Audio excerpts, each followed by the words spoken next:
Rajim, Bismillah ar-Rahman ar-Rahim. In the name of God, the most beneficent and merciful. Can everyone hear me? Yes.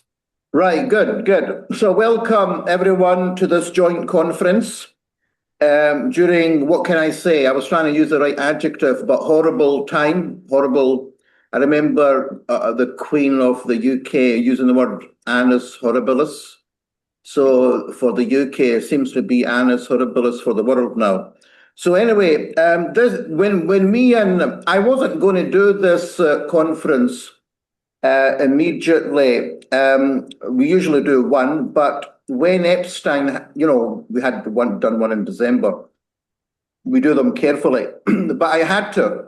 Initially, we were thinking about Epstein, the Epstein affair. We realized it would have implications. Exactly what implications is only now unfolding, with more and more information being leaked and the names being revealed.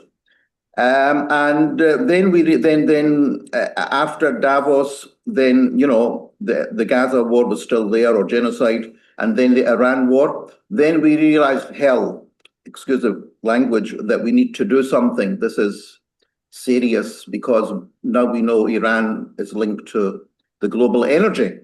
It's not just two sides or three sides hitting it out. It affects everyone. So we agreed we need to do this conference. But the way we've done it is that we've connected global war with the Epstein files, with the bombing of Iran, but more importantly with diabology.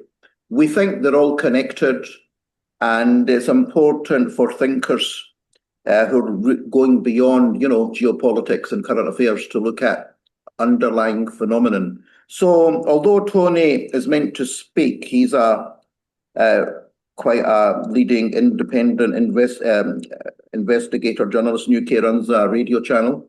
I've known him for ages. I'm sure he'll come. But in the meantime, Dr. Frances McGuiness from Australia wants to look at a dimension on the Epstein files and evil networks on education perspectives from trauma, obviously giving a feminine dimension. So over to you, Frances. Thank you very much. And thank you. Over to you. Thank you. I would like to start with acknowledgement of country. I would like to acknowledge the Binjara people of the Noongar Nation, the original inhabitants and traditional owners on the land in which I am speaking. I pay my respects to the traditional custodians, their elders, past, present, and emerging, and the continuing cultural and spiritual practices of the local Aboriginal people. Always was, always will be Aboriginal land. I've written a script today because this is a very emotional subject for me, speaking about the Epstein files. So the script helps me separate myself a little bit from the emotion that will stop me speaking. So excuse me for having my little script ready. Thank you for giving me this space to be witnessed. The views expressed here are my own and not that of my employer or organisation. My name is Frances McGuiness. I am a Catholic Druid, a musician, composer, teacher, and mother to 3 young adults. 2 of them are diagnosed autistic. 1 of them is non-speaking.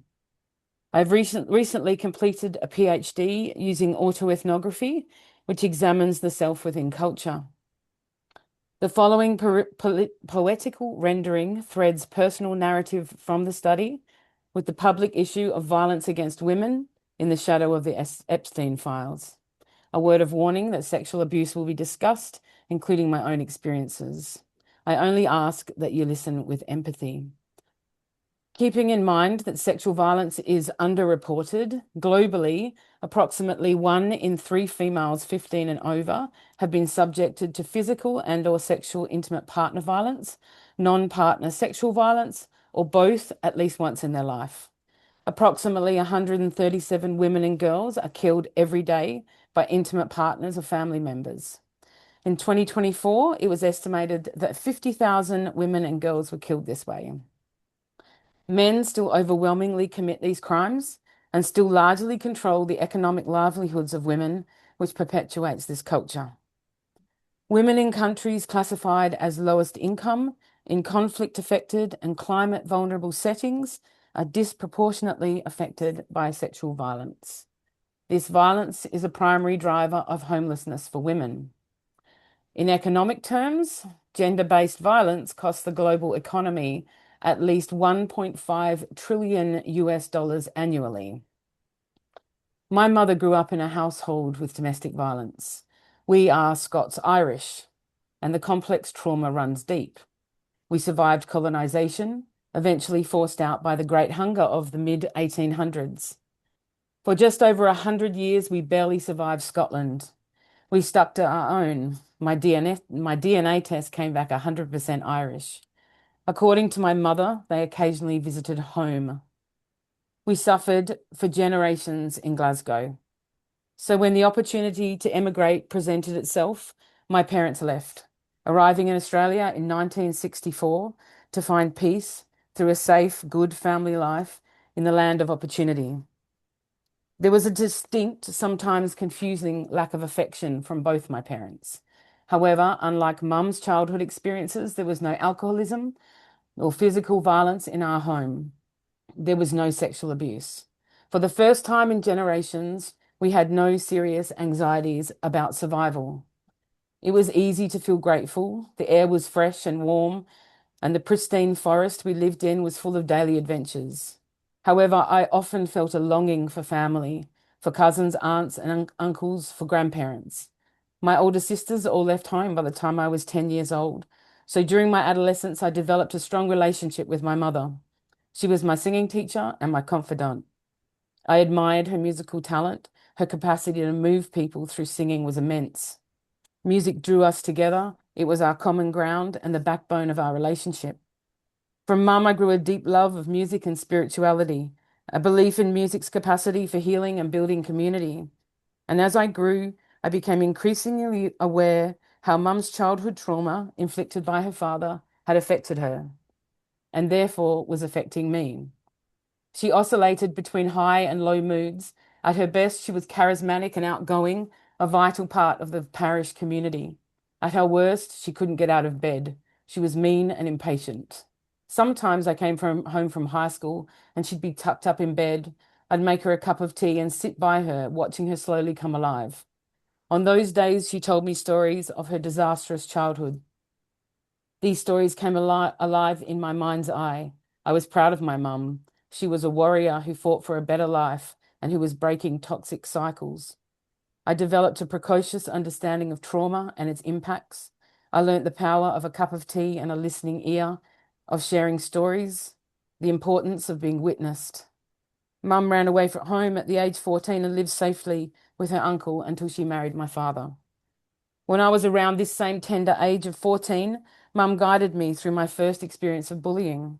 During this difficult time, I learnt an important lesson. I did not retaliate against my bully. I tried to have a conversation with her to find out why she hated me so, but she would not speak it. I held myself together for a year with Mum coaching me. She gave advice and explanations. Rosie is just jealous. Do not lower yourself. Turn the other cheek. She knew I loved Jesus. After a year of bullying, I transferred schools, and on the day before I left, my bully handed me a long letter. In sum, she wrote that she was sorry, she was jealous, she hoped for forgiveness. That was my first experience of the green-eyed monster, or what we might call a demon. I left for a new horizon, and leaving the past behind came naturally. What followed was 2 fantastic final years of high school. I flourished, I blossomed. However, I was carrying a trauma that nobody knew about. I had been sexually assaulted at a pop music concert. I had to pretend to faint so as to get pulled out of the crowd by security. Over the next few years, this trauma emerged sporadically as hurt or fear or anxiety about being attacked. I tried to leave it behind me, but it followed me. Only as a grown woman have I come to understand how this early sexual assault affected me, how all the serious abuses that came after have changed me, stolen my joy, disrupted my studies, affected my work life. The trauma eventually caused me to isolate myself. I lost friends and struggled with deep resentment. Life became surreal when the veneer of safety dropped. All abusive events caused great grief and a sense of ambiguous loss. That is, a grief for a life I should have had. I exposed these darkest parts of my journey in my PhD, illuminating the power of music, story, and knowing thyself to recovery and well-being. Telling my story in this scholarly fashion led to many discoveries and new understandings of the culture I live within. Over the past decade, I've been hearing more voices of women like me who have suffered at the hands of men. In 2017, the Me Too movement, originally started in 2006 by Tarana Burke, burst onto the stage, and in 2018, the hashtag Me Too was tweeted 19 million times. During my PhD, the Epstein files opened, exposing a network of predators in the upper economic echelons of our society. And recently, the Giselle Perico case exposed the radical evil of everyday people, the enemy in our bedrooms. It is painful to witness women's grief. I understand their loss of innocence and the loss of faith in humankind. But it also kindles hope within me that voices will be heard, that we might heal and have justice and peace. Just one second, just one second, Frances. Everyone, there may be new people here. Could everyone put yourself on mute, please? If you're not speaking, that way there's no interruption. No, right. Okay, carry on, Frances. Yeah. As a girl and woman in this society, I know what it is to be infantilized, objectified, othered, and dehumanized. I have struggled to find safety. I know how it feels to go unheard, to be coerced and gaslit, to be bullied and manipulated, to lose parts of myself to trauma, to be abused in front of my own children and behind closed doors, to be desperate, to be homeless. This story is not only mine, it belongs to many women. In our society, sexual assault and domestic violence are highly underreported. Many girls and women do not seek formal help or report to the police. A fear of retaliation, shame, a lack of faith in the justice system, and the normalization of sexual violence stifles and drowns out our voices.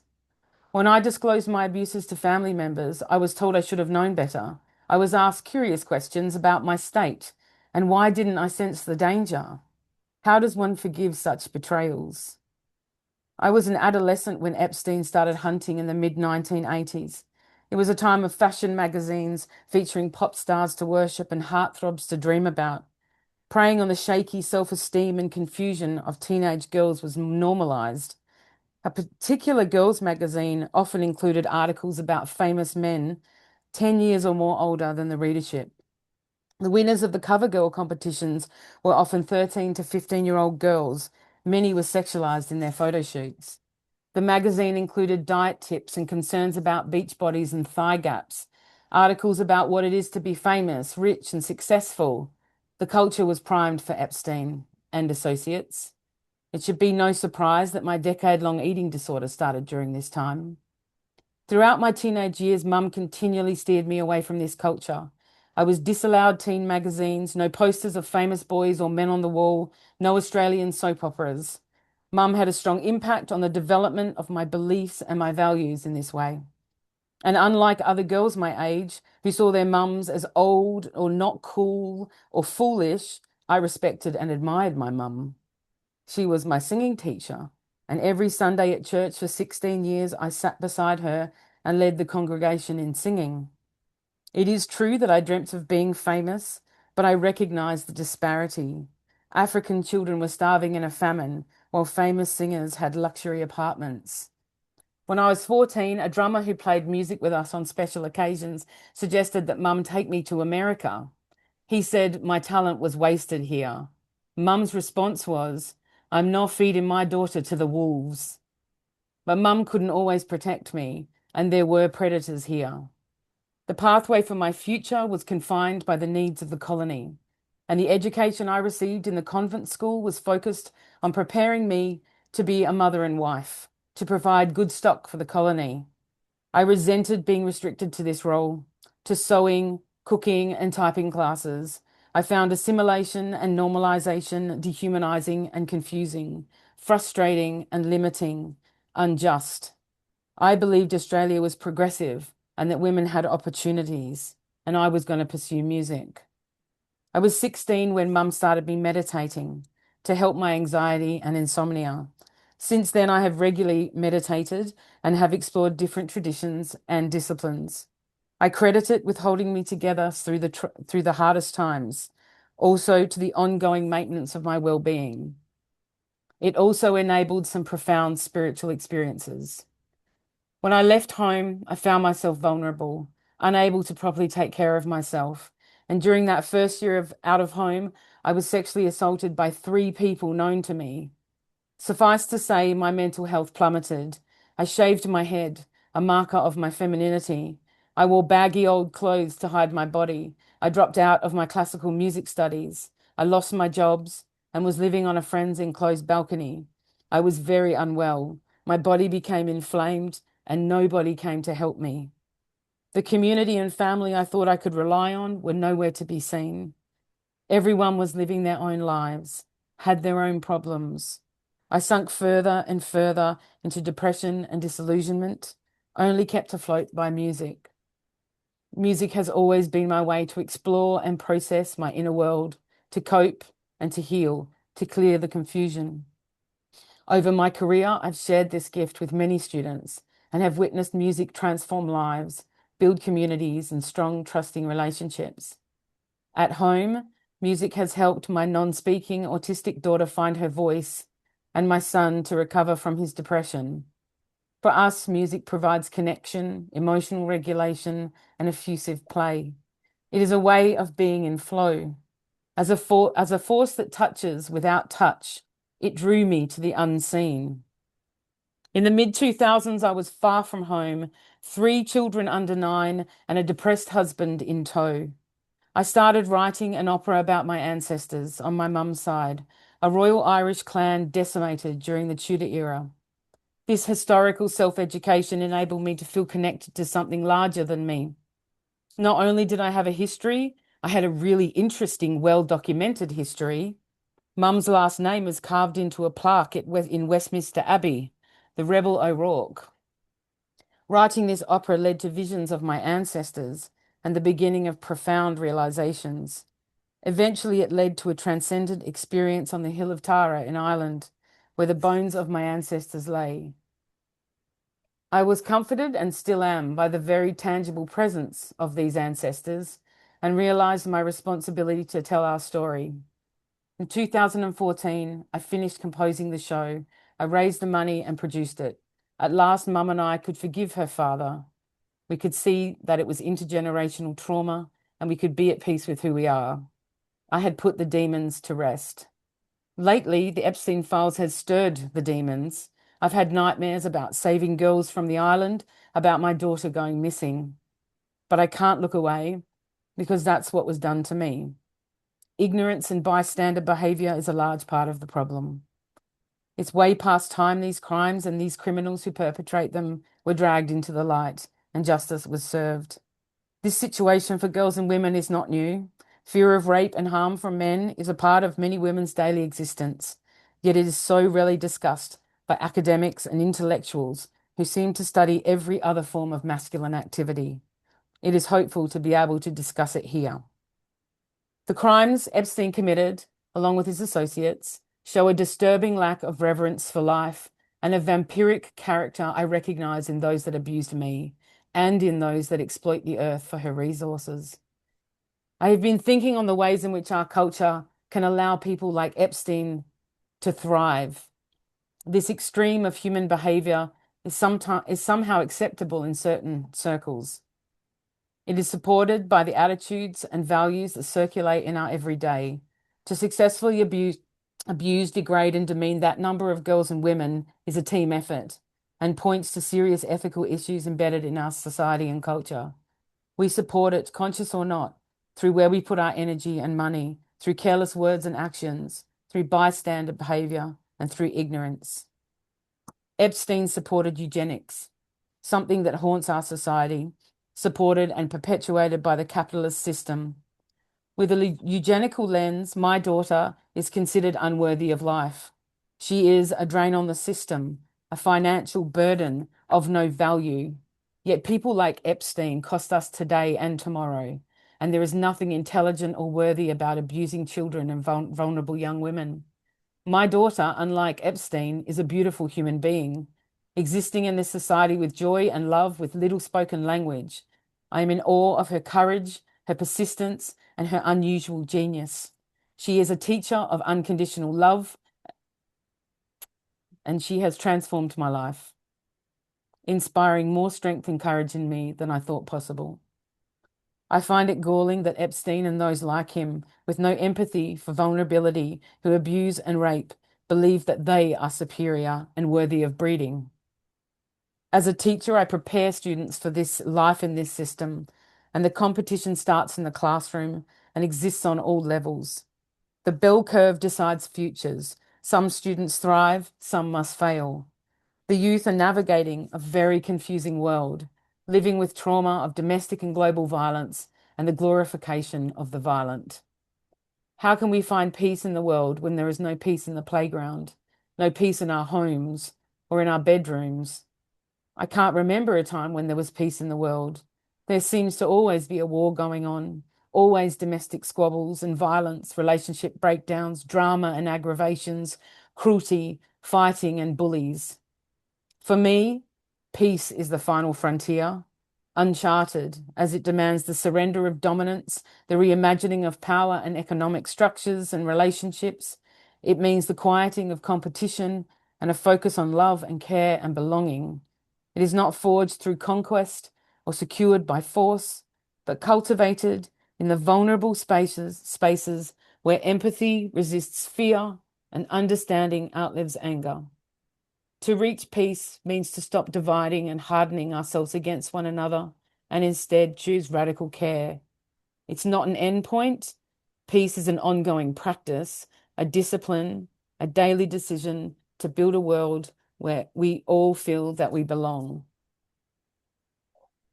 And that's it.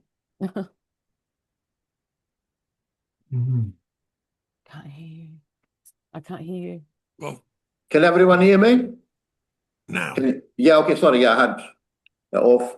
Okay, thank you very much for that personal and intimate insight. We have got the second speaker, the independent journalist, Tony Gosling, about to appear from UK. But before he does, we might as well use this interlude for any questions and other perspectives. Anyone who wants to, speak, please, let me know. Anyone want to ask any questions or widen the...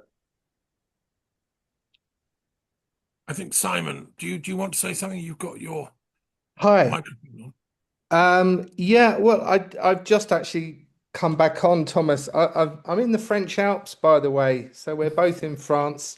Oh, lovely, bubbly. Yeah, Catherine and I have not been here for 2 years, but we go skiing, and so I kind of hoped that there would have been quite a nice view of the Tarentaise Valley behind me through the window, but it's not seeming to come out on my.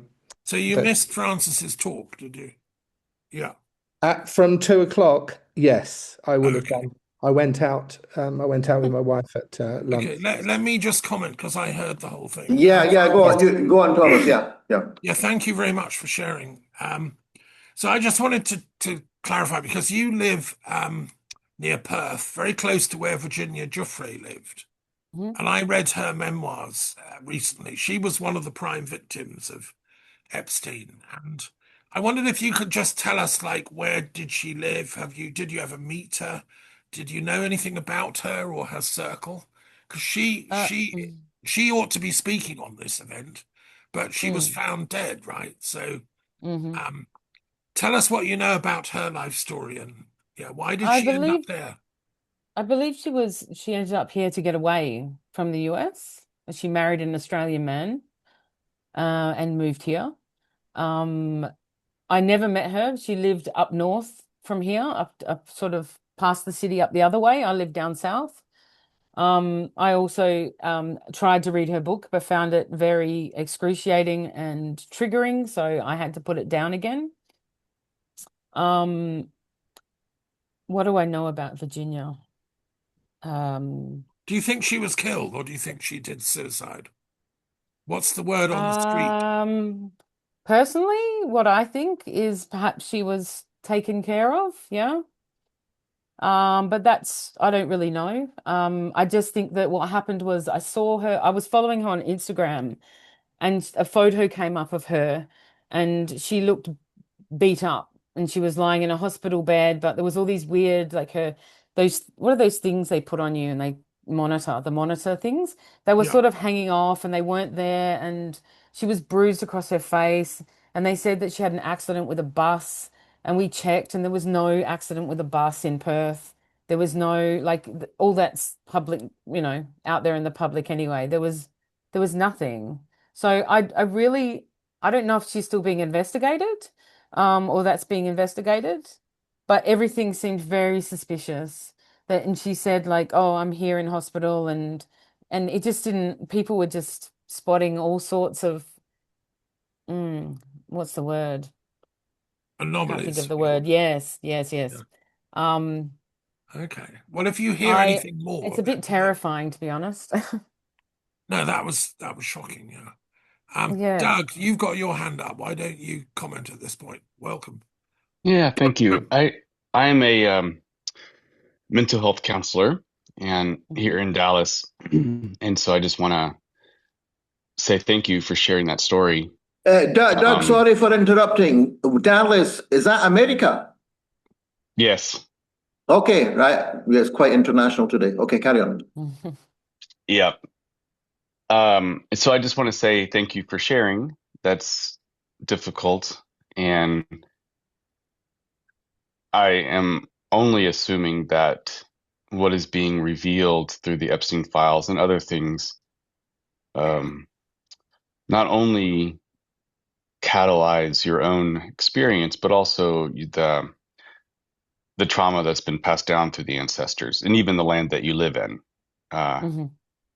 and I'll probably be talking about this a little bit later on in my own talk, but feel like some people incarnate in this lifetime as what I like to call energetic washing machines, in a sense, is to heal in their embodiment, learn how to process their own trauma in a way that is a service to the planet, and feel what others maybe are unwilling or unable to feel. And so it might be sometimes your feelings you're feeling, it might be the planetary feelings you're feeling, but regardless, the process is the same. Mhm. So I just want to normalize or validate what you're saying because it took courage and it was touching, and I appreciate it very much. Thank you. Yeah, thank you, Doug. Yeah, Tony's just about to appear. Before he does, what's the just a psychological quiz, killing time? As soon as someone mentions Epstein, just go round people. What's the first word that comes in your imagination? Ian, start with you. What's the thoughts that are triggered based on whatever you've seen or heard? I'm sorry, I'm chewing my bin of dinner. Yeah, So, no problem. We can come back. Simon, what's the first word that comes is triggered in your mind when Epstein is mentioned? Because it's Well, got. I would like to know, Maureen, where his wealth and influence came from to begin with, the money that he amassed to begin with. And I want to know about all of the kind of connections with different leaders and authorities. How is it that he had these relations? I don't think for a minute that it's all about the sex trafficking. I think there is other things and other negotiations going on. So it's wanting to know the hidden story really is. No, that's fine. That's fine, Simon. Just wanted the initial. That's good. In other words, not just about sex. Good. James, what's the first word that comes into your mind that's triggered? If I say Epstein. You'll have to unmute, James. Can You're muted. you hear me? Well, it's global domination. I mean, it's part of a network to dominate the world, and doing it in recent cases by blackmailing people. So you bring important people into a rather dubious world of sex and quasi-violence, as the previous speaker was telling us, which then implicates them in those horrific abuses. That means that if they're in any position of power, those abuses can be exposed and broadcast and used to push them into line or push them out of the world system altogether. Brilliant. That's fine. That's great. That's why we had Epstein on the agenda. I think those two contributions is where we're coming from. However, the opposite of sexual abuse is there, and a feminine dimension. Tony, can you hear me? I can hear you fine, thank you. How about, can you hear me okay? Yeah, good. Welcome. Nice to see you and hear you. Yeah, we're waiting. Where are you just now? It's always good to know where people are. Well, I'm in Royal Tunbridge Wells. Interesting. I used to be in Kent, and Simon's in the French Alps, so that's nice. Well, Tony, yes, we've had a heavy session in the morning.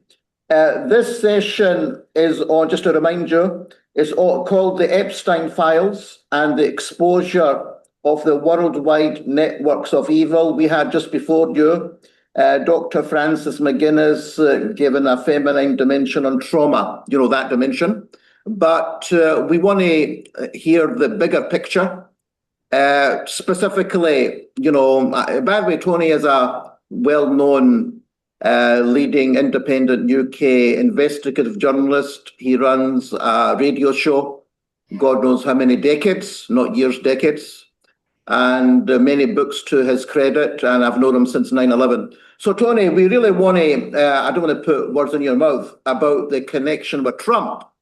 Is he being blackmailed by our Jewish Israeli friends? But you've got 20, 30 minutes, over to you. Right, thank you. First of all, I don't believe Netanyahu is Jewish. I don't believe the Zionists are Jewish. Of course, it all started as a secular movement. The idea really has been to infest Judaism, just as the Salafists have done their best to infest Islam, and the Christian Zionists to infest Christianity and various other types of Christians over the years, the Moonies, the Mormons, etc. So these are parasitic organizations which have attached themselves to the faiths, the various old faiths, we might call them.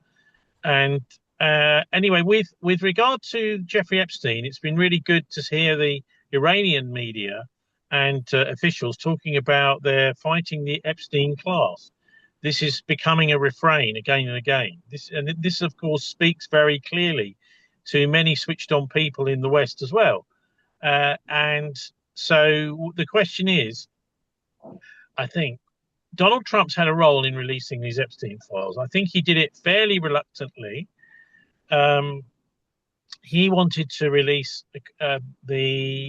some files on JFK, which, of course, for anybody that knows anything about the JFK assassination, it's pretty clear the entire thing was organized by the CIA, by David Atlee Phillips, and also the Chicago Mafia were brought in there.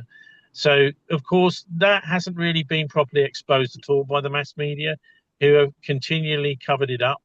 In fact, the actual assassin himself, James Files, who was a hitman for the Chicago Mafia, is still alive. But the idea of all of these big TV networks going to quickly interview him, before he pops off, etc., before he kicks the bucket, is it just not happening because of the massive amount of finance, capitalism, control of the mass media. So this is their big, I can remember going to a meeting in Bristol probably 15 years ago of something called Bristol Media. And I was thinking, well, this is interesting. I was at the time the secretary of the Journalists Union in Bristol. And let's go and see what's here. And it was absolutely swamped and dominated by advertisers.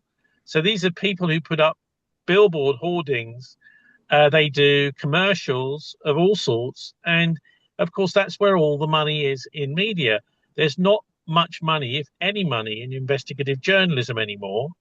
The only real investigative journalism that was done really in my lifetime was done because of the way that the TV networks were franchised out, in that the television in the UK, from the ITV point of view, was forced to do investigative journalism by its very franchises and its licenses, which all changed in the Thatcher era to becoming a bid for a TV license just based on money, and nothing to do with saying, well, yes, you can have this franchise on this transmitter network, but you have to do investigative. They don't do that anymore.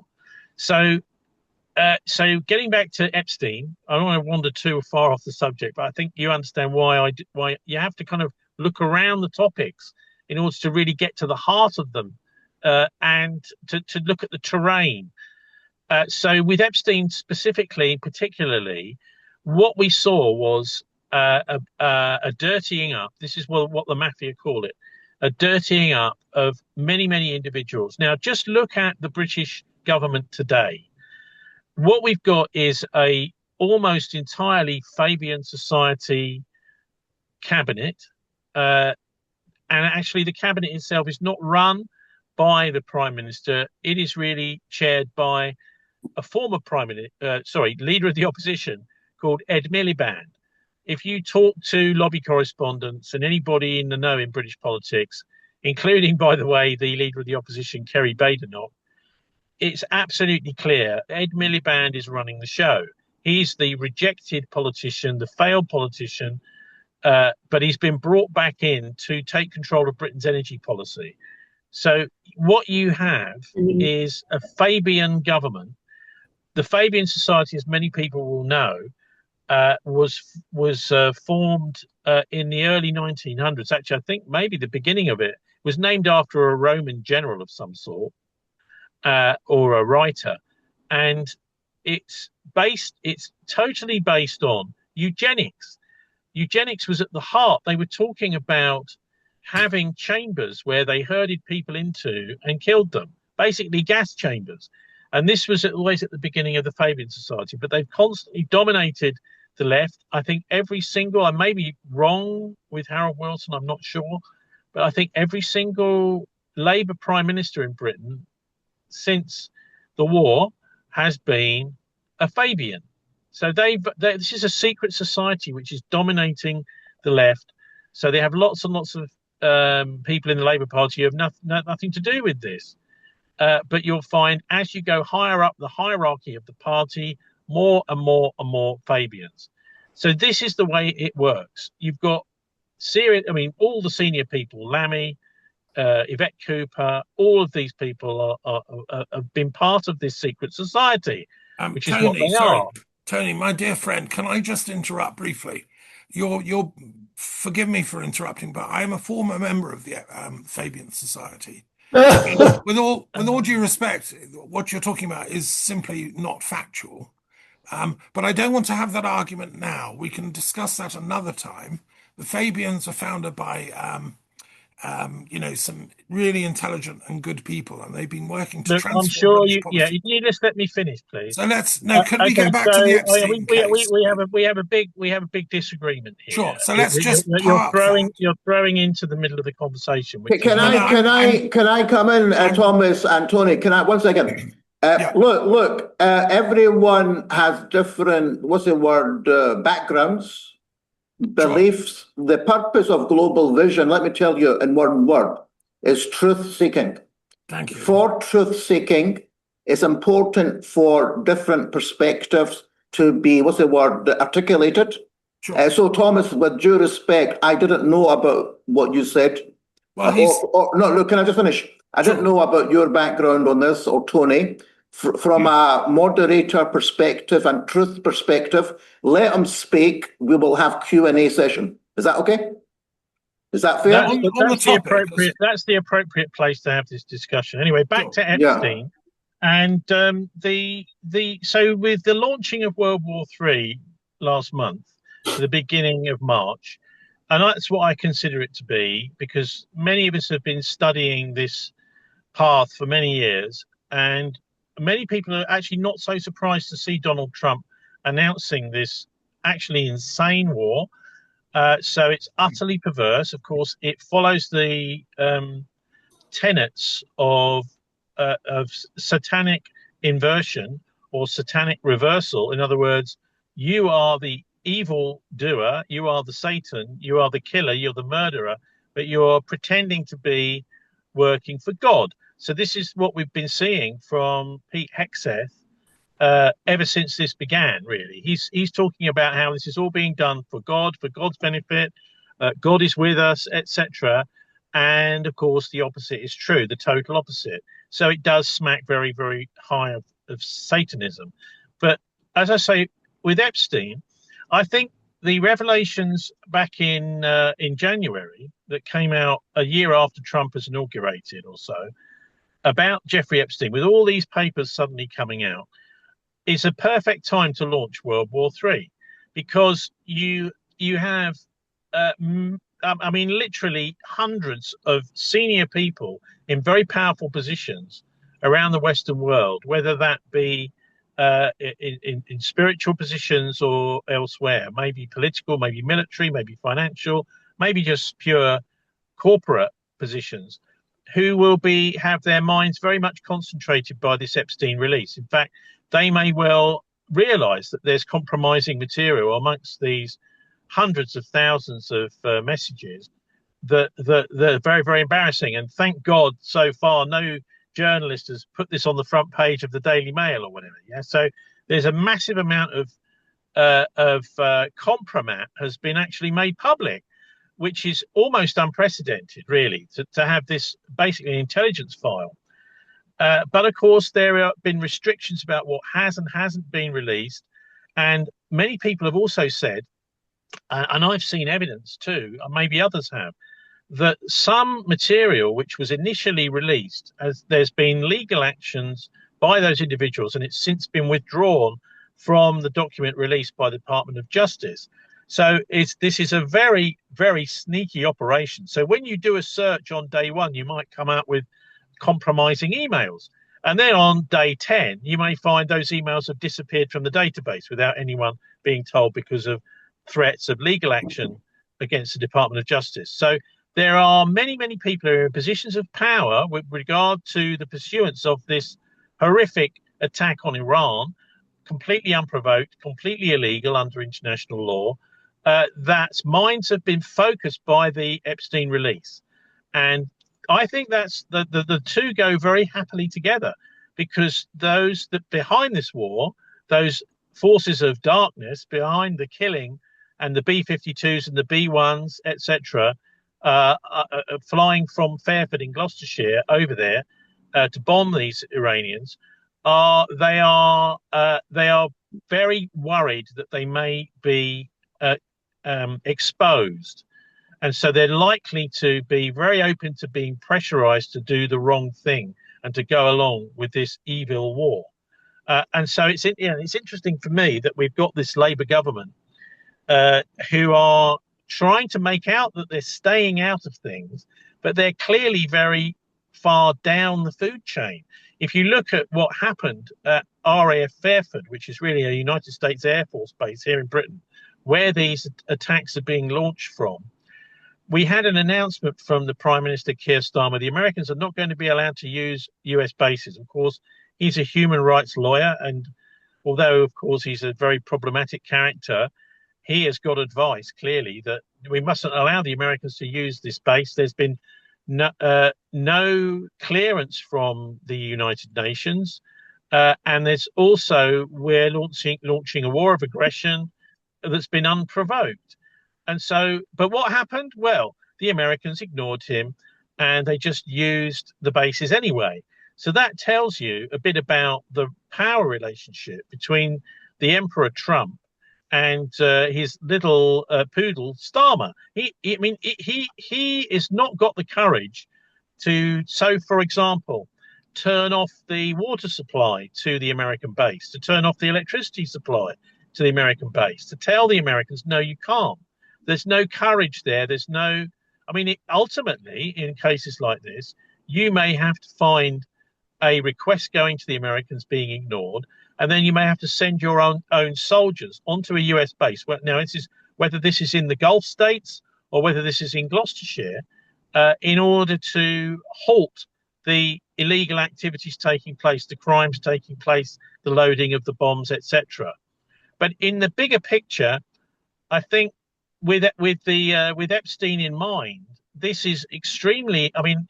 I even myself and you, I know everyone there is using this term Epstein. Really, we should be using the term Maxwell, because actually Ghislaine Maxwell is still alive. She's still there to be interviewed if she wanted to be, but of course she will never be interviewed because she knows she's an operator for the intelligence services, whether it's the US, but most likely and most importantly for the British and the Israeli intelligence services. And she knows to keep her mouth shut. If she says anything, then she's liable to be bumped off, which is what happened to Jeffrey.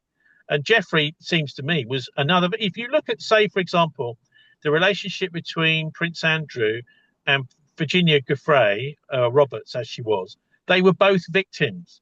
Everyone is pointing the finger at Andrew because he's still alive, but both Virginia and Andrew were victims. She was trafficked and she was a victim, turned into basically a prostitute at the Epstein ranch, and then he was brought in and he was a victim. But I'm quite convinced now, having looked at particularly at the Steve Bannon interview very carefully, that Jeffrey Epstein himself, even though he was a pervert, he was a disgusting man, he was also a victim of Ghislaine Maxwell's little operation that she's been doing to provide this compromat. And we must never forget that those films of all of those sex acts and everything else that were taking place there, whatever they were, they are on hard drives and they are still sitting there waiting to be used to threaten. So every time I see Netanyahu go and visit Donald Trump or any other leader, I think, well, what's he showing them that he's got on them? Because I've studied the Bilderberg meetings for many years now, and that's exactly why these people have to get together face to face, is because they don't trust the internet, unlike unwise Jeffrey Epstein. As for the war in Iran, where it's going, and the role of Donald Trump, I think these are important things to address. Trump is, it seems to me, completely off his head.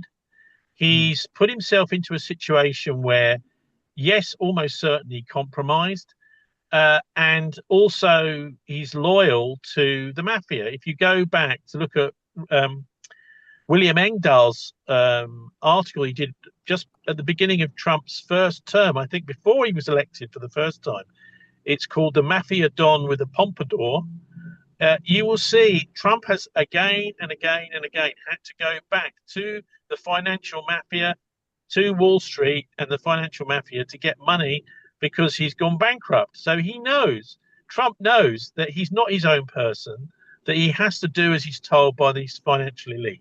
And I'm sure he will continue to do that. And that's what he's in that position now. But he's having to say things which are totally incoherent. He's coming across as a ridiculously petulant child, but he's the president of the United States. And for me, the two big worries, which don't seem to be on his radar at all, in his incoherent, completely planless, policyless war, apart from it's like dealing with a child. It is, first of all, the destruction of the Al-Aqsa Mosque. We've really got to keep an eye on that.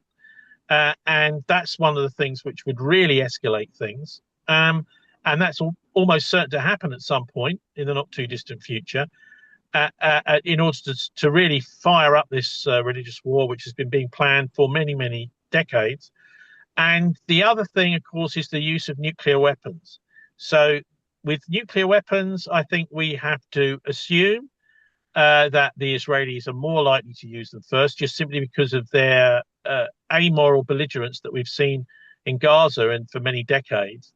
But I think we also have to consider the possibility that the Iranians may now have developed or be developing nuclear weapons, and that this whole idea of we won't do it has kind of been knocked on the head. So a nuclear exchange is also a worry. But I would finally just like to wrap up by asking people to have a good look at my website, bilderberg.org/trib, trib.htm, has got on there a piece of work that I did back in the noughties, which is a very close examination of the Book of Revelation and the pretty obvious timeline that the Book of Revelation gives us. Now, this book was written by the Apostle John. He was the apostle who 2,000 years ago was by Christ's side as he died on the cross, and he was the only one of the disciples with the courage to go there. And John was the only one of the disciples to actually die a natural death, because the rest of them were killed in one way or another. He died in Ephesus, but before he did, he had this vision, and he wrote it down. Procurus was his little scribe that wrote it down on this beautiful old Greek island. And in there is a very clear timeline of events. Now, this is a timeline of events that have been embraced by the evildoers, by the dark side. The only thing is they are trying to paint themselves, the Peter Thiels of this world, the Elon Musks of this world, are trying to paint themselves as the good guys. So what we are likely to see in the not too distant future, and we seem to be on a escalator to it now, literally as of last month, that is March 2026, and ultimately we will see, I think, a Antichrist appear who will be put forward as a Jewish Messiah, because of course the Jews have been waiting for a Messiah for thousands of years. They didn't accept that Jesus was the Messiah, and that's okay. You know, people are entitled to their point of view. But I think once the Antichrist appears, a secular, really, in his heart, satanic Jewish Messiah appears, then I think we will be very clear, and we will understand exactly what's going on, because God is not stupid. God is not mean. God has made sure that we've got this Book of Revelation there to guide us through this process, which is described in the New Testament as the birth pangs. And actually, it's like giving birth. And the final thing to say is about the temple in Jerusalem. Now, the temple is actually a pagan temple.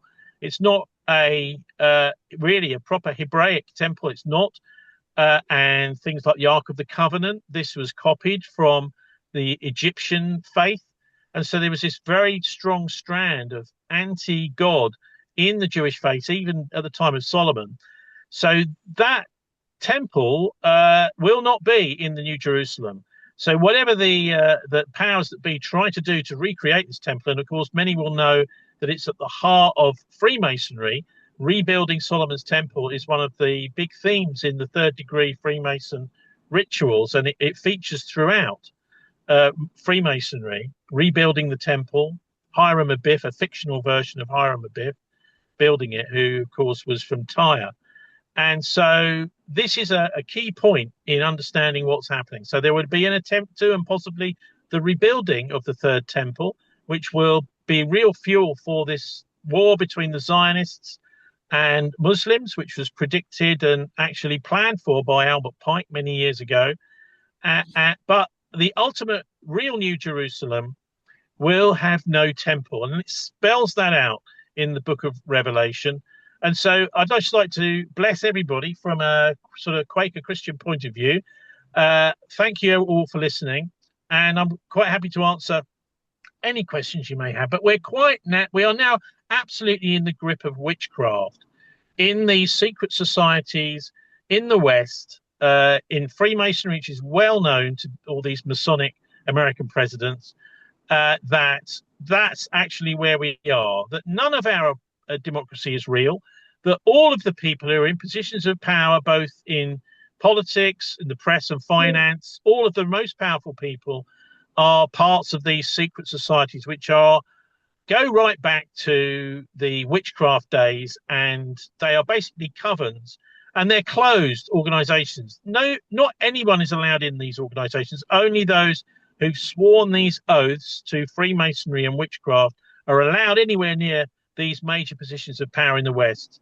And so society is dividing over all of this bit by bit. And it was great today at church for me to see an absolutely packed church. I mean, literally, I was chatting to someone in church at the service I've just been to, and they said, I've never seen this church so full. In fact, they ran out of prayer books, they ran out of service sheets, everything. And so there is, I think, an interesting turning back to faith that all of this madness with Pete Hegseth and World War III is bringing. My website is thisweek.org.uk, bilderberg.org, and also the 9/11forum.org.uk, which has just got a nice front end. And so I do a live radio program podcast every Friday, which has a Good Friday theme this year, which is a sort of mixture of a Christian service, but it's also following much of the events in the news, as I've been describing, which tally up very closely with prophecy in the good book. You're done, Tony? Oh, okay, Yes, thank you very much for that. There's obviously going to be questions on what you said, Thomas. You will be given your chance. But before we do that, let me welcome some distinguished new speakers. We got Matthew Errett from the Rising Tide Foundation Internet Global Phenomenon. Almost one video, I think, a day almost, on things that are not on the mainstream media. And also Craig Murray, fellow Scot, not from my university, mine is Edinburgh. I think you were Dundee, of George Galloway ilk, but round about my time. So great pleasure to welcome you, Craig. Are you in Britain just now or Venezuela? In Venezuela. Yeah, so welcome. Now, just because one speaker, Martin, something's happened to him, I don't want to say what, I'm just consulting with my co-host. Thomas, shall we allow Craig, Tony's still there. Shall we allow Craig to speak in this session and then have questions? Yeah. Well, no, I think we should move on to the next session, which starts in 1 minute at 3 o'clock. What about questions on Tony? Well, questions we can do in the last bit, the discussion at the end. Okay. So over to you. Run over time. Okay, fine. Over to you. I'll let you handle this next session. Okay, go on. Okay. So yes, well, thank you to that last session, and it was certainly lively. But let's move on. We're looking in this session at political extremism in general, and diabolic ideology. It's a big, topic. And our first speaker is Craig Murray, who was Britain's ambassador to Uzbekistan. I've read his book. He's a great man. So thank you for joining us, Craig. We did meet years ago at Doon the Rabbit Hole once. You were serving beer at the festival, and we had a chat. And I've followed your work with great interest. So, yes, we're looking forward to you telling us what you think about the geopolitical realities of dealing with evil. Like, there's a big title for you. You've seen it up close. You're in Venezuela now. So anyway, over to you. And, let's hear from you, please. Thank you. And thank you very much for asking me. And I should say that diabology and the esoteric side of the conversation is not something on which I claim any expertise. I'm not sure I used to really believe in evil. I always used to find it extremely difficult. I had a very religious personal upbringing. I used to go as a child to church every Sunday, sometimes twice every Sunday. I was in the choir. I was a crucifier. I used to carry the cross about in procession. And one of the things I could never quite get my head around was the idea of hell, and that people could be so bad that they would deserve eternal punishment. And that's partly because I couldn't really understand the notion of evil, what evil was, how people connected to it. But I can't pretend to have spent a great deal of my life thinking about theology, and I can't pretend it had a great effect on my everyday life. I want to talk a bit about, at the start, about not what's happening in the world now, but about the first Gulf War, and my experiences when I was an ambassador. And in particular, there are two things I want to focus on, and that's the fact that people in the Foreign and Commonwealth Office where I worked knew, everyone knew, everyone with any professional interest in the subject knew that there were no Iraqi WMD. There's no doubt we knew that. By chance, a few years earlier, I'd been head of the FCO section of the Embargo Surveillance Centre, the job of which was to monitor Iraqi weapons procurement and make sure Iraq didn't get any weapons. And we knew very well what Iraq had and didn't have, and we knew Iraq had no WMD. That experience was a few years past by 2001. But I still knew enough to know there were no Iraqi WMD still in 2001. And when what became famous as the dodgy dossier was published, I happened to be that morning just walking down a corridor. I was actually on Russian language training. I happened to be just walking down the corridor in our Middle Eastern department, or Near Eastern North African department, it's called, and I saw Bill Patey, who was the head of department, and Bill also is ex-Dundee University. So I stopped him and I said, Bill, what's this dossier? It's all nonsense, isn't it? And he was the head of the department at the time. He's one of the people who signed off the dossier. And I said to him, Bill, I mean, it can't be right. It can't be true. And he just laughed and said, no, of course not, Craig. It's all bollocks. And continued on down the corridor. But he'd signed it. But I just get that. And the point of what I'm saying is actually Bill is one of the nicest people you could meet. He's a lovely man. He's a really, really nice person. He went on to become British ambassador to Iraq and British ambassador to Afghanistan at the time when we were occupying those countries and killing people.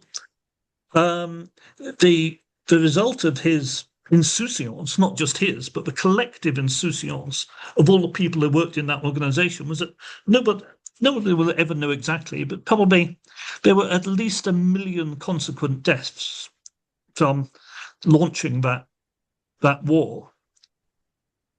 But the people who did it were my friends. They were my work colleagues. I'd worked there for over 20 years. I knew all these people. I used to drink with them. They were, the Foreign Office is a very strange place to work, of course, because you're dealing with a lot of top secret material you can't talk to anyone else about. So that obviously creates a certain camaraderie, and you're part of a corps which is viewed as very elite, and that creates a camaraderie.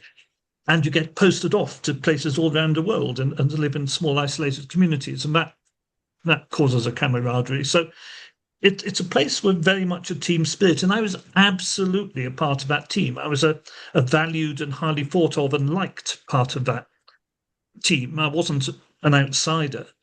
And this was my milieu. These were the people I spent my life with. And they weren't apparently evil people.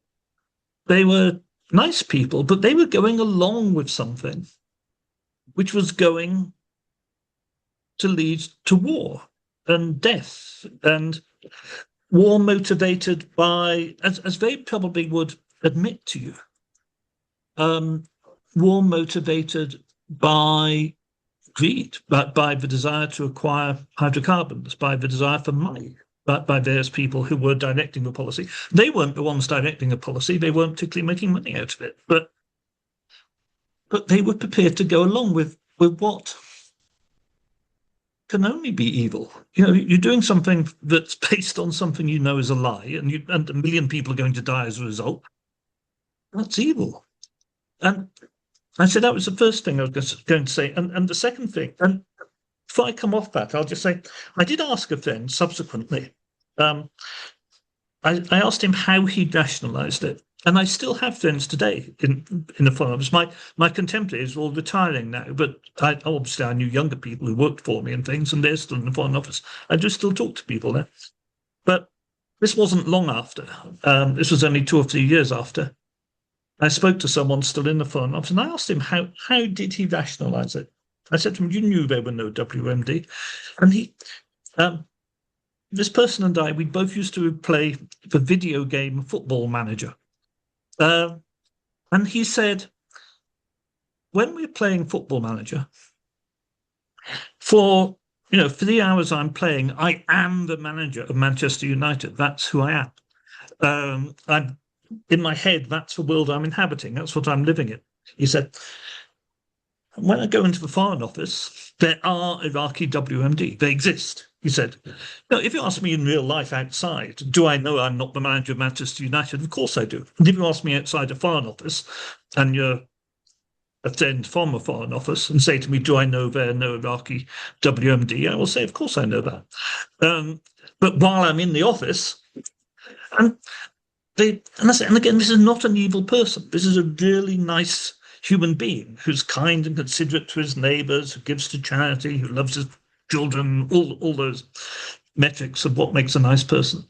And yet he's thinking it's like a video game when you're doing things that are going to result in huge numbers of deaths. And exactly the second thing I was going to talk of, which is exactly the same thing, really, was when I blew the whistle on torture and extraordinary rendition, because this was happening all around the globe. And British ambassadors all over the place, scores of them, must have been involved in the CIA exercises that were kidnapping people and taking them off to be tortured.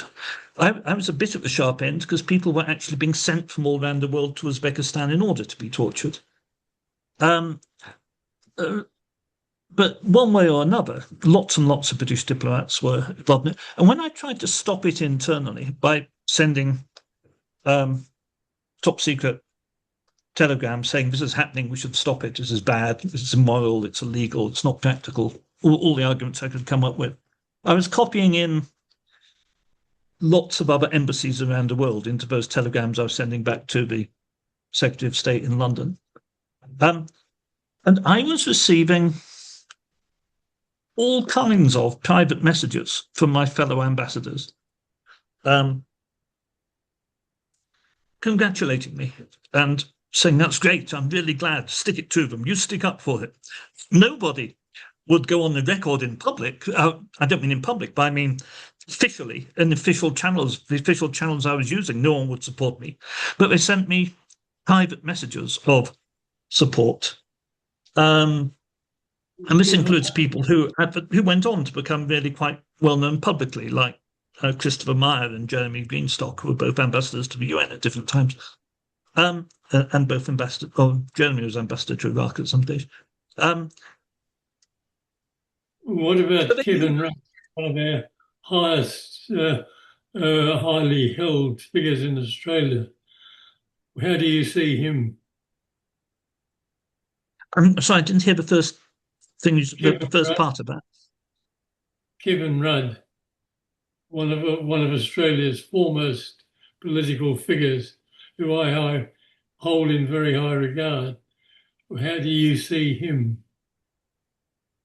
I'm not catching the name. Kevin Rudd. Oh, Kevin Rudd. Oh, yes. No, Kevin I think seems to be a decent person as far as I can tell. But I can't pretend I know him well, and I can't pretend I had. I'm not particularly aware of where his positioning was at that time, but that might just be my memory, which is slipping. But again, it's not just they must have known about it. Things were happening in their embassies that facilitated it, that facilitated mass torture. And all these people who were decent people were doing nothing to stop it. And they knew it was wrong. They knew it was wrong. But they still went ahead with it. And that's something I've struggled with this ever since. I've struggled to get my head around it. When I used to go, and this is all a long while ago, so it's a long while since it's been the principal thing I discuss. But when I used to give talks on the subject regularly, I'd always be asked, why had I gone public and why had I resigned? And I always used to reply, well, I saw no alternative course of action. But the question I don't understand is why nobody else went public and why nobody else resigned. And that's partly to do with the system dragging you in, I suppose. And it's partly to do with the fact that it does seem, unfortunately, that most people do value their job and their career and their security and their children's private education or their status or whatever it is that they're hanging on to. They do value that other than taking any kind of moral stand. But I think therefore the focus of history is divine, but the implications absolutely. The ease with which people can become co-opted to evil, because I think they were co-opted to evil. I more clearly see that now. The ease to which people are co-opted, with which people are co-opted to evil, is a very, very difficult question. And now, of course, what we're seeing is the atmosphere of diplomatic nicety and of pretense which surrounded international relations back 20 years ago, 25 years ago, even when millions of people were being killed in a desire to grab Iraq's oil. Now there's not felt to be a need to make that pretense anymore. The current attack on Iran, there's very little pretense at all that it's motivated by anything other than an attempt to manipulate the world's oil market, to grab Iran's oil if possible. And if that's not possible, to engineer a situation in which fortunes can be made on the oil market. And this comes immediately after the genocide in Gaza, which nobody in power had any interest in stopping.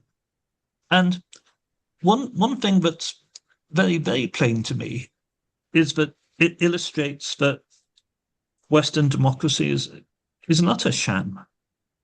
Because I never thought, for example, I never ever thought we would see a situation where a majority of people in the United States actually tend more to support the Palestinians than support the Israelis, in opinion polls that ask that question in various formats.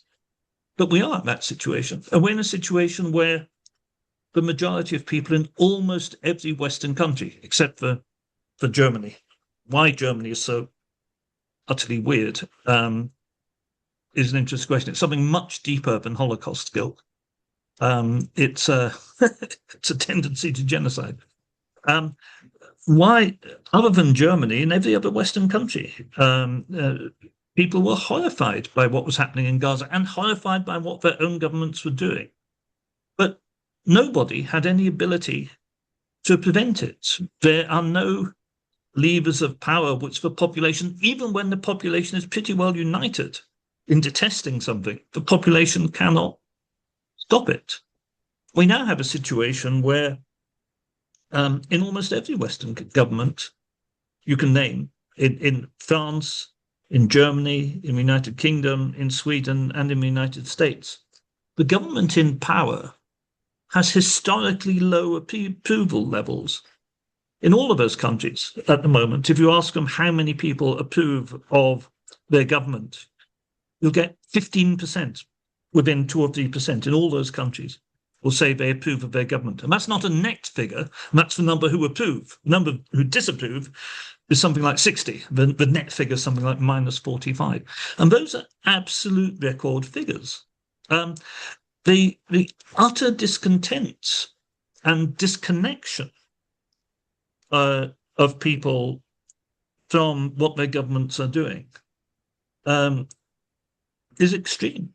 And there's a great understanding that the people in power, the so-called elite, don't represent us. The Epstein files I know you've been discussing, and they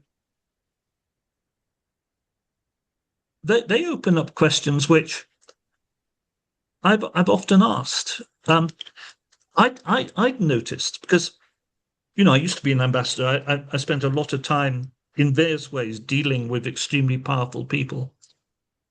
That extremely powerful people are much more likely than other people to enjoy the act of humiliating and degrading other people, even in everyday work situations, to be just really nasty and unpleasant. And so one question I've always wondered is, why is it, for example, that there seems this very plain extra prevalence of paedophilia among the very powerful than among the general population? These are extraordinary things, and these are signs, I think, that we have a society in which a devotion to evil, in which a psychopathic attitude is what gets you power. And perhaps that's a problem with the notion of power. Perhaps power itself is evil. Anyway, I think those are the reflections I'd like to give to you. I'm not quite sure that's how you expected me to talk, and these are deeply personal things that I grapple with and fail to understand. I don't actually think there is a simple mechanistic explanation that revolves around secret committees and things. I don't deny the existence of organized groups and committees, some of which are secret, but I don't think that there is a mechanistic explanation for the workings of human evil. I don't think that you can find an institutional explanation for why it is that the leaders of states, not just the leaders as a person, but the leadership cadres of powerful states, were happy to see Palestinian children massacred, killed, die the most horrible deaths of maiming and pain and extreme agony. See that happen to children and not feel there was any interest in intervening. I don't think there can be an institutional explanation for any of that. I think it comes to something deep-rooted in the human psyche, which is going to out whatever the institutions of power. The only question is what we can do to regulate our societies better to prevent it. Anyway, thank you very much. Thank you very much, Craig. That was very powerful, and you raised lots of important issues. I mean, the old to Henry Wotton quote about diplomats, people sent abroad to lie for their country. I mean, in your case, you refused to lie, and thank you, credit from the British people here for that courage. And you're right. Why didn't more? Why aren't they now? Why aren't people now complaining about the Iran issue and the fact that we're letting British bases be used for the bombing runs and stuff? We did discuss the question of why and where evil comes from in the earlier bit. You've not gone back to theology for possible explanations, I take it. Maybe when you've heard our earlier discussions, you might want to get out some of the texts But any brief questions now to Craig, and then we're going to move on and hear from our next speakers in this panel. But very important points he's raised. If I can just come and comment, it's a pity Tony has disappeared, our journalist commentator, because he's done a lot of research on Bilderbergers, evil, etc. However, just to make a quick point, Craig, hopefully this has been recorded and will be video edited and uploaded. Yeah, the other files.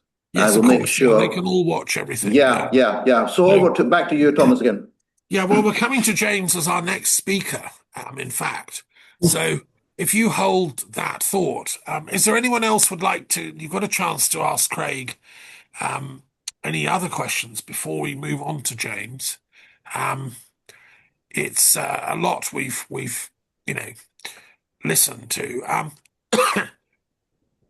mean, I have a question about the institutionalization of lying and the lack of whistleblowing structures. I think we face a constitutional problem in democracies. I still believe in democracy, but I think we do have to build in like a whistleblowing structure at the highest level. So if people are being blackmailed, and I think that explains a lot of the silencing, Craig, I think if there is compromise on a lot of people in power, there needs to be somewhere they can go, somewhere neutral, outside the party political system. Like in Britain, it could be a sort of branch of the Privy Council or something, where you say, look, I'm being blackmailed by country X or Y. That's what they need in America. People like Trump need to be able to go and say, look, I can't stop bombing Iran because X, Y, Z. Has there been discussions like that you know of, say in the Foreign Office or elsewhere? And why don't we have that? Well, I think you'll find, certainly the Foreign Office, and I think probably most governmental institutions do have official whistleblowing policies, but they just don't stick to them. and whistleblowing will always be characterized as something else, particularly if it relates to national security. And of course, the motives of the whistleblower will always be impugned. I mean, in my case, even before I went public, they started this massive attack on me in the tabloids about my sex life and drinking and all kinds of things. 99% of which wasn't true. There's a core truth in it. I've never claimed to be a saint, but certainly all the illegal or unpleasant aspects of it were untrue. Yeah. And they always will go on the offensive against whistleblowers, I'm afraid. And the whistleblower protections certainly do exist in theory, but I don't think anywhere the establishment really means it. Right.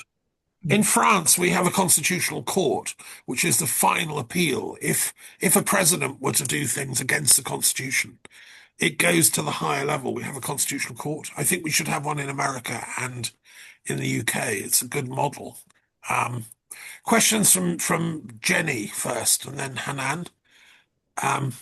You'll have to unmute, Jenny. Yeah.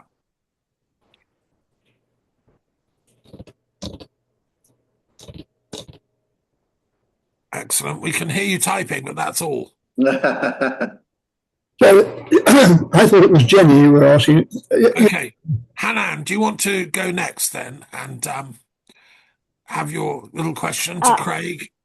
Yes. In fact, thank you so much for this insight into this level of the decision making. It's something I have also experienced being married to a diplomat and meeting a lot of these high-level diplomats all the time, discussing the Palestinian and the regional policies of the Western democratic, between brackets, government. And I was surprised, shocked even, that many of them to escape from facing the reality, the truth, they would start to blame the Palestinians for that. This is the discourse, and I felt it. I have seen it all along. All the diplomatic, regardless their country of origin, regardless where they come from, they always use the same narrative. And I had the impression they all receive one courier, one that is distributed to all these ambassadors to tell them exactly how they should respond. And I was so shocked. I'm wondering if this is the case. This is how they usually distribute the position, how to reply to these kind of questions and this kind of debates. Because, of course, it doesn't make sense. Of course, most of the time they would escape by silence or by starting even to intensify their attacks, by becoming even more towards me as a Palestinian. They would become more aggressive, more completely in a denial mode. And I'm wondering, is there any central level where they distribute to all these ambassadors across Europe or even some other Western countries, or to say exactly the same? Sure. I've often wondered that too with news outlets. They all spout the same stuff. So the question, Craig, is do you think that countries like Israel that are promoting a particular narrative on a given issue, like distribute that to the diplomatic corps? Did you ever get stuff like that at the time you were in office? I mean, you would get from your own government indications of what you were expected to say, but primarily they weren't in the format of talking points or points to make. It's quite simply that what you're expected to is repeat what ministers say. If your minister has said something, you can't say something different if you're an ambassador. So you would carefully study replies to parliamentary questions, ministerial speeches, those kind of, even ministerial television interviews, and make sure that whatever you said was in line with what the minister said. And that's actually your job as an ambassador. That would work that way. And you were, it's one of the things you would do all day, sit there reading up anything that had been said by your Home Office. And the difficulty is, of course, that at the ministerial level, that's where directions are being taken through, IPAC, through BICOM, through all kinds of particularly on the subject of Israel, through the Israel lobby has great influence over ministers all over the world, and so that's where the direction comes in. It doesn't come into the diplomatic corps; it comes into the political bosses. And then all the diplomatic corps can do is reflect whatever the political bosses are saying. But no, I mean, it's quite astonishing. I think the gulf between political messaging and truth is one of the things which is just so obvious in the current situation. And in particular, all the blaming of Iran for the situation in the Gulf, without ever being mentioned by politicians, that Iran was illegally attacked. It's quite extraordinary that they had 40 odd nations having a virtual meeting convened by the UK on the subject of the opening of the Gulf of Hormuz, and at no stage did any one of those 40 nations point out that it was Iran which was attacked, which was the cause of this war. So how do we know that? Sorry? How do we know that? There might have been that point made by countries. No, as I say, I still do have friends in the Foreign Office who used to work for me or whatever. So I do know that. That's shocking. Yeah. Okay, so look, I think we ought to move on to our next speaker if we can. We've got two other speakers to get into this session. And so we've only got 15 minutes, but I think we should give them the full. Craig, do stay and listen. And the next session is going to be good too, if you can. James, I think you're up next, and you've got a lot to say about this, I'm sure. Say about it, I fit it into 15 minutes, I'm afraid, but I have to start by apologising to Maureen. I didn't mean. I mean, I'm not a doctor of religion. I'm a doctor of architecture and planning, and I'm more interested in the future and building stuff than in investigating what went wrong in the past. I didn't mean to denigrate religion as mythological in the negative sense. I just mean that it's uncertain, and I concentrate on that because I think it's been used, religion has been used by the Zionists, whatever you like to call them, weren't then that then, but in the early days, as I think you, Thomas, were pointing out, there was the, what did you call them, the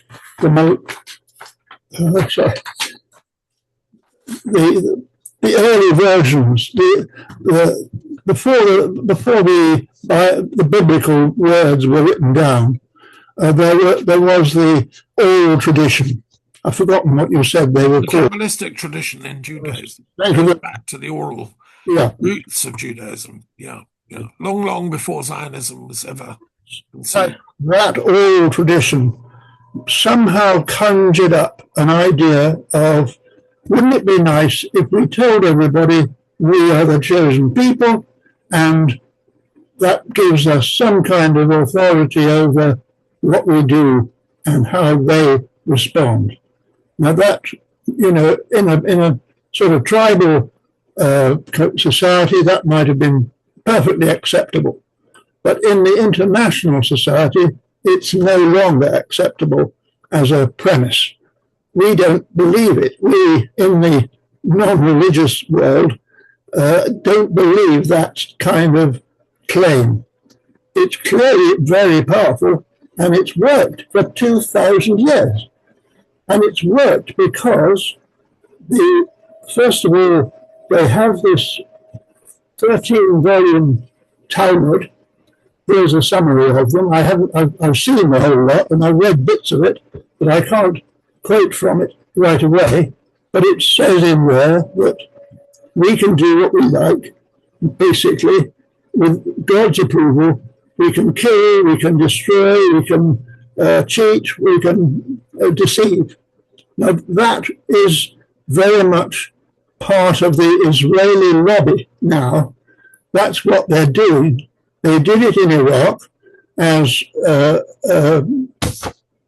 Craig referred, but it didn't make it too obvious. I was around at the time of the invasion of Iraq, and I tried very hard to point out to Blair and co. that this was a Zionist plot. It's based in a document that they produced in Mossad in 1980 called A Clean Break, a new strategy for securing Iran, in which it says we're going to have to destabilize the neighboring countries instead of actually attacking them ourselves. And the Mossad agent who gave some of this away, Victor Ostrovsky, was asked, surely we're not going to attack Iraq. No, his officers told him, we're going to get the American army to destroy the Iraqi army in the Iraqi desert, which is what they did. Now, how did they do that? They did it because they've got a very powerful lobby, which again, most people don't seem to mention. But Professor Mearsheimer and Dr. Volt wrote a fat book on the lobby. There have been others, and there was that was the lobby in America, which tells us how strong that Israeli lobby is, what it does to get its strength. It funds congressmen. It tells them that they've got to support the Israeli activities no matter what, even at the expense of American lives and interests. And there's another book called The Stealth Pacts, which it was produced around about the time of the Iraq War, which went into the consequences if you didn't toe the line. So everybody in what's happened to Craig? In Craig's circle would have been conscious that there were penalties if you didn't go along with that. And nowadays, as if that wasn't enough, they're just passing a law in Congress which says that it'll be a criminal offence to criticise Israel. So they haven't given up on that one, and it seems strange to me that the American intelligentsia haven't reacted against it. But funnily enough, some of the Jewish intelligentsia has. There's this wonderful book called Tell the Truth and Shame the Devil, which exposes all this by Gerard Menuhin, the son of Yehudi Menuhin, the violinist. You ought to read it. Look, that's the number of references. Nearly every page I've had to pinpoint references on. So there are good people in the Jewish community who are trying to tell us what's going wrong. But again, I come back to the fact that it's a very powerful lobby. It's not just a religious thing. It's as previous speakers have said, they've got control of most big organizations. The CEOs of most multinationals, big multinationals, happen to be Jewish. The banks, as we know, have been dominated by Jewish interests since, well, 1750, when dear old Rothschild took over the 5 European countries. Then, coming up to date, are they in control of the law? Well, the International Court of Justice took Netanyahu and co to court, found them guilty. Well, they didn't find them guilty, but they found evidence for genocide. And what happens? They're pushed aside and called anti-Semitic. So the ICC, a couple of our people, Lord Michael Mansfield, took another case at the ICC to prove that it was genocide, which he did. And again, it's simply waved aside, that verdict, as being anti-Semitic. And people are listening on the BBC. It says, on Question Time last night, the interviewer intervened and said, oh, you can't say it was genocide. Mr. Netanyahu has denied it. Well, he may well deny it. Any criminal would deny what they're doing. But if two international courts have accused you of something, it's very hard to believe that they aren't right. On top of that, they have control of the United Nations. Virtually no resolution condemning what the Israelis have done to the Palestinians and other people, the Syrians, the Lebanese, have passed into a resolution. And that is partly because they're very powerful and partly because they've got the Americans on their side who use the veto. But I would question why other countries like China and India, who probably have got slightly more objective attitude to the Middle East, don't intervene at the United Nations Security Council and use Article 27, which says that parties to a dispute forfeit their right to vote. Now, America is always a party to the dispute over Israel-Palestine issues because they're funding the Israelis, providing them with billions of dollars worth of weapons every year, and they do nothing for the Palestinians. In fact, they help to destroy them. Trump has just destroyed the international aid for Palestine, taken the aid from the Americans away from it. So they should be told to step down while those resolutions are passed, and then they would be, and then the United Nations would have some clout in stopping the genocide and the attacks on other countries like Iran and Lebanon and so on. But if that's not enough, they have control of the religion. This is what we're talking about here today, the religious aspect of all this. The Christians in America have largely been somehow converted into Christian Zionists. In other words, they're Christians who believe that the Zionists have got some hold over the Holy Land, even though they didn't exist at the time.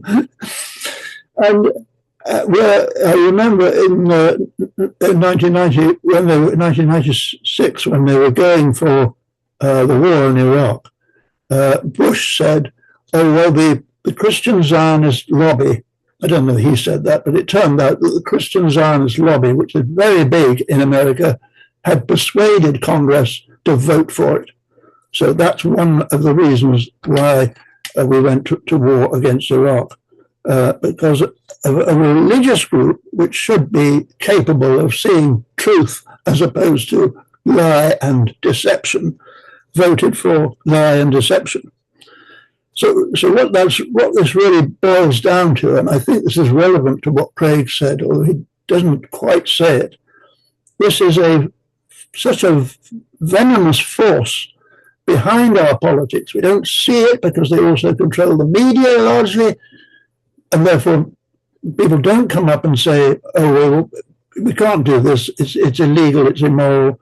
It's wrong, and it's killing people," because it's a lobby which is almost untouchable. And that in itself, I think, has got to be addressed. Otherwise, we are falling into the same trap here. And there's no need to, in an academic discussion, to fall into that trap. Is there, apart from the fact that they can turn us off? There's a group I speak to occasionally at Abra House, a Muslim group, and they stop me speaking. And I say, "Well, why was that?" And they say, "Oh, well, we don't want to be barred from our internet connection."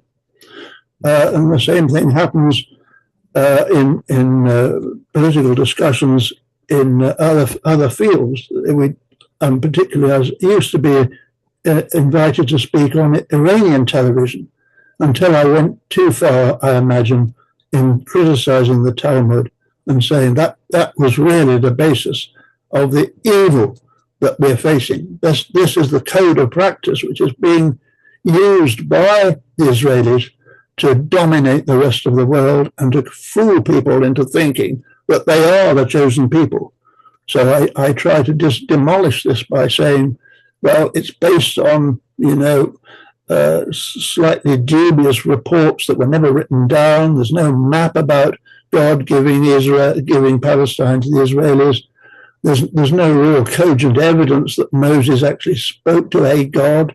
If he did, it was probably a Jewish God called Yahweh and not the one that we all believe in. And he only did it, I believe, according to a book on it called Tutankhamen, because he'd run away into the desert after killing an Egyptian general. And he was trying to think, I believe, for an excuse to come back into civilization, saying, "Oh, God's spoken to me and he's told me to take my people away." Thank you, James. Look, before we go too far down that argument, let me just say that I want to thank you for your contribution. It's important. We do have freedom of speech here within the limits of right reason. And what you've said is important. I would just point out in favor of my rabbis that you can take many things from the Talmud. It's a huge encyclopedia. You can also be righteous and truth-loving and good and kind, and that's all in the Talmud too. So, I just don't want people to think the Talmud is full of evil stuff. No, there's bits of evil. Okay. But there's also a lot of goodness in there as well. I'm afraid I can't prove this because I'm not an authority on this bit at all. Right? Honestly, trust me. I trust, but I do suspect that a lot of the good is for them, not for everybody else. But I hear what you said, and it's important. To Jewish friends. I'm going to look that book up. That's very important. It's a wonderful book. The chap who wrote it is also demonized because he wrote it, and he doesn't like me even quoting it actually. But oh dear. Okay. Well, look. Thank you very much, James. We're going to move on now to our next speaker in this session, and he's joining us all the way from Canada, Matt Ehret, who's going to be speaking about. And we're having a meeting about comparative diabology, but we're not. The last couple of speakers avoided the devil as such.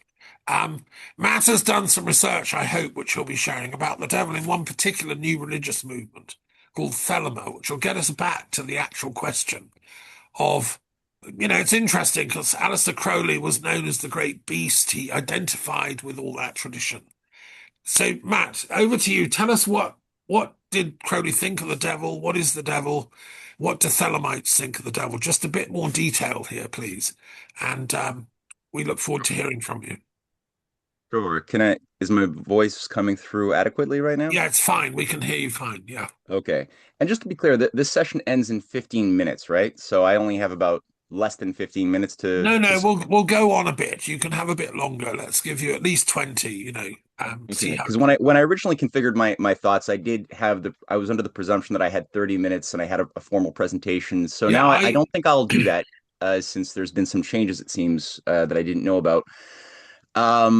What I will say about Crowley is that there's very little in our civilization that is untouched in a very negative way by the influence of Crowley and the institutions and traditions that he amplified and gave a particular character going into the 20th century, into the present day. I'm going to say a few notable aspects of that I'll share from my research, and hopefully there will be time for a little bit of discussion. I think I mean, Matt, honestly, you can take the full 30 minutes. If you prepared a 30-minute thing, we'll go into the next session. It's more important that you share what you've discovered. Okay. Yes, Thomas, can I just come in? Because I've also had a word with Matt. He's also an internet guru, really prolific. It's good because he's presented. He's probably going to put it on internet if it's done properly. Is that right, Matt? You normally put it on internet. Yeah, no, do present your talk that you prepared. Go on. Yeah, we'll squeeze the other speakers. Yeah, thank you. Yeah. Hey, well, you asked for it. Do I have screen sharing powers in that case? Right now it says I do not have screen sharing powers. Yeah. Bear with me a sec here. Yeah, there you go. The host is not allowing sharing at this meeting. I see. Sorry, here we are. I'm clicking on. If not, we'll just shoot off the hip. It's okay. You start and I'll bring it up as soon as I can find the right button. All right. So what is this thing called Thelema, first of all? This is a new religious philosophy that the figure of Aleister Crowley had innovated or had channeled to him during a particular magical working that had taken place in Egypt, supposedly within the king's chamber of the Giza pyramid, when he was carrying out a bit of sex magic in 1904, and a demon by the name of Ayahuas, who apparently presented itself to him through his Scarlet Woman at the time, basically said, okay, here is a message from Horus. Horus is a god known as the son of Isis and Osiris of ancient Egypt, but it didn't have that name at the time. It had a different name that they were using. I'm just going through my slides here. You can share now, Matt. I've changed the settings. Yeah. I can share now. Oh, I see. It's not even. Oh, here it is. Okay. So can you see the PowerPoint just now? Yeah, we can see it. All right. So here, let's go from the formal thing. So as I called it, as you titled it, the role of the devil in Crowley's Thelema, do what thou wilt shall be the whole of the law. Love is the law. Love under will was the general rubric around which he formulated this thing. Doing what thou wilt was the notion that those who were initiated into his particular rites and teachings, which were expansive, would have a self-deification. They would be shed through a series of rites and rituals of their previous beliefs in God, of morality, of conscience, and we would become essentially a self-actualized entity that would discard any concept or belief in God or anything outside of themselves, with this very, very strange notion of all is one. Because if you could see God in everything, including in evil, and if you can integrate the evil within yourself, within the self that you want to become, and you converge all of these moral opposites into unity, then you are God, effectively.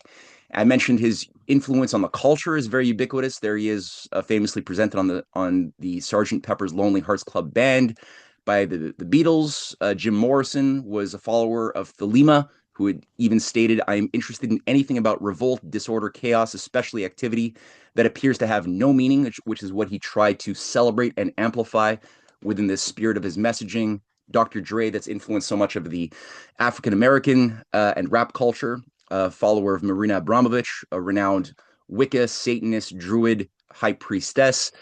who worked very closely with Kanye West. This is a little excerpt from his recent video Power, also a collaborator with Dre, featuring himself as a self-deified being.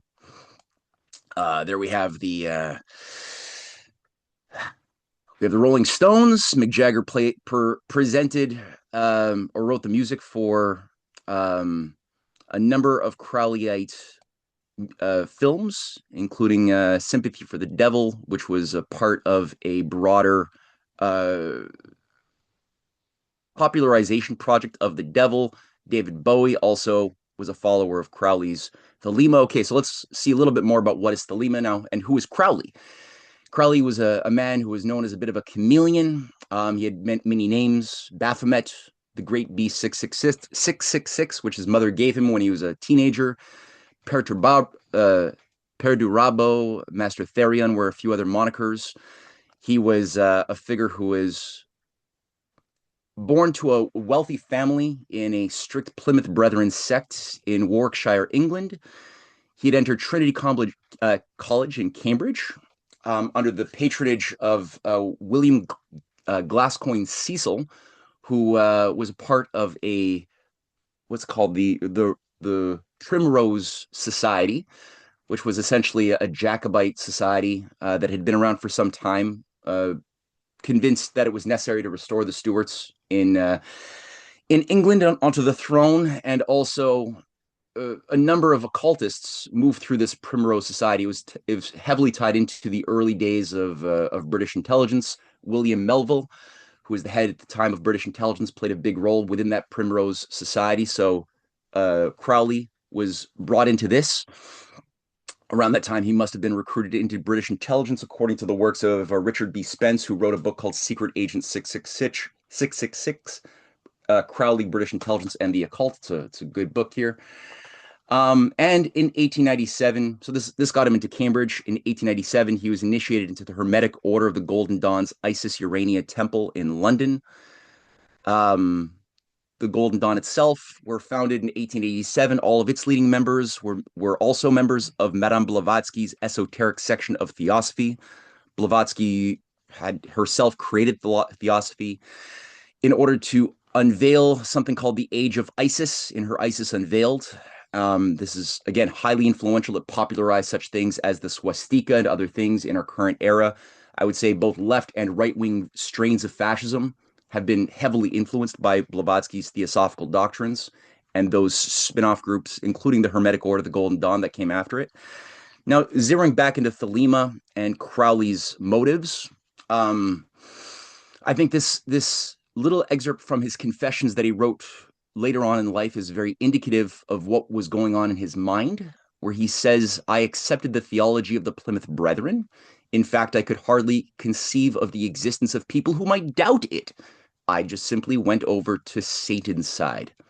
So here he is talking about this strict, exclusive Plymouth Brethren sect that he was born into, created by John Nelson Darby, the founder of premillennial dispensationalism and rapture theology that so shaped the Christian evangelical mindset, especially in America.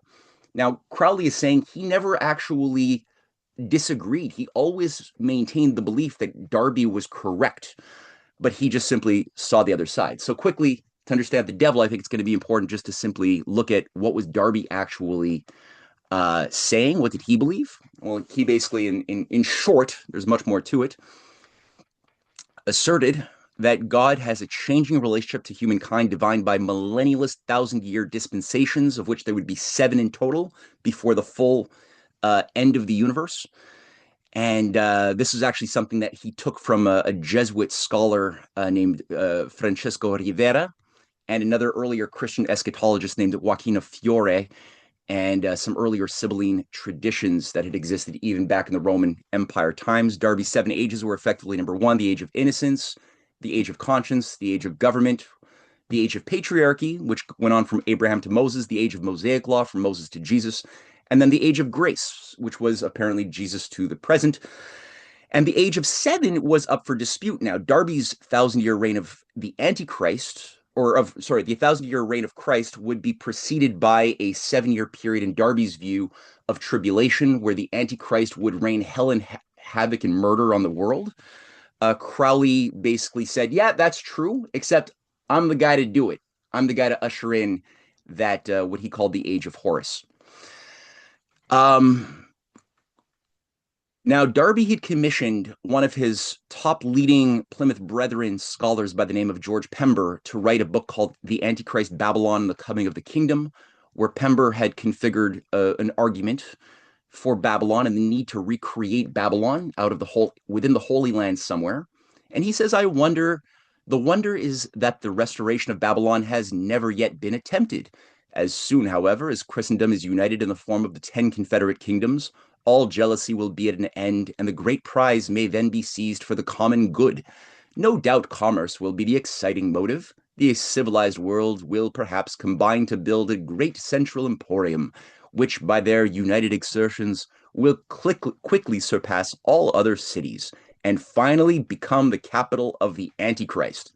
Sounded pretty good up until that very last sentence. And you're like, oh, the reason why you want to build this great emporium of progress for the common good is to usher in the Antichrist at the end of the day. So what the hell is that? All right, some of the big followers of Darby from the Plymouth Brethren, exclusive Brethren sect that had an inner teaching for the exclusive initiated and an outer teaching for the uninitiated, included this figure Ord Wingate, who is a co-founder of the Haganah, a leading figure with Jabotinsky, and who worked closely as well with Michael Sykes of Sykes-Picot fame, who is the official biographer of Wingate, actually. His cousins included T.E. Lawrence and E.G. Brown, Brown being a patron and sponsor of Jamal al-Din al-Afghani of Salafist fame, and T.E. Lawrence, a handler of the a Hashemite whisperer. Okay, Thelema is what? As I said, it was channeled through a ritual in 1904. Now, the idea was to replace all religions and unify new synthetic religions, including modified Abrahamic-rooted faiths in the New Age, which will dominate the Aeon of Horus. Yeah, I'll move through that. Ios was known as an emissary of Horus, as I mentioned already, and it involved a trinity of deities called Nuit, Hadit, and Ra-Hurquit. That is, those were other names given for Isis, Osiris, and Horus. And Horus was known as the age of the crowned and conquering child, was his idea of Horus. Crowley says that this Aeon of Horus will be a time of unconstrained personal freedom in which a handful of supermen, led by Crowley, sort of the Nietzschean Übermenschen, would perfect their wills and become gods. Do what thou wilt shall be the whole of the law for the supermen. They will delight in wines and strange drugs, which shall not harm ye at all, as well as every kind of sexual excess. Meanwhile, the rest of humanity, the slaves, shall be made to serve the supermen. Compassion is the vice of kings, Ios told Crowley.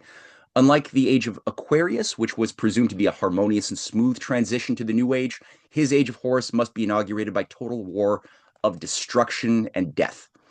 Crowley also said, there is a magical operation of maximum importance, the initiation of a new aeon. When it becomes necessary to utter a word, the whole planet must be bathed in blood. Before man is ready to accept the law of Thelema, the great war must be fought. This bloody sacrifice is the critical point of the world's ceremony, of the proclamation of Horus, the crowned and conquering child, as the Lord of the Aeon.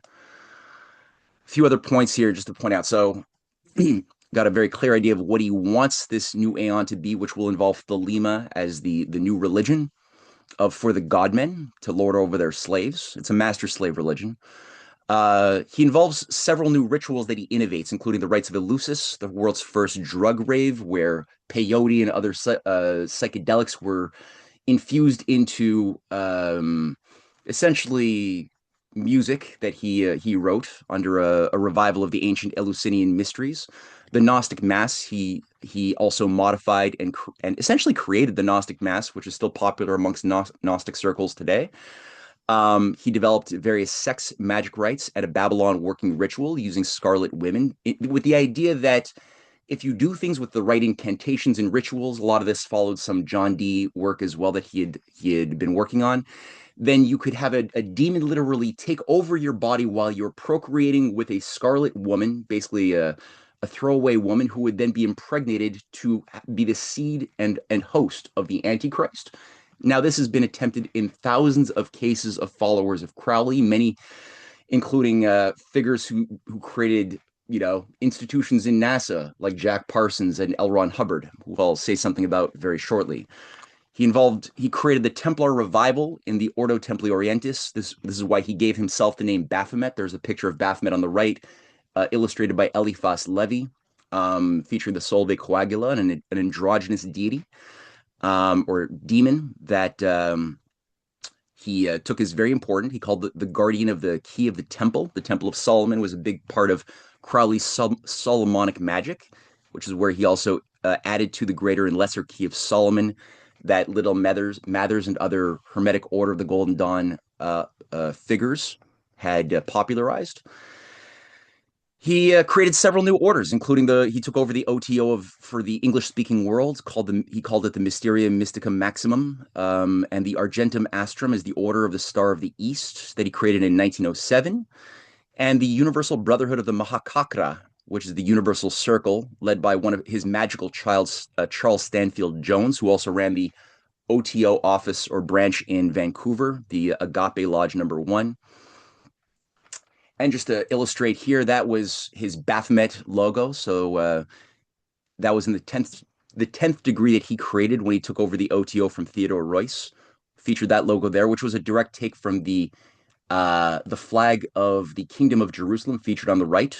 He also called it the de Molay cross, named after Jacques de Molay, who had been burned at the stake for basically witchcraft, and I think rightfully so. Actually, in my research, I went into it thinking that Jacques de Molay was wrongfully accused by Philip le Bel. In fact, I think it's actually very true that demonology and other black sorcery was being worked upon by these leading Templars who had made their base in Solomon's mines, by the way, in the Holy Land, and it was them who oversaw this ritual bloodbath of the Crusades. That was the the Kingdom of Jerusalem, which many of the Templars, which had an esoteric sort of character, were managing for well over 200 years. Part of the Babylon working involved both sex magic, but also sacrifice. That's a big part of Crowley's world, and he even has advice on his Book of the Law. That was the book transmitted to him in 1904, describing how to look for your best sacrifices to the demons. He said the best blood is that of the moon, then the fresh blood of a child, or a dropping from the host of heaven, then the blood of enemies, then of priests or worshippers, and last of some beast, no matter what beast. Just to say, it wasn't just sex magic. His influence on World Wars I and II is massive. As I mentioned, this Secret Agent 666 book by Richard Spence is highly useful. He saw this as a way to actualize this age of Thelema. One of the Thelemic followers of him, who oversaw the Argentum Astrum Lodge, was Sir J.C.R. Fuller, whose work on tank warfare. He was a general in the British military. His teachings on tank warfare is still taught in West Point and military academies to this very day. He was the lieutenant of Sir Oswald Mosley, featured in the middle. Oswald Mosley was also a Theosophist and a Fabian, as well as being a right-wing hardcore fascist, the head of the British Fascist Party. And Fuller had direct connections to Hitler and Himmler amongst the inner workings of the SS. And it was through Fuller that the Thelemic doctrine was infused into many of the leading SS figures, especially around Himmler, who created his own New Templar order in Wewelsburg Castle, bringing in also strange Bonpo monks from Tibet who had carried out a lot of dark magic on their own terms and had a lot of similarities with the magical workings of the Thule Society and these figures. That's the name of the book that I was mentioning. And it proves actually that in this book that not only was Crowley a lifelong agent of the British Empire, but also that he played an instrumental role in the sinking of the Lusitania and transmitting information to British intelligence and the British High Command in 1914-15 that the Lusitania was carrying weapons as well as civilians, resulting in the Germans taking this thing, basically, destroying it as a way to provoke kind of a Pearl Harbor kind of feeling in the Americans that would all of a sudden get rid of their isolationist attitudes and be willing to go in and basically, support this completely absurd war. Crowley's heirs, as I mentioned, Jack Parsons and L. Ron Hubbard, the guy who goes on to found Scientology. The other guy on the left was responsible, in fact. There were U.S. military intelligence investigations on Parsons' role in transmitting classified Manhattan Project weapons and rocketry information, as well as nuclear weapons development information to Israeli intelligence in the 1950s, before Parsons mysteriously died, although it seems in occult circles nobody really believes that he died at the age of 40 or 38 in a strange explosion in his garage. They had together been doing Babylon working rituals to invoke the Antichrist in the deserts of New Mexico. He also had plans to go and live out his days in Israel, just as a side note. That's a thing. Scientology directly used the Hermetic Order of the Golden Dawn cross with the secondary X sprung through it, and a lot of the same symbology was infused under a new Scientology garb by L. Ron Hubbard. Some of his heirs also include Michael Aquino, who is the self-professed avatar of Crowley, who carried out workings in Himmler's Wewelsburg Castle in the 1979 to 82 period, and who had worked with the head of military intelligence, Army intelligence, General Stubblebine, in commissioning the overhaul of U.S. Basically what was known then as the revolution in military affairs, following the protocol set out by his Mind Wars from PSYOP to Mind Wars white paper that he co-authored with Colonel Paul Vallée, which oversaw the training of basically infusing the occult and New Age into the training of military officers who would go on to be the new vanguard of a Mithraic Grail knighthood of Jedi high priests. In fact, one of his programs was known as the Jedi Warriors program in Fort Bragg. A lot of these graduates who went through this process of indoctrination went on to be rewarded with high positions of power within the U.S. military, especially through the days of Iran-Contra, where a parallel government under Oliver North and John Poindexter, who were followers of this group, had been created, and that these groups were also deployed to oversee Desert Storm and the operation of 9/11 for its new Pearl Harbor moment in America. There he is, by the way, on the left, with Sammy Davis Jr. and Anton LaVey, who he had formerly been the second in command of at the Church of Satan. He split off and created the Temple of Set, basically the name of Horus's uncle, who kills Osiris as part of his new, rebranded or version of the Age of Horus that he wanted to invoke. There's the son, the grandson of Anton LaVey, Stanton LaVey, who is also a leader of the Temple of Set, with Joe Rogan wearing his 666 shirt, very close friends, and the Baphomet statue of the temple or the Church of Satan unveiled at the, I believe, Arkansas legislature. There's some other heirs of the of Crowley amongst the evangelical right. I mentioned the PSYOP to Mind Wars paper that overturned the training, or basically changed very much the training in U.S. military intelligence, was co-authored by Paul Vallée. There he is with Charlie Kirk giving the thumbs up. He is, of course, a co-founder and advisor of Turning Point USA, which was devoted to changing the minds of Americans. He's also an early promoter of QAnon, as was Michael Aquino, for that matter. And he was a member of the Jerusalem Summit organization, devoted to relocate Palestinians and the Palestinian people to surrounding Arab countries as a solution to the Israeli-Palestinian conflict, and to bringing about the organization's belief that, quote, this is from their website, one of the objectives of Israel's divinely inspired rebirth is to make it the center of the new unity of the nations, which will lead to an era of peace and prosperity foretold by the prophets. So he's a supporter, a member of the Jerusalem Summit that has that mandate. Pete Hegseth, of course, has this very disturbing tattoo everybody has seen of the Templar, the Kingdom of Jerusalem, multifold cross, and has even said that the purpose of his life is to rebuild Solomon's temple. That's something he said in Jerusalem in 2017. And he's also called for American crusade, saying that our present moment is much like the 11th century. We don't want to fight, but like our fellow Christians 1,000 years ago, we must. And he calls for basically a new crusade against Islam and China. And again, I think he's telling the truth. It is not that different from what happened 1,000 years ago in an earlier dispensation, according to the minds of some of these psychos.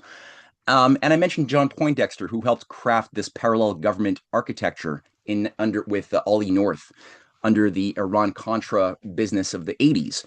Poindexter went to jail, got out of jail, and immediately was commissioned after 9/11 to create total information awareness utilizing the Eye of Horus as its symbol for a mass surveillance grid for our own security, which, if people remember, was rejected by the US population. We were not ready at that time to accept that kind of destruction of our liberty. And so they canceled it. But a year later, unveiled something called Palantir, using basically the CIA's venture capital front called In-Q-Tel. John Poindexter directly met with Peter Thiel, as did Richard Pearl, who was a leading Straussian overseeing the clean break doctrine, for that matter. And together they basically created a new total information awareness with a new all-seeing eye that would look over everybody, in the form of it. That was the name of the orb, the Palantir orb, that would give its user omniscience to see all, to watch all, and thus for all to feel like they're being watched. And if the slaves always feel like they're being watched, they're going to be much less inclined to rebel, as Bentham, another Satanist, innovated with his panopticon idea. And on the bottom right, there is a picture of both the symbol of Palantir with a figure looking at you, looking creepy, by the name of Louis Mosley, the grandson of Sir Oswald Mosley, who is the president of Palantir UK. Of all the people in the world, you got Sir Oswald Mosley, the Hitler of Germany, whose grandson is now all of a sudden the head of the Eye of Horus operation. And just quickly, I wasn't going to do this, but what is this Mystery Babylon in Crowley's mind and the mind of many others? I think when you're looking at the recreation of Babylon in order to satisfy certain prophecies in the Book of Revelation, the borders of the Neo-Babylonian Empire during the 48 years the Jews were in captivity look startlingly similar, not identical, but very similar to the plot of what Greater Israel is believed it should be or become in the minds of certain fanatics who think that that's a good idea. And what is the Antichrist? I don't know. There's a lot of contenders for who they wanted to see the Antichrist, or who this Mystery Babylon was. I know I was bothered when word came out that Kate had unveiled her second-born child, or maybe it was the third-born child, in 2018, using a dress to the world for the first time, using a dress that was a replica exactly of Rosemary from Roman Polanski's Rosemary's Baby, where that's a screenshot on the right featuring her holding some red roses. Probably a little tip of the hat to the Rosicrucians that also had a connection both to Crowley, but also to this larger initiation that John Dee and Edward Kelly were trying to stimulate. There's a picture of the pedophile Polanski in the middle, who made the film, also is very much tied to the Charles Manson circle. And one can speculate if the death of his wife, Shannon Tate, by the Manson family had anything to do with some sacrifice that Crowley had called for regarding the death of a child, especially your own. And I will just say a number of Crowley's own children didn't make it past babyhood. One can only, again, speculate why that was the case. But that's my very short presentation. No, thank you very much, Matt. It's like trying to stop Niagara Falls. We could carry on listening to you for ages. The one thing, I just want one answer, just one very quick sentence in response. The thing, my question to you is very simply in one sentence is, what did Crowley actually think the devil was? Did he think he was the Lord of this world? Is he a physical being? Is he a consciousness state? What was Crowley's vision of the devil? In one sentence, please. I think it was a Gnostic demiurgos of an evil God that created the world evil, but only those who are strong enough to internalize that fact, which would be his Superman types, would be permitted to be made in the image of that force. I don't think he even believed in a higher light as the Gnostics believe in. I think that was his fundamental core deity that he worshipped. Okay. Well, thank you very much. So huge amount of data you've given us. We'll share the slides. I hope maybe you can, think about that last question, and another time we'll go into more detail. Hugely interesting. I'm just very conscious of time because we've got 3 speakers due to start. I want to move on to hear from them. I thank the speakers, Craig, who's left, James, who did a brilliant job, and then, Matt. That was stupendous and raised millions of questions. But we want to go on and talk about the devil in Christian thought. This is the next sequence. And for all his sins and horrors, Crowley was actually, ironically, a Christian of sorts. There was a Rosicrucian phrase that says, Christus verus Luciferus. Christ is the true Lucifer. I think he would agree with that.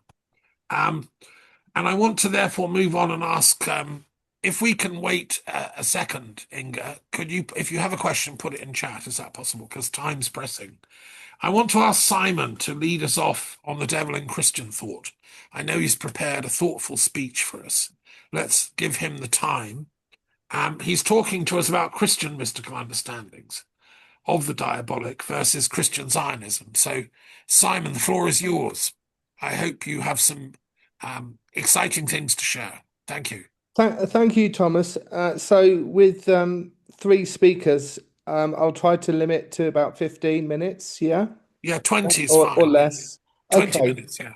Yeah, so many things to say from today, but I was very mindful when Matthew, I think, gave reference to William Blake, referring to Blake's marriage of heaven and hell, which I think is a great example of a Christian mystical tradition concerning the diabolical. I wrote down a little quote. So most of the points I've got are different from what I'd originally thought I would speak, but I think it's relevant to the conference. Firstly, Blake, if you can see God in everything you see, you have seen God. If only you see only the ratio, you have not seen God, which I think is quite an insightful comment, which I'd like to unpack a little bit at the beginning. I'll repeat the essence of what Blake was saying is that if you see God in everything, then you've seen God. If you only see God in some things, you haven't actually seen God, although you think you've seen God. The implication that Blake is getting across is that God resides in all things. It's quite a similar idea to Hegel, who I'm very interested in. Now, Hegel, of course, gets mythologized and has been criticized by so many people, but it's quite shocking how poor their criticisms are. Even people like Bertrand Russell, who has great reputation as a philosopher, yet his comments on Hegel are just almost ridiculous. And then you've got Schopenhauer saying that Hegel just speaks, as he described it, a lot of mystical nonsense. And I'm just thinking, and Russell's point is that he's somehow suggesting that the nation state can do what the hell it wants, if you like. That Hegel was suggesting somehow that spirit was manifested in the state, and therefore what the state does is without reproach, without question, which of course is not what Hegel was saying. And most people that really know Hegel say he's saying something completely different to that. Yet you've got Bertrand Russell, Karl Popper is another one. Karl Popper is probably more caustic than most when he's reflecting on Hegel. His comment was along the lines of Hegel is responsible for 20th century totalitarianism. Ridiculous, ridiculous. So just a little bit on Hegel. So what did I write down about Hegel? Hegel, I mean, first of all, he was a philosopher and a theologian. That's really important to understand. He was a Christian theologian and a philosopher. That was his original place that he started from. But he basically, in a slightly different way to Kant, he liked the idea of including all thought in our all thought in the process of human consciousness and understanding, rather than just leaving certain aspects out. And his concept of Geist, which we would interpret as spirit, which is normally associated with the mystical or the divine, which it sort of is in Hegel, in the sense that Hegel sees spirit as the initial first cause or the first principle, God who gives life to all things. And so therefore humanity is like a divine emanation. And but when he's talking about spirit in his philosophy, what he means is the autonomous movement of human thought.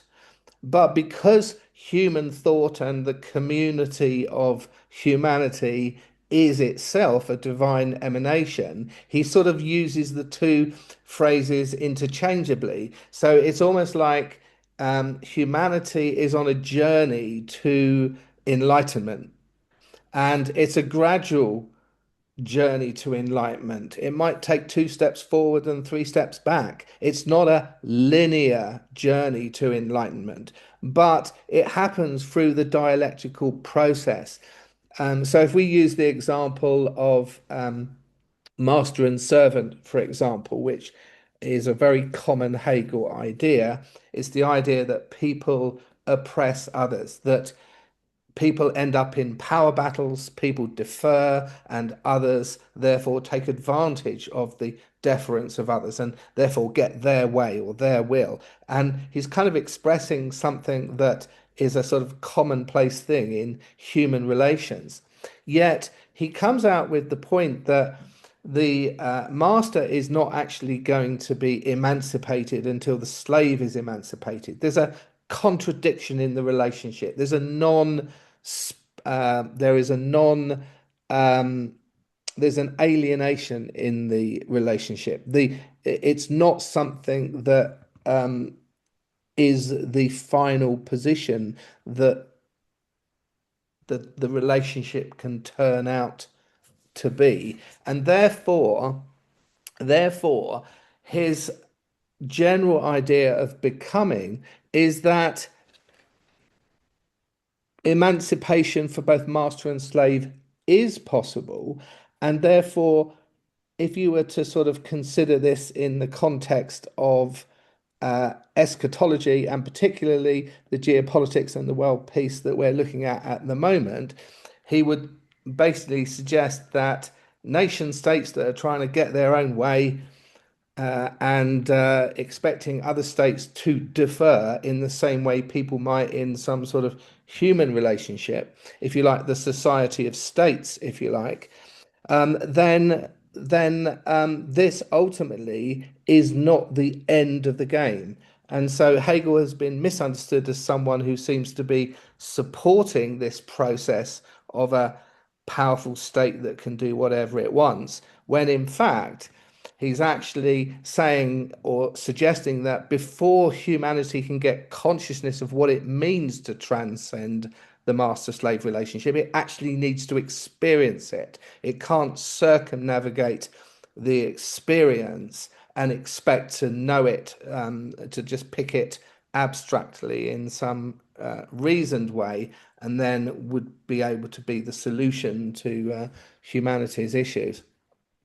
I kind of drifted off into philosophy a bit, and I probably don't think that's helpful. Let me just bring things back to the basic description of the diabolical.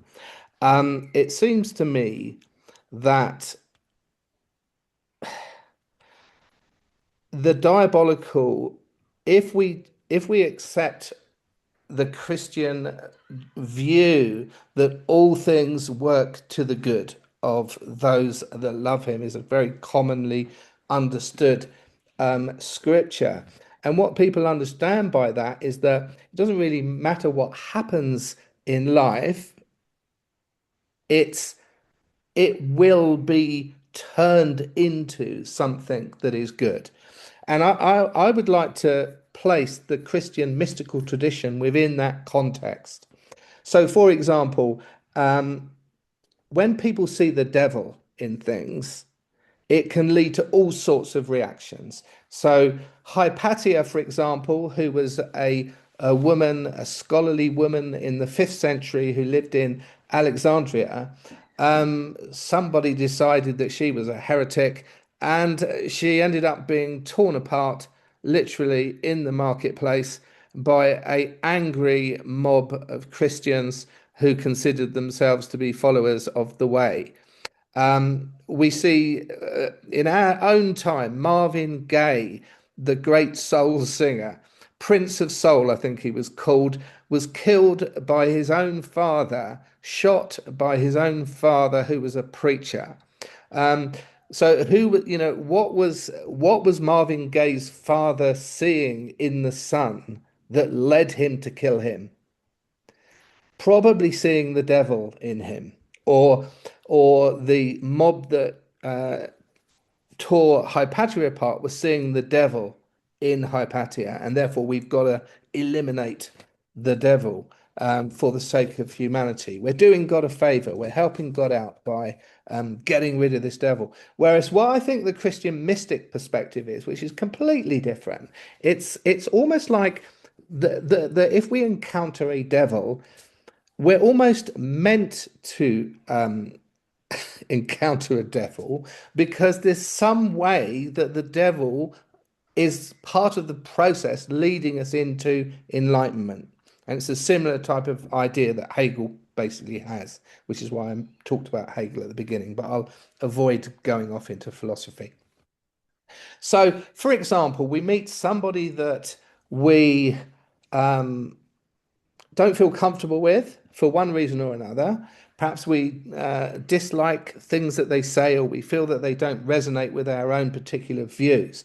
Is this something that is demonic we are experiencing, or is it something that is going to lead us into a place where we can process our own thoughts and understand what we actually believe? And I think this is the sort of approach that the Christian mystics would take, as opposed to seeing something of the devil that needed to be overcome, persecuted, or obliterated in some way. So I suppose psychologists would tell us that if we meet someone that makes us feel uncomfortable, it's normally something about ourselves that is being challenged by the particular person. And so if we see that as a positive rather than a negative, that perhaps that scenario is bringing us psychologically to a place where we can understand ourselves better, then we are being brought by that circumstance to greater understanding. Now, if we consider, as Christians do, that the divine gives life to all things and sustains all things. So, beginning of John's Gospel, in the beginning there was the Word, the Logos. The Logos was God, and the Logos sustains all things. All things are sustained by the Word, by the Logos, by God, the mind of God, as the Hebrews understand the meaning of the word. The the mind of God sustains all things. That means that the demon and the devil is being sustained by God's life. That's not to say that there aren't things that we consider to be unpalatable, unholy, unspiritual, whatever words we want to describe it as, that do harm to ourselves and harm to others. Of course, there are things that do harm to us and to others. There are people that persist in doing harm, and they definitely need to be stopped. Personally, my own particular take on people that do things that we don't want, of course, that needs to be stopped, and in the sense of preventative and action that just needs to be happened as a consequence of existential threats of some form.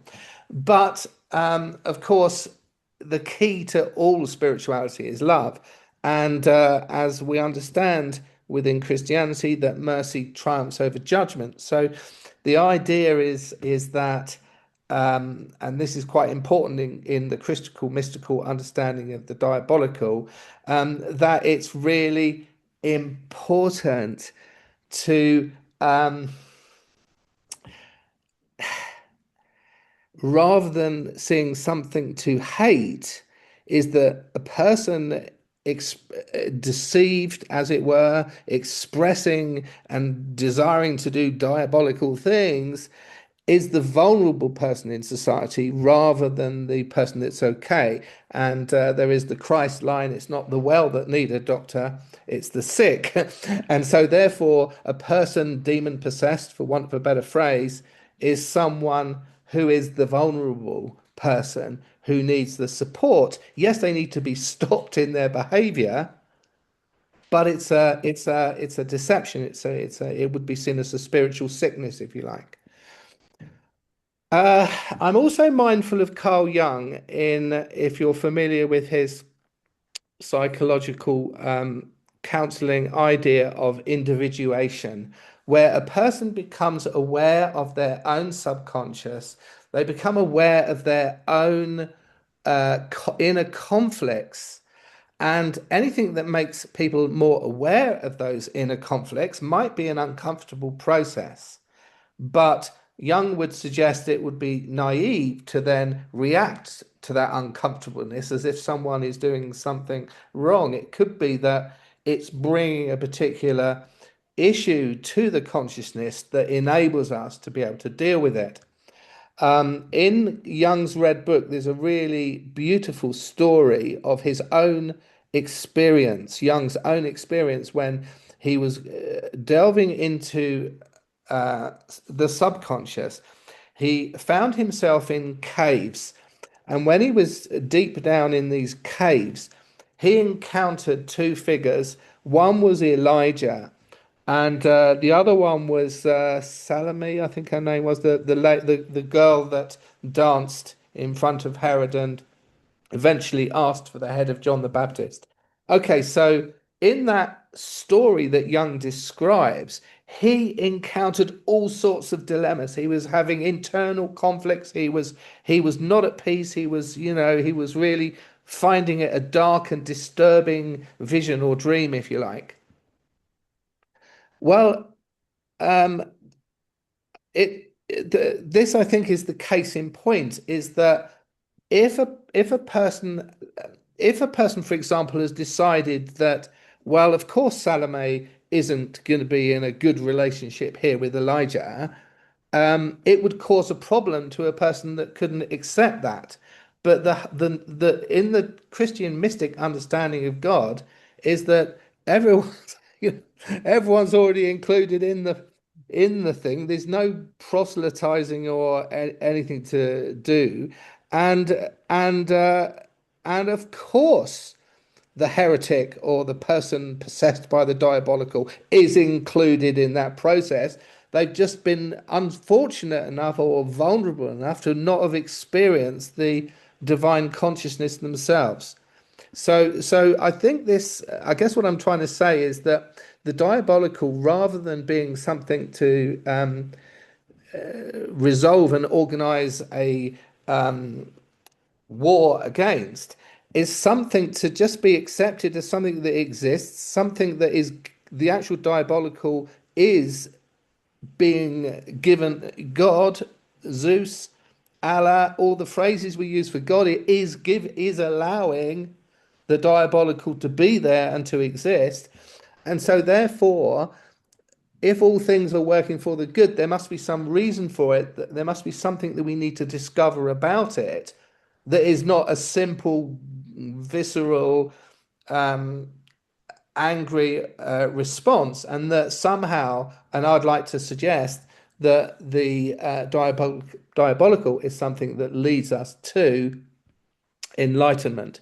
And enlightenment does not mean an enlightenment for one partial group of people. It literally is a communally experienced enlightenment, which crosses all the boundaries that many people have expressed so well in the conference today.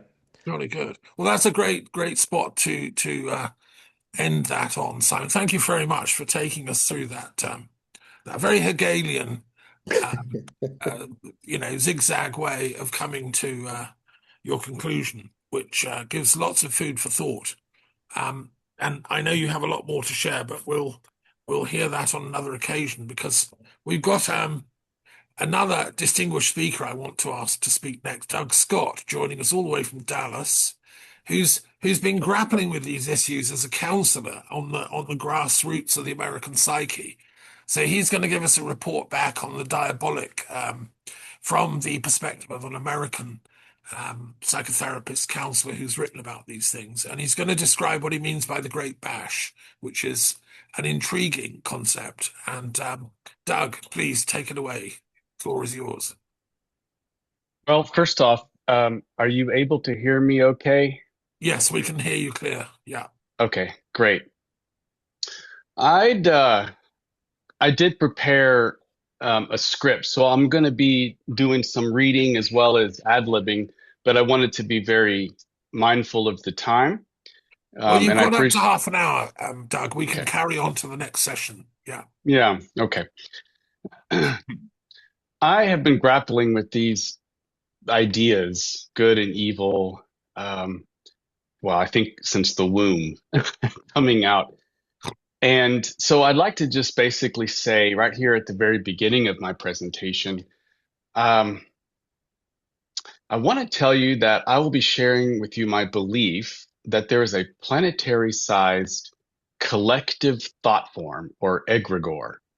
Some people call it maybe an elemental, which we humans have created and have nurtured and have been enmeshed within for millennia. I think the human imagination has called this great collective thought form Satan or the devil. And here I would assert that this great bash, which is what I'm calling this elemental, is actually very similar. In fact, I would say this is part 2 of Simon's talk in some ways, is meant to be there. Okay.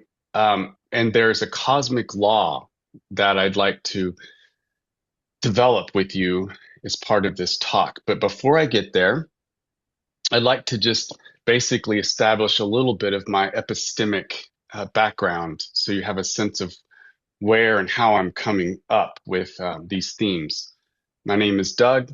I'm a licensed clinical social worker in the state of Texas, and I like to consider myself a psycho-spiritual counselor. I hold 2 graduate degrees from Boston College, which is a Jesuit university. It's a clinical social work degree, as well as pastoral ministry, which is more like applied theology.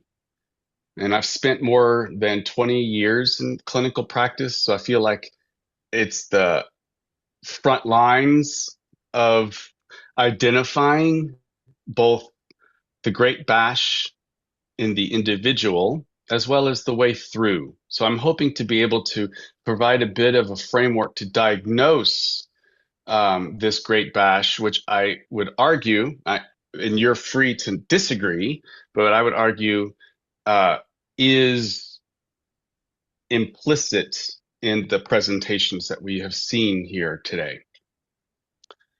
My religious formation is within the Catholic tradition. Probably now I would see myself as more small c Catholic, even though we do go to Mass, and I love participating in the Eucharist, which means Thanksgiving, by the way, in Greek. But within Catholicism, my specific spiritual love is Franciscanism, and also the contemplative Christian mystical stream, some of which was touched by Simon, I think. And I've always been interested, too, in that nexus between the spiritual and psychological, and also the bridges between the conventional and the esoteric.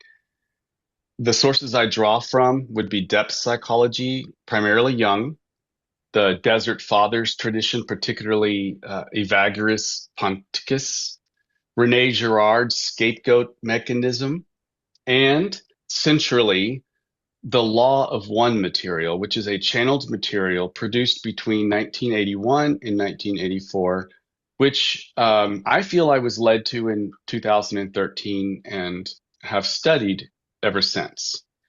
I did have a profound UFO experience at the age of 7 in 1981, which happened to correspond in the same month of the beginning of that Law of One material channeling. So there's a connection there. And I would say I'm not telling you any of this to establish authority, but basically to explain I don't approach these as purely academic. There's a lot of different ingredients that go into this. And I hold it all with open hands, or even loosely, even the raw material, as much as it has been a clarifying overview of the perennial tradition, as best as I could have ever seen one before. Well, okay. Before we get into the Great Bash, I would like to say that there is a cosmic law. And for me, this cosmic law, again, was certainly implicit in Simon's presentation. I think it is the foundation, if I could say, of not only the Christian understanding, but I would argue the perennial tradition's understanding of things like development or evolution. And that cosmic law is the law of three, which I actually call teleopotentiation. Don't have to remember that word, but I will circle back to what I mean by teleopotentiation. The law of three is a universal creative principle that, as far as I can see, operates at every scale of reality. Here we have an affirming force meets a denying force. And from that interaction, a tension arises. And then there's a sense of agency. The tension actually awakens the conscious mind. We become conscious of the tension that lies within the subconscious. And it's a tension that enough that wakens us up. It can jar us into saying, hey, I feel something and I have agency to perhaps do something about it. And then we can inaugurate what's called the reconciling force. So we have the affirming force, the denying force, and the reconciling force. And these three operate, in a sense, in a dynamic unity, a dynamic tension. It's not necessarily sequentially. So just to be honest, I'm drawing from Gurdjieff's Law of Three as taught to me by Cynthia Bourgeault. I'm not sure if you're familiar with that name, but she is not a exoteric or conventional, nor esoteric mystical teacher, but rather a mesoteric, meso meaning middle, mesoteric teacher of Christian mysticism, and very popular in the West, particularly in the United States. And she's worked with my friend, personal friend and spiritual father, Richard Rohr. So if you're familiar with that name, it's sort of the lineage from which I might come. Now, I've given this principle a name, Law of Three, as teleopotentiation, and that comes from the Greek telos, which means purpose or aim, And it comes from the Latin potentia, which is power or latent capacity. So put that together and you have this purposive activation of latent potential through the interplay of opposing forces. And for me, this is the central primal push of God, of the creator, if I could just say creator. And that is this: the one constant, eternal, if you will or desire. In the Greek, it's known as the will pleasure of the creator, is to know the creator self through, in, and as the manifested world, and in the relationships of every entity that form in this manifested world. All of that is profound glory, the plenum activated to give the creator, the infinite, a sense of itself through the interplay of the illusion of finite reality. Okay, so teleopotentiation, we have contrasting forces generate a tension, but that tension is not a problem. We might call it, in our human feelings, we might call it conflict, but really it's just a contrast. It's a tension that we feel in the subconscious level, whether individually or collectively. And we want to be able to bring that contrast that's formed up into the conscious mind. Because when we do that, it's the very material which then potentiates transformation. And as Simon alluded to, transformation is really the pathway of loss and renewal, or dare I say, death and resurrection, particularly here on Easter Sunday. It's appropriate to maybe mention that Paschal mystery. Okay, now this is important because now that we've learned a little bit about teleopotentiation, I'd like to then bring in that the tension that is felt, the law of three would state that that tension that is felt, if it remains in the subconscious level, and this is where I am arguing the great bash has been developed.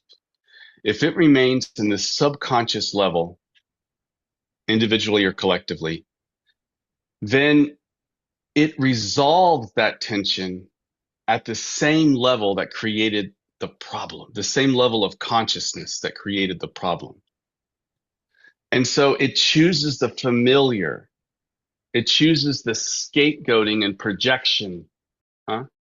And the karmic cycle continues. It just recycles, but it doesn't just recycle to be exactly, it actually recycles to be and intensifies. So it recycles and intensifies. So each unprocessed karmic cycle returns at a higher intensity and we feel it more. And if we are not conscious, and I would argue that humanity is not, a lot of us here are not, then that karmic cycle returns and is felt at a higher intensity. But again, it is to wake us up to then emerge into some level, to resurrect, if you will, into some level of heart consciousness where we can choose the ethos of wholeness rather than perpetuate the ethos of separation.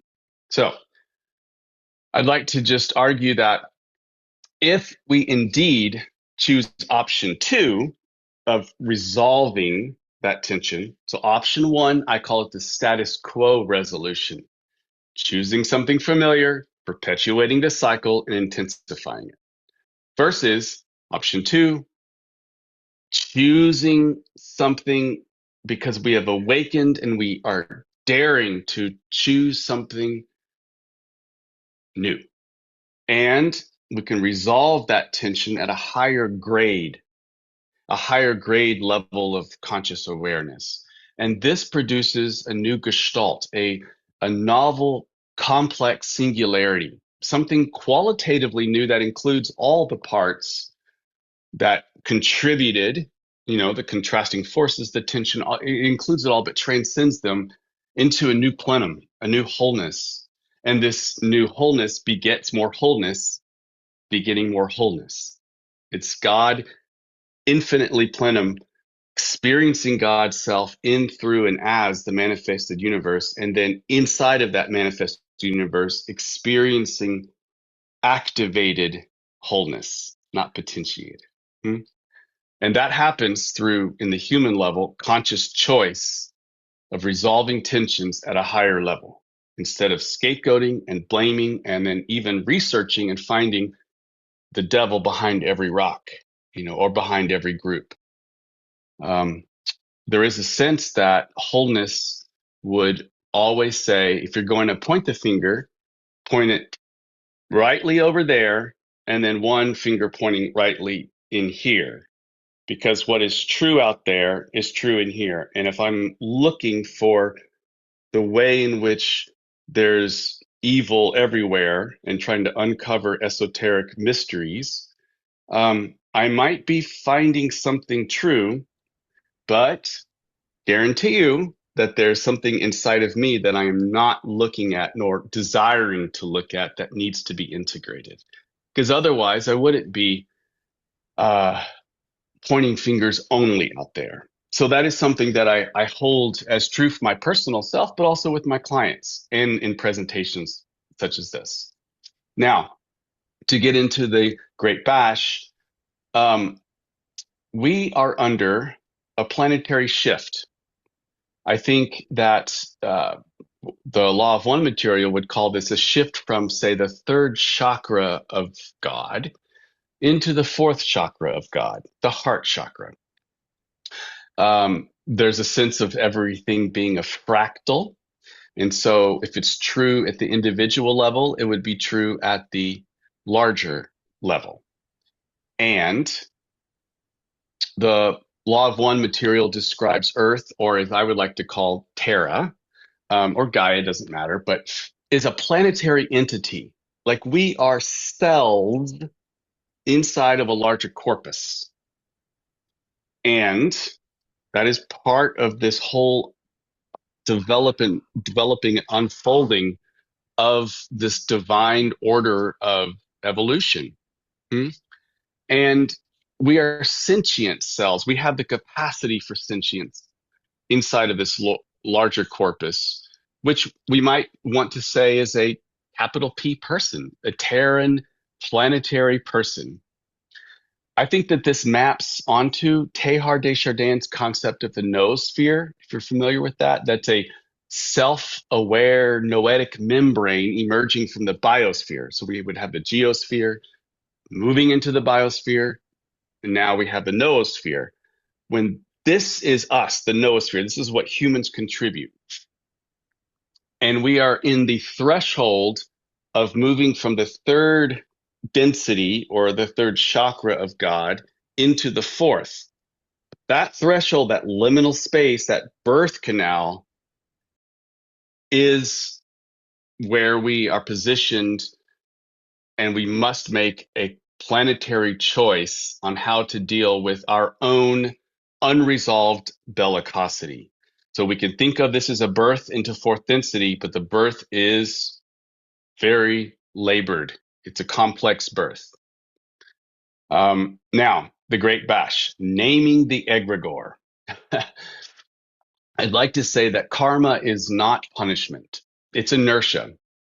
And as many spiritual traditions teach, as well as the Law of One material, is that forgiveness would be the brake that stops that inertia.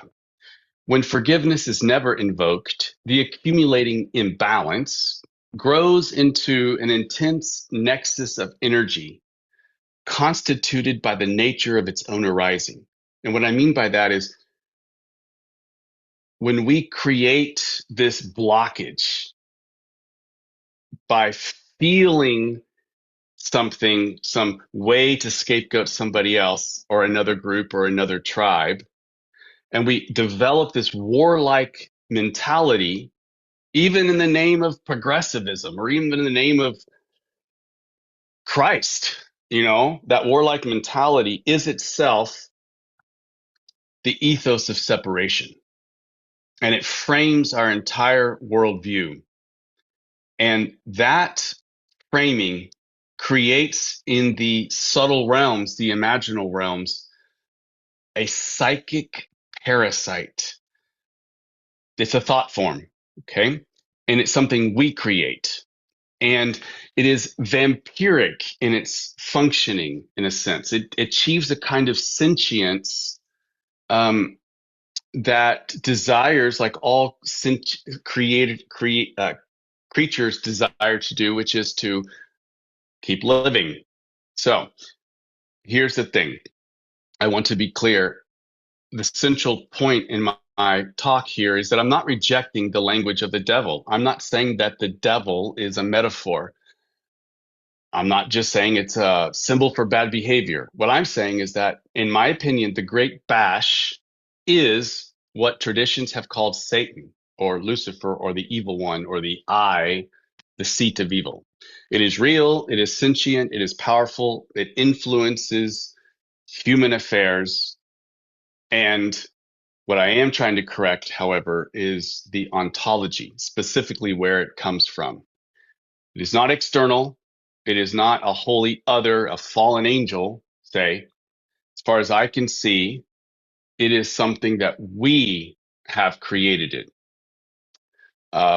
It's fed by our collective worship of redemptive violence, nurtured by every civilization that has lost its hope in the destruction. It's located, really, its hope in the destruction of its enemies.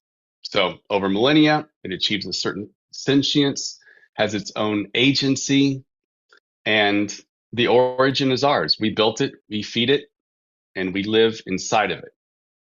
So let me offer just a quick analogy. We might think of social media and its algorithms as something very similar to what I am saying is metaphysically existent in the astral plane, or whatever you might want to call the subtle realms. And that would be the Great Bash. So we can kind of see it in terms of social media. What the acronym stands for, well, I've desired to give this acronym a name instead of calling it Satan or whatever. These are such loaded words. I call it the Great Bash. B stands for bellicose attitude, and that's the normalization of combative framing as the default worldview. A in Bash is aggressive actions. That would be the translation of bellicose attitudes into policy, to violence, to coercion, and to celebrating those things as if they're good. S would be scarred and scared. This would be the trauma substrate, the collective woundedness that makes bellicosity feel necessary. And then lastly, hope. I'm sorry, H would be hope through hostility. And this is, as far as I can see, the deepest inversion. This is the belief that safety and salvation come through domination. It's the myth of redemptive violence. And it never delivers what it promises, but it always promises, does it not? So, how does this look in the contemporary illustration given the title of this conference? And I'll just add this. I want to be mindful of the time. Is it okay, Thomas, if I have 5 more minutes? No? I can't hear you. I think you're muted. Sorry, yeah, do carry on for another 5 minutes, Doug. Yeah. Okay. All right, great. So, for example, where is this current bash speaking at full volume as far as I can see? Well, as we all know, February 28, 2026, the United States and Israel launched Operation Epic Fury. It's a massive military campaign against Iran. And even as early as yesterday, we had the Strike Eagle aircraft being shot down over Iran. And the president has promised to bomb Iran back to the Stone Ages. We have Defense Secretary Pete Hegseth. The the pictures that were given by Matt earlier, yes, I think it was very evocative. He's previously called for crusades against Islam. He hosts a worship service at the Pentagon in which he prays for, quote, overwhelming violence of action against those who deserve no mercy, for every round to find its mark, and for enemies to be delivered to the eternal damnation prepared for them. And he prayed this in the name of Jesus Christ. So I would argue that this is truly diabolical, because dia means across and bolical means throne. This would be the opposite of what's called the symbolical, the symbolon. Bringing together versus diabolical is, in a sense, bringing together in order to throw across, to basically present the opposite in the name of the symbolic, in the name of the unity. So this is how we can get somebody like Pete Hegseth to evoke the name of Jesus Christ, which, as far as I'm concerned, is code word, almost like cosmic code word for wholeness made manifest.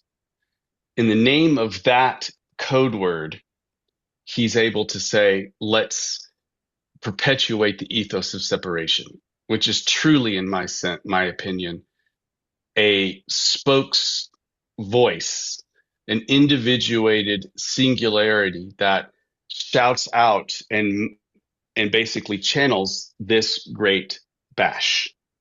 So lastly, I would say that in every dimension, as far as I can see in the Trump administration, and I obviously revealing my bias here, but in every dimension of the MAGA sphere, I see the bash is present here. Trump, I believe, is not even in a sense his own person.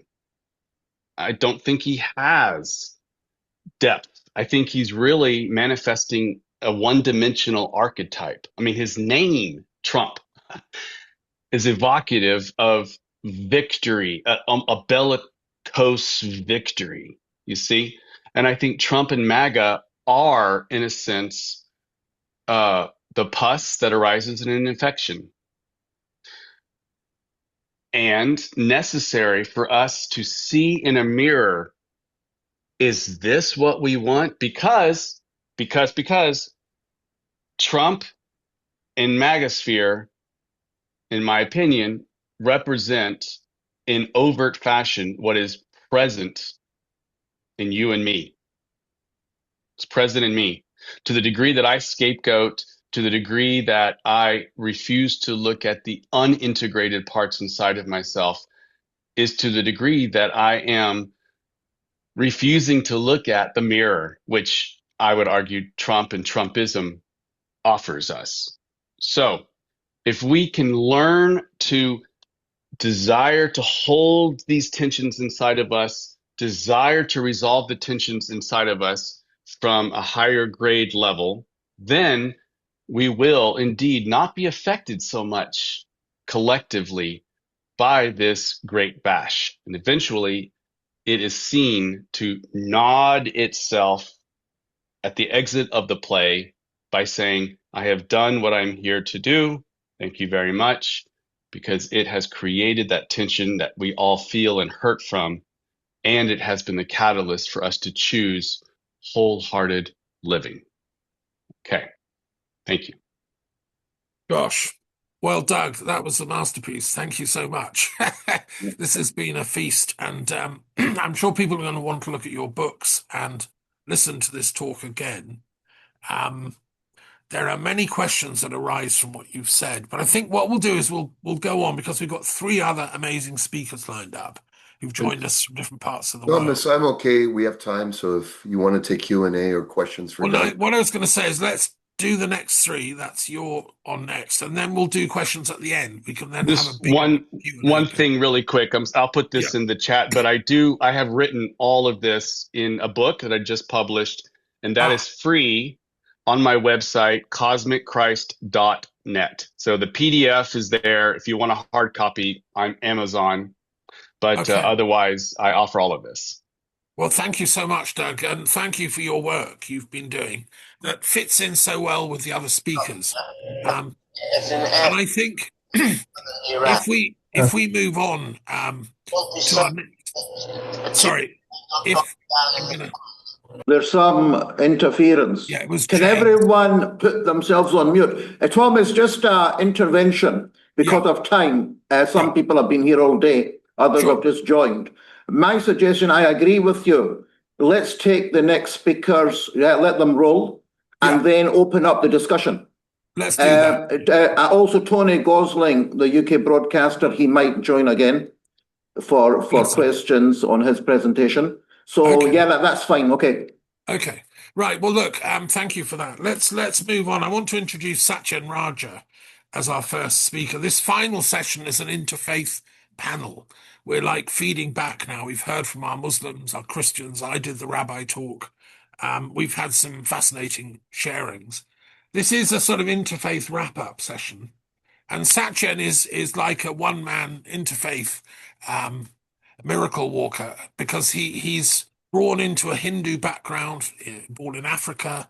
He lived in London, in Canada. He studied Chinese Taoism, Buddhism in very, very great detail. He trained with a Gnostic trainer from Serbia.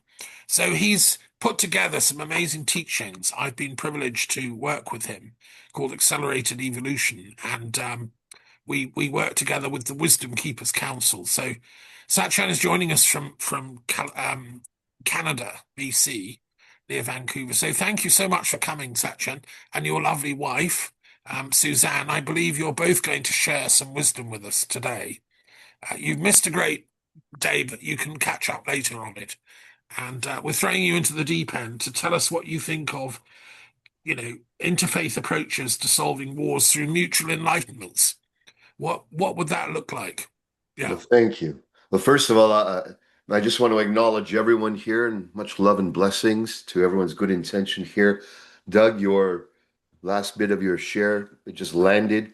I read The Law of when I was in my early 20s, and it's been very close to my heart. So we're very aligned. I'm looking forward to share more. So I'm Satyen Raja. This is my wonderful wife, Suzanne. We met in high school, and this was when we were youths. We met 17, 18 years old. We developed a great bond. I grew up in a Hindu traditional family, business family. My father's side, business people. My mother's side, Gandhi family. So social servants, servants of humanity. And I grew up in a Catholic family where my father was a deacon of the Catholic Church, and he was brought up in a Jesuit school growing up, and later became a deacon. And then we, from two different backgrounds, we got together. The East meets the West, and it's possible through the depths of what we're about to share with you that what exists in the world right now is such a polarity, such a tension. As I heard the tail end of Doug's wonderful talk, I heard the word tension. And tension is what is being felt right now in the world. There's a very big tension that's going on. We can all feel it. And we felt it very early on as a couple trying to come together, trying so hard, coming from two different worlds, to come together and express what we're here to express with each other and for the work that we have in the world.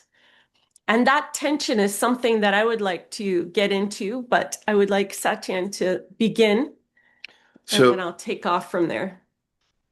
When I was quite young, I was really sparked by the spiritual path, by the seeker's path. I saw the old Kung Fu TV series and the martial arts shows, and I had a full past life regression at 12. I had a full-on experience, and I realized I was meant to be in the Shaolin Temple.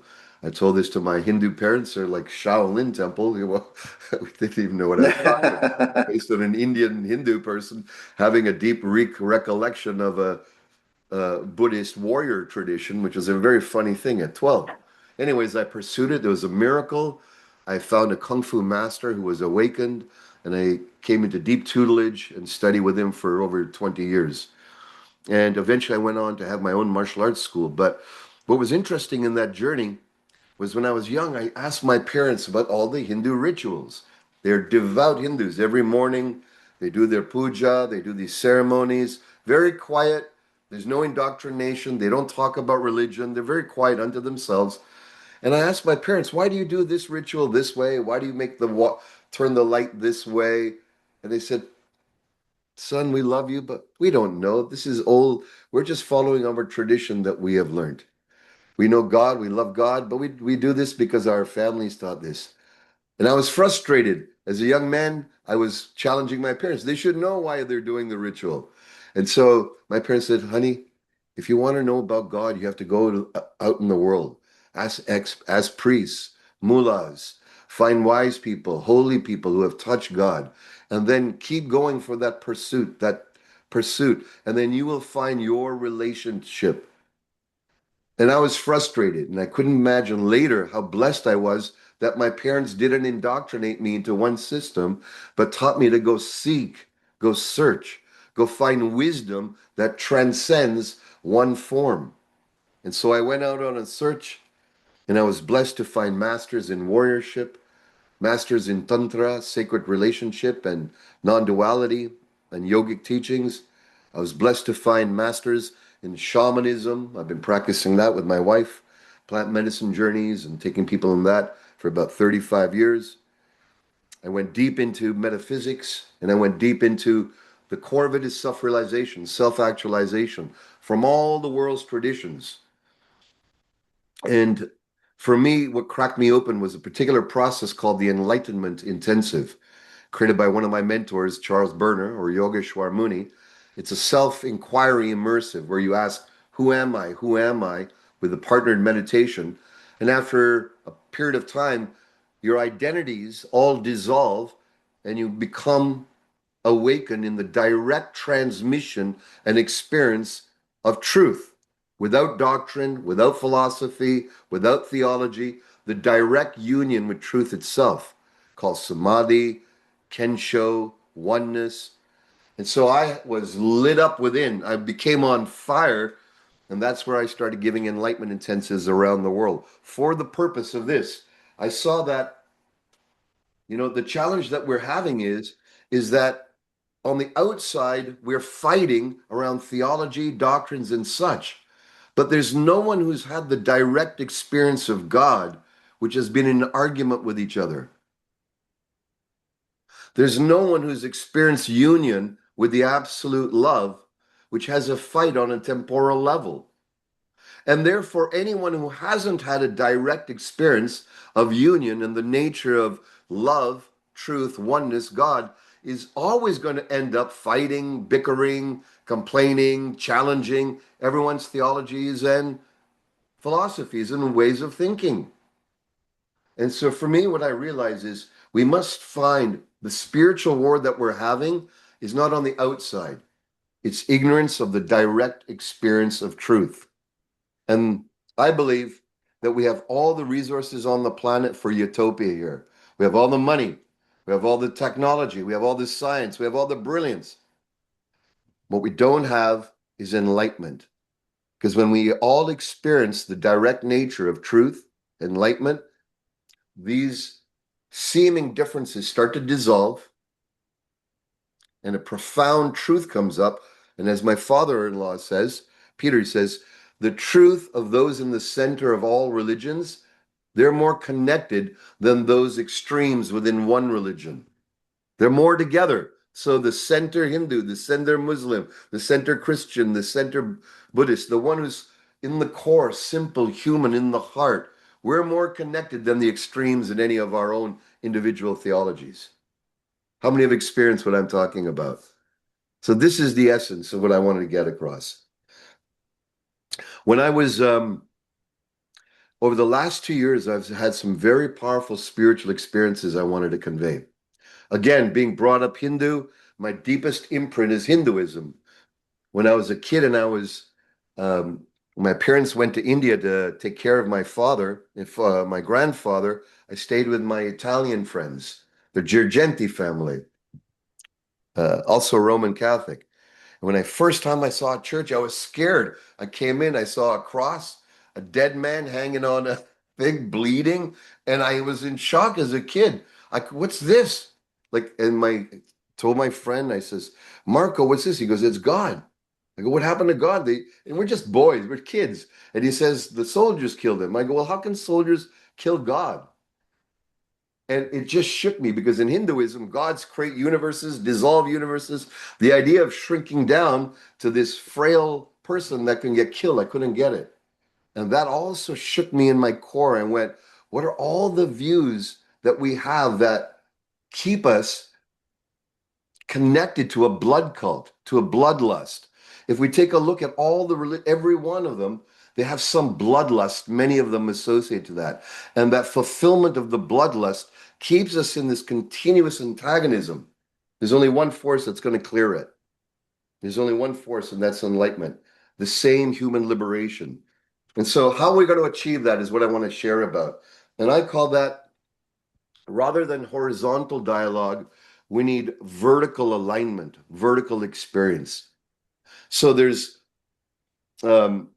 interfaith approaches. We can dialogue, we can speak to each other, we can share each other's doctrines, we can take a look at what's the unifying threads in all of them. And I think Thomas is a master of that, many of you are, that you're looking at what is the threads that we can all sit on and go, yes, we are one.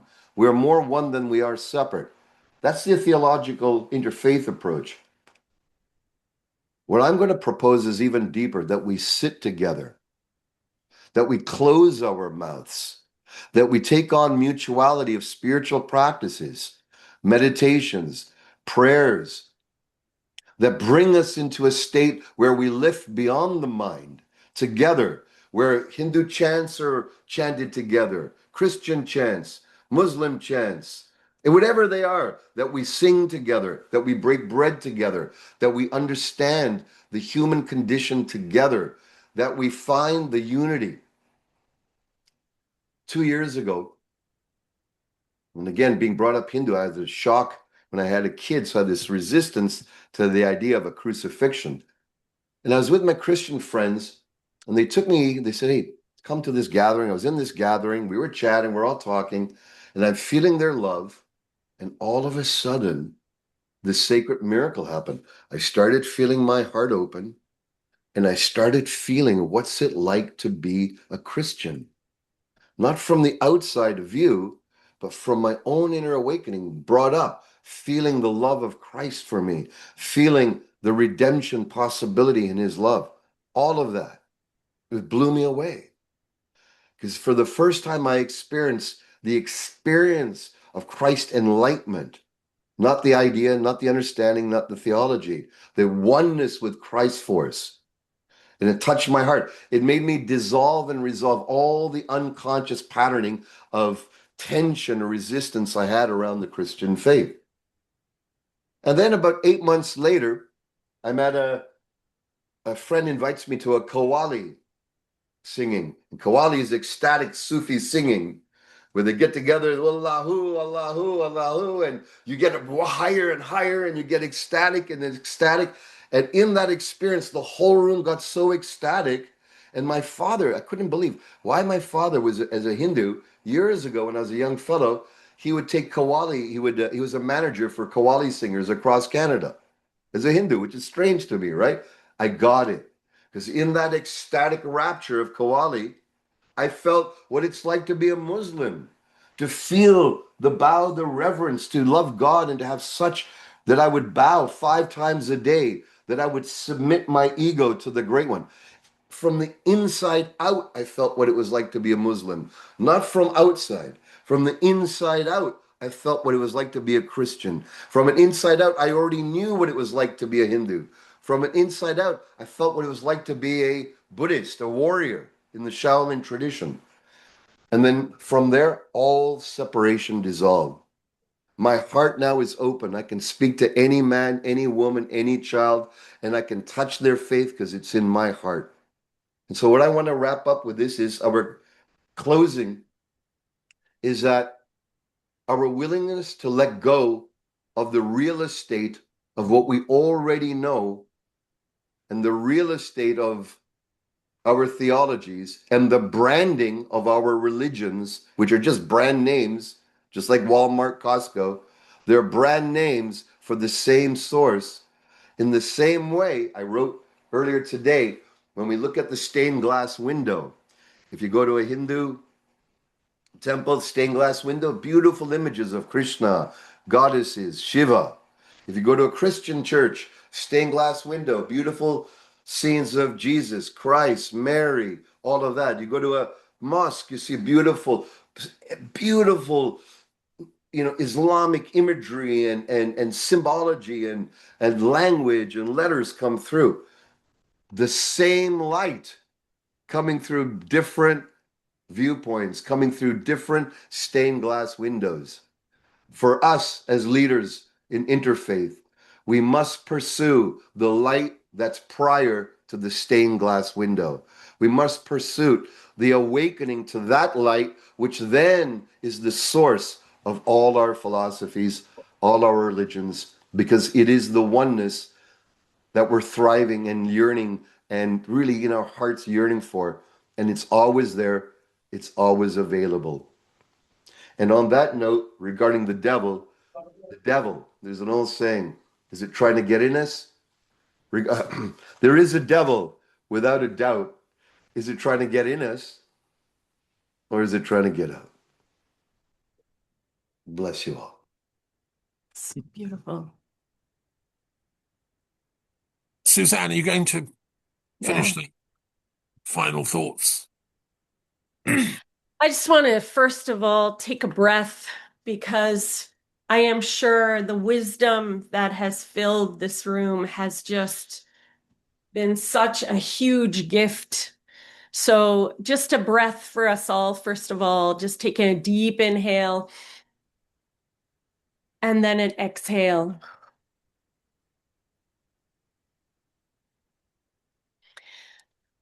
The devil of history, the devil, evil, all of that. I believe that there is a tension in this world, a tension that causes us to feel there's something outside of ourselves that is pressing in and pressing hard. And yes, that is true. And that Satyan ended it with, is the devil within or without, basically.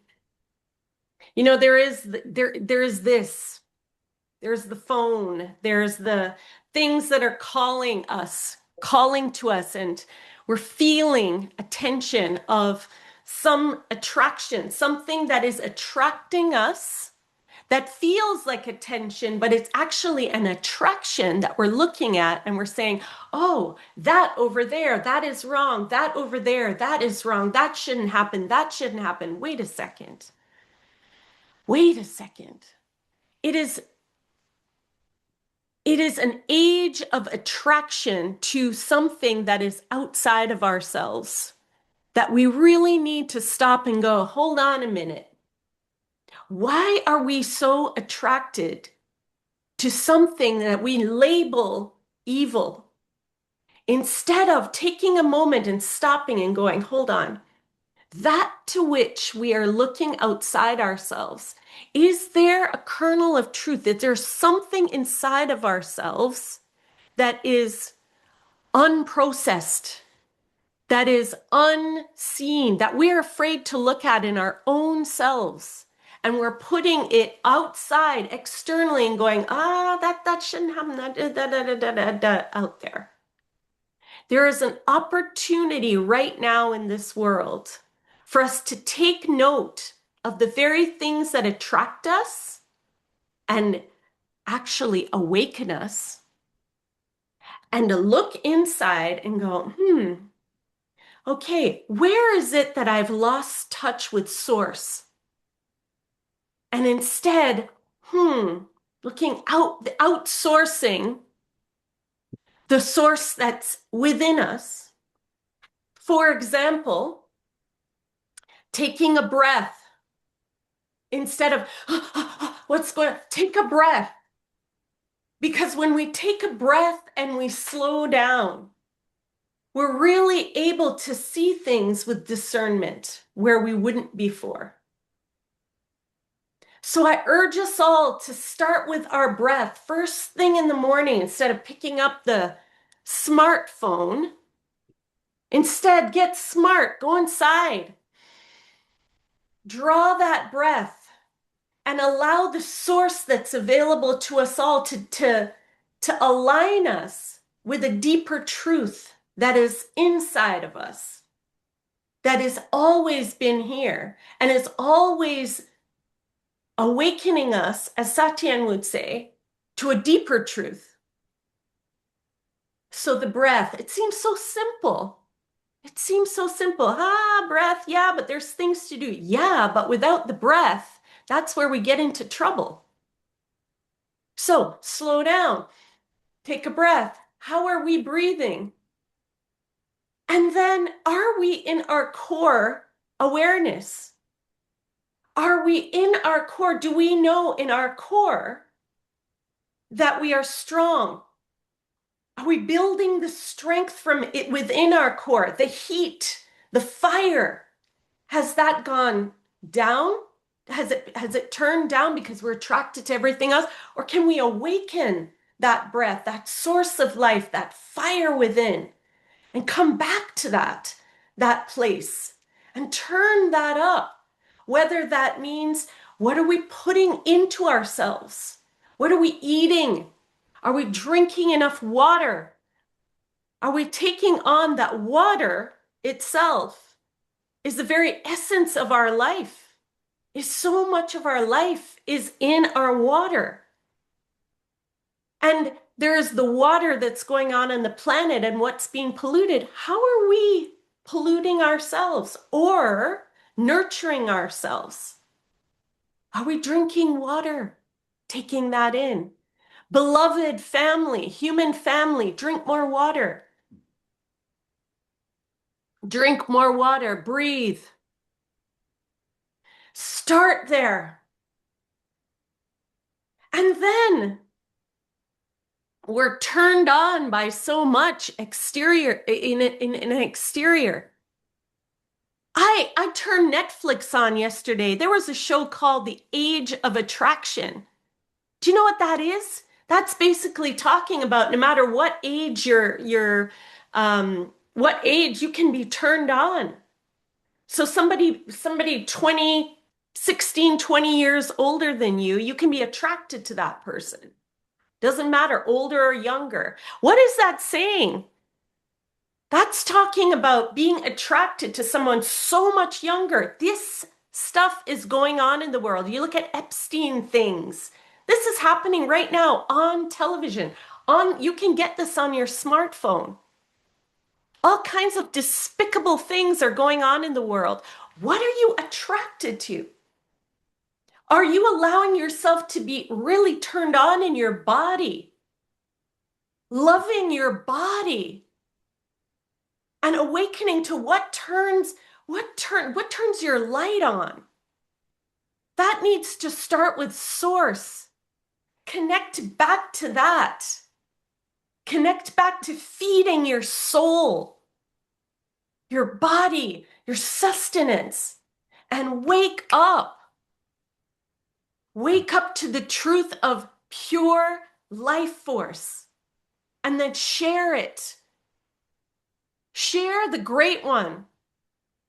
Connect to the great one and share the great one with others.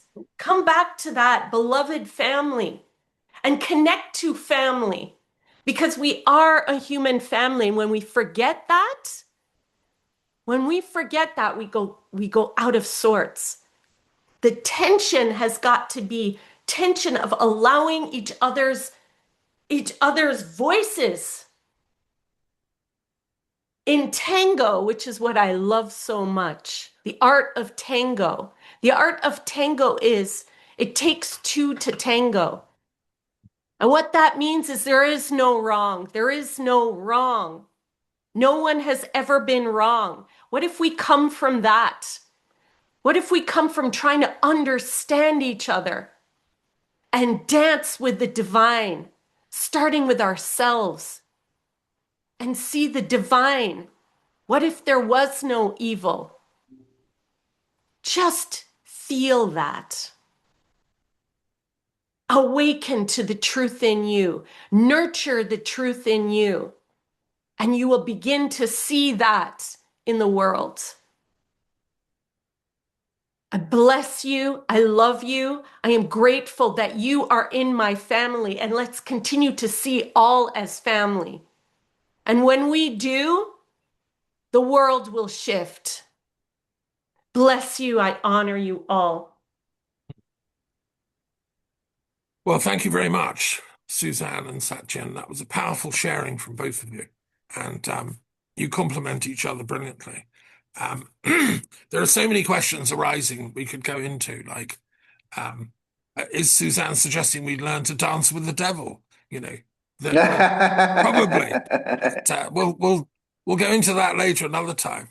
I want to ask our next speaker, Jürgen Siu, who's joined us, who has some very important information to share about his research into near-death experiences, the afterlife, what because this narrative isn't just about our lives here. It's our souls in transit, the bigger picture journey.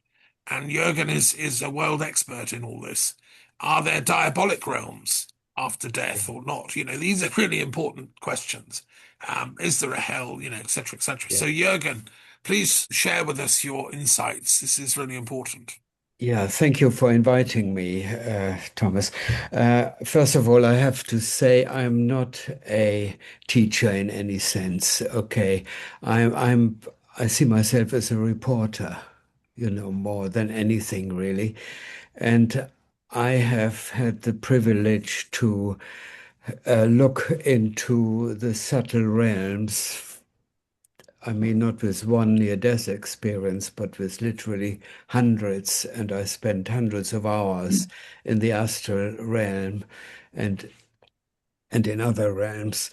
And I kept a diary of all my experiences.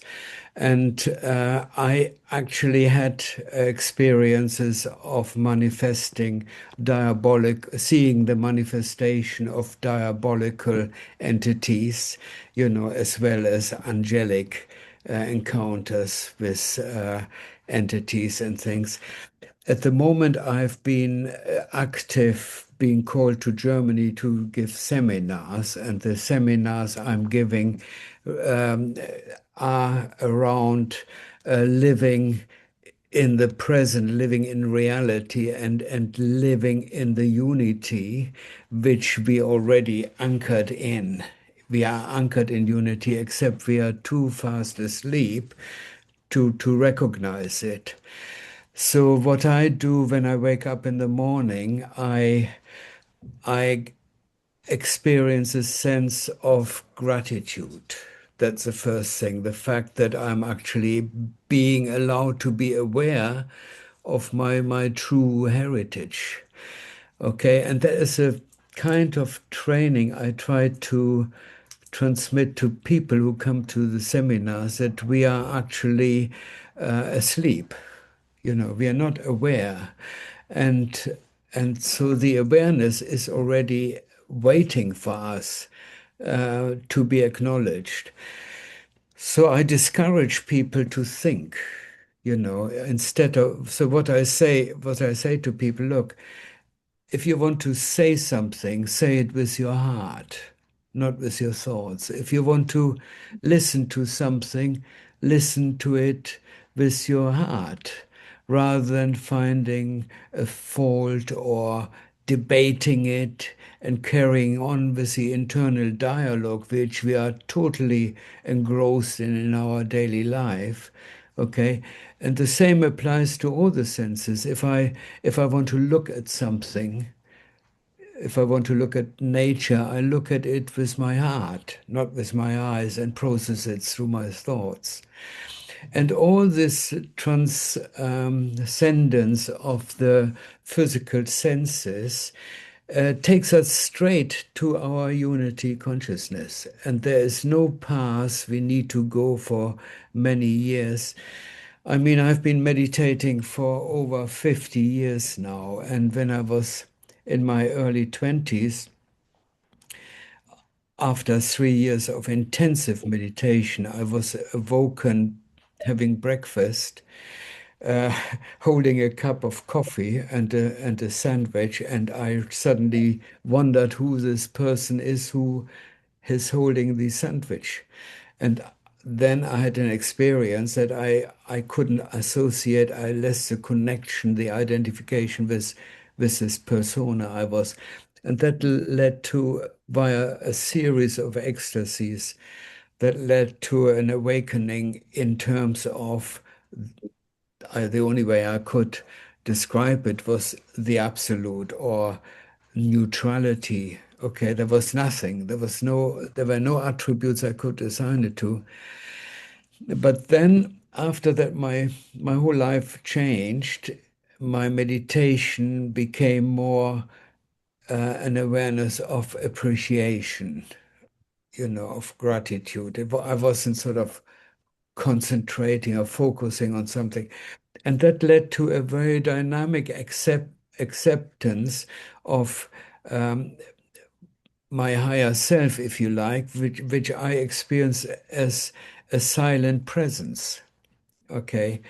And I refer to it as my silent companion. And whenever I wanted to find out something more about reality, I addressed the stillness inside myself. And that became sort of the teaching element. All the time this was happening, I was privileged to enter out-of-body states, which very often were introduced via lucid dream. And then over the years, I experienced the other aspect of reality, to which we are totally unaware of. We are totally asleep to, and which happens in our subconscious mind and in our dreams. But we are unaware in our dreams. It's only through lucid dreams when we can take control of our subconsciousness that we can actually go the path where we can experience everything, the whole totality of our humanness. So this gradually then turned into something where I had special out-of-body experiences, if you like, where I was given an assignment, not by some higher force, but I was put into situations where I was able to study what reality consisted of. And in the course of the event, I sort of recently created sort of several books in the Elysium series, where I've been trained as a commercial illustrator. I studied in Hamburg Academy. I was trained by a student of Kandinsky, and later Rudolf Hausner, who taught me how to paint realistically. And this is how I came close to the demonic aspect, because during the course of my meditation, I became aware of my shadow. And the way my shadow manifested one day was I was painting a picture of some demonic entities which I sort of accessed during my dreams. And then I became sort of fascinated by it. It wouldn't let me know. So I painted this picture, which became more and more realistic. And then one day I was meditating. I had a studio, which was about sort of 5-6 meter by 4 meters, quite big. And the easel was on one end of the studio. And one day, as I was meditating, I heard a mighty crash. And when I got up, I thought I had an intruder in the room. but the doors were closed, the windows were closed.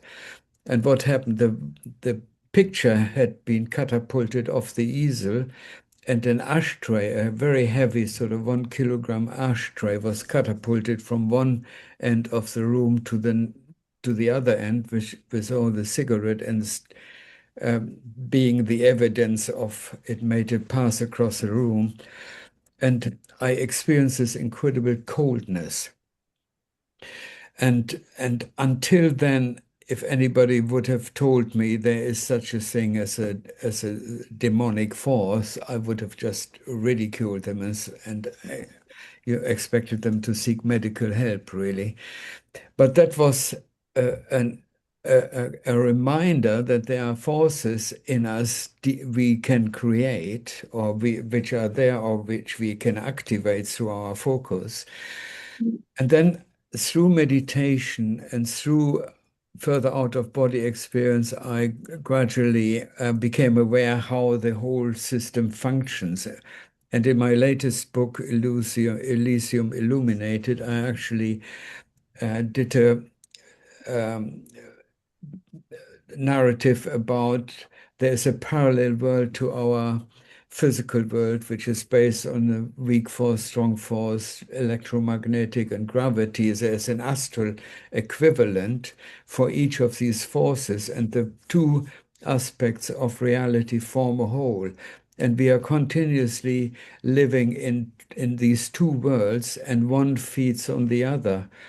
And so, I mean, in one instance, I witnessed how we actually, on the astral level, can create energies which can lead to manifestations.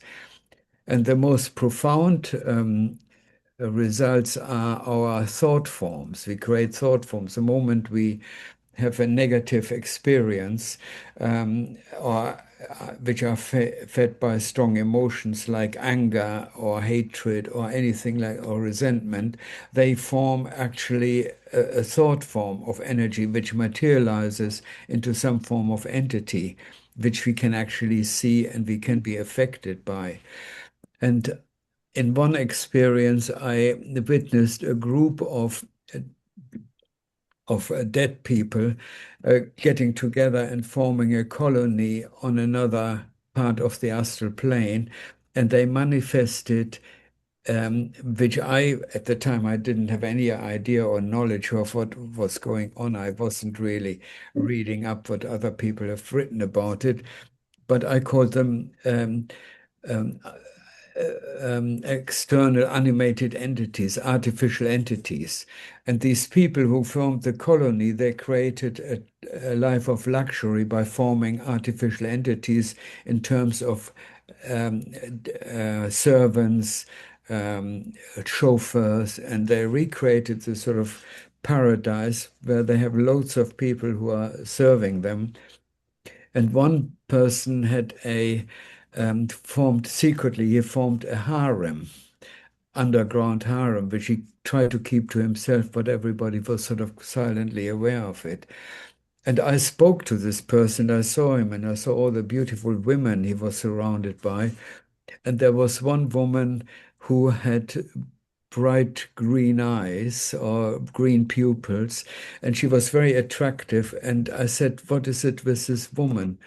And he said, "Yeah, she's extremely jealous, and she is pestering me, and I don't know how to stop it and how to get rid of her, So then it became clear to me that he had actually manifested this person who had assumed an autonomy over which he had lost control. And that is sort of very symptomatic that what we do in our daily life all the time, we're creating entities which start controlling us and we no longer can control. And so these two worlds merge at that point where we are the creators of our problems, where we, for example, we are choosing people who lead us who are malignant narcissists, and we are quite happy with our choice because we don't know any better, because all our subconscious energies are sort of projected outside, and we don't see anything wrong when we are surrounding ourselves with dictators who totally control our lives. And so I always found over the last 50 years there is no separation between the two worlds, the inside world and the outside world. The only thing that can save us is by remembering our origin, and by waking up from the dream which we constantly maintain, that we are thinking of, but that our dreams are real, and we have nothing really to identify with, because all the things we identified previously with, they have been sort of eroded. Our religions, they have been eroded because we have lost the authentic connection to the experience of what the religious ancestors or the great avatars, with Mohammed, Jesus, and in Buddha, and all these people have tried to present to us and remind ourselves that we lost connection, we have eroded them and replaced them. And this absence of true identity has led to the fact that we are trapped in our subconscious mind, in our dreams, and we don't know how to get out of these. I mean, the thirst, I noticed the thirst for becoming, finding an identity showed itself first sort of 20 years ago, that people started covering themselves with tattoos. And I always thought tattoos are a very good symbol of creating a logo of ourselves, something we identify with. But all the tattoos we cover ourselves up, they are just symbols, and they have got very little meaning. And if they do have a meaning, the meaning is not a present reality experience. For example, let's say we have a tattoo of a Star of David or of a cross or something. It's not a living experience anymore. It's just a symbol.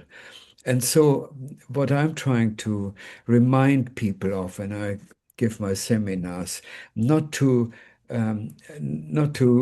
get hung up on teaching or on their thoughts, or mull over reality, or find something they can identify with, but simply, as the lady earlier said, to breathe, to become aware of what actually is, and yeah, Fritz Perl, he sort of captured in this saying, get out of your mind and into your senses, become aware of what is now here.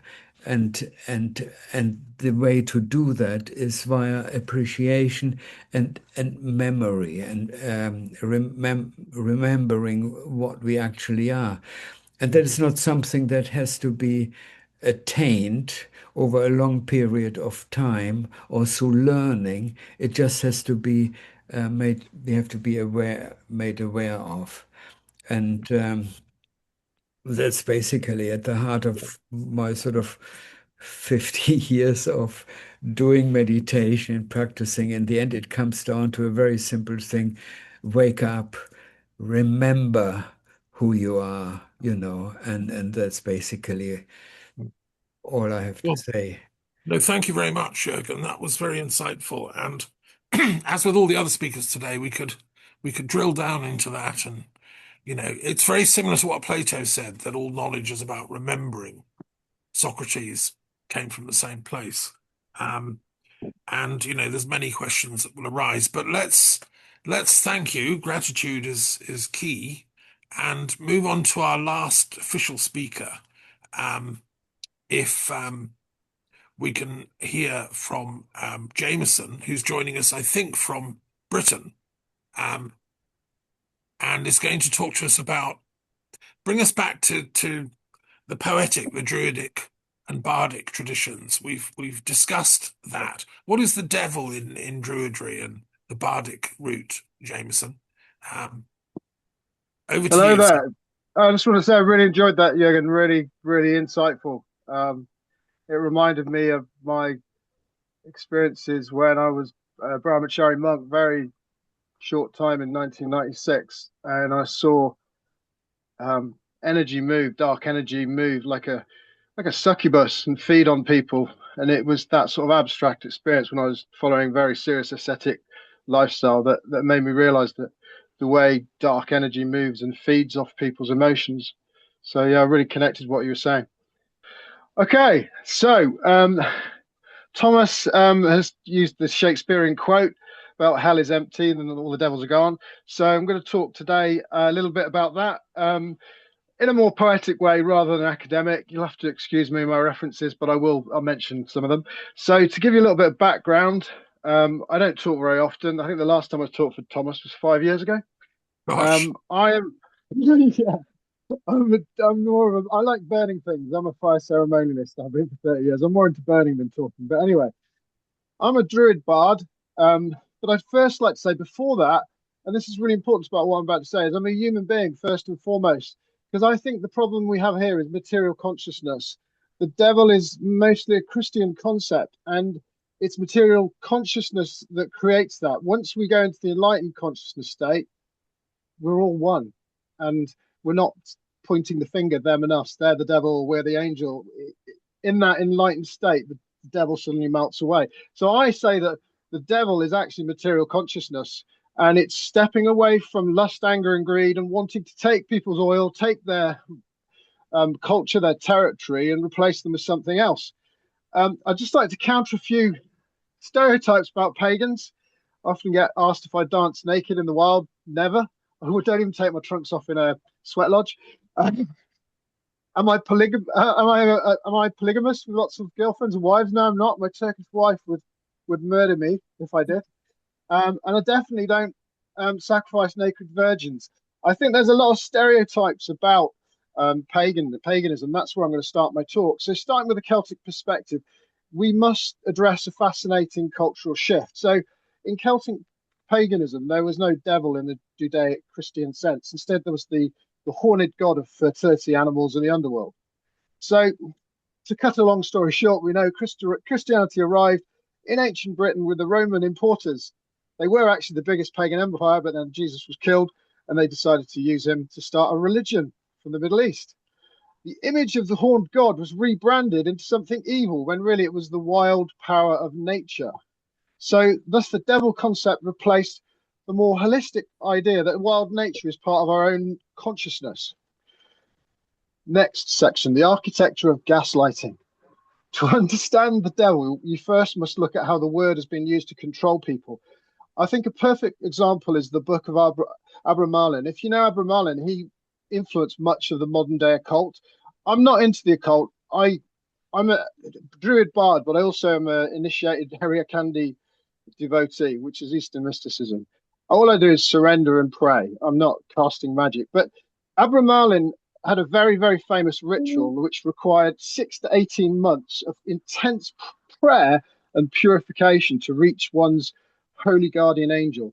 And it was deeply religious. And yet it's the cornerstone of much of the modern occult. I think, and this is going to be controversial, so you can say afterwards, but this shows there's a little difference really between magic and prayer when someone's just asking for material rewards, because both come from the ego. You know, you might be praying to Jesus or you might be praying to some other god or goddess, but ultimately it's the ego wanting a material reward. And historically, labeling something as the devil has become the ultimate tool of gaslighting. The original faiths of Britain, as we know, were nature-based animism, and these were then gradually replaced by Roman imported Christianity, although there is suggestions that they coexist side by side for many decades.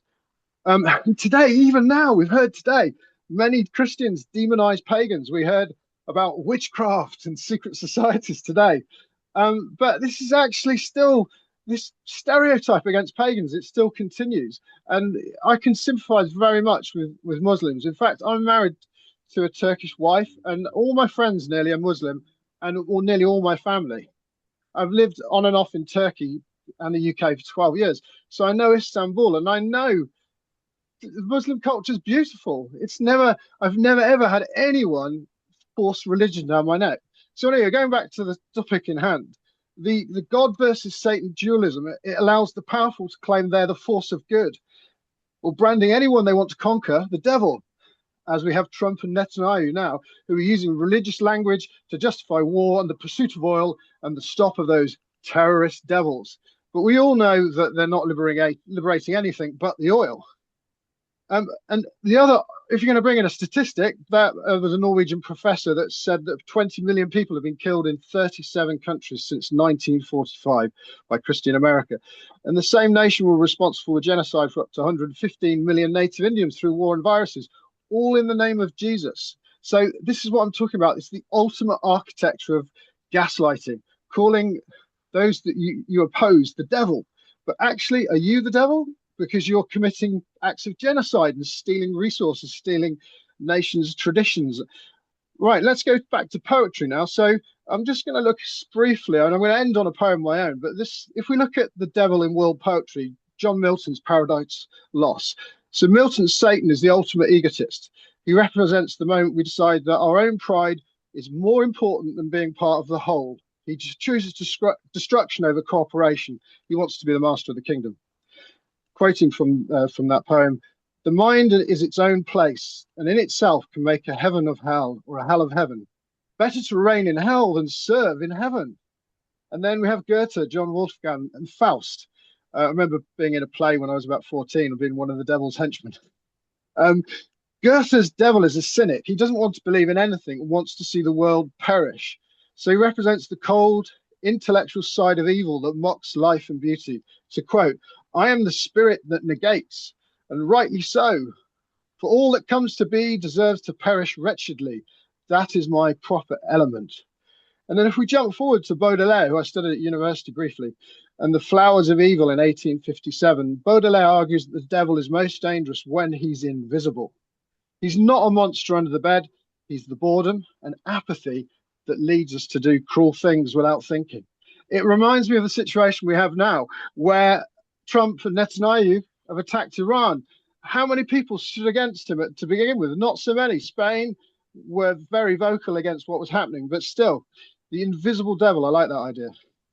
And then if you look at scripture, the Bible, we see the devil as a tragic figure of fallen beauty, and it warns us that evil often starts with a bright light or a charismatic leader who becomes corrupted by their own fame. In How art thou fallen from heaven, O Lucifer, son of the morning? And then in the Quran, the devil's sin is based on his identity by proclaiming he's better than man because he's made of fire. He invites the them and us mentality that causes all racism and war. I am better than he, thou createst me of fire, while him thou didst create of mud. And then to India's famous Bhagavad Gita, the Bhagavad Gita teaches that hell is not a place but a state of mind, and it's driven by lust, anger, and greed. 3 are the gates of this hell, leading to the ruin of the soul: lust, anger, and greed. And now I finally end up with a scripture, a very short scripture that I read probably when I was about 23. I'm 53 now, and it's called the Ribhu Gita. If you haven't come across it, it's very small. You can get a PDF free online. So in the Ribhu Gita, it tells us that there's a false belief that we're just physical bodies in competition with each other. And this fear of not having enough is what fuels hate and greed. So the Ribhu Gita tells us that the only real thief of happiness is the thought that we're just the body. When we realize that we're the spirit, the fear of death and the need to overpower others disappears. The thought, I am the body, is the mighty hell. This thought is the enemy. It is the great thief. Abandon this thought and be happy. So in that enlightened state, when we see that we're one with all, and we've led many different lives, we're not going to steal anything from anyone. We're not going to attack anyone. We're not going to demonize anyone, because we see the light in everything. So closing down this debate of poetry, the battle against this devil is fought, I think, through education and on social media. We know how social media is toxic. There's polarized views out there that keep us angry and divided. What we need to build this unity of philosophies. We need another age of enlightenment, bring together the wisdom of all faiths and philosophies and atheism and science to see that we're all spiritually linked. Devil spelled backwards is lived.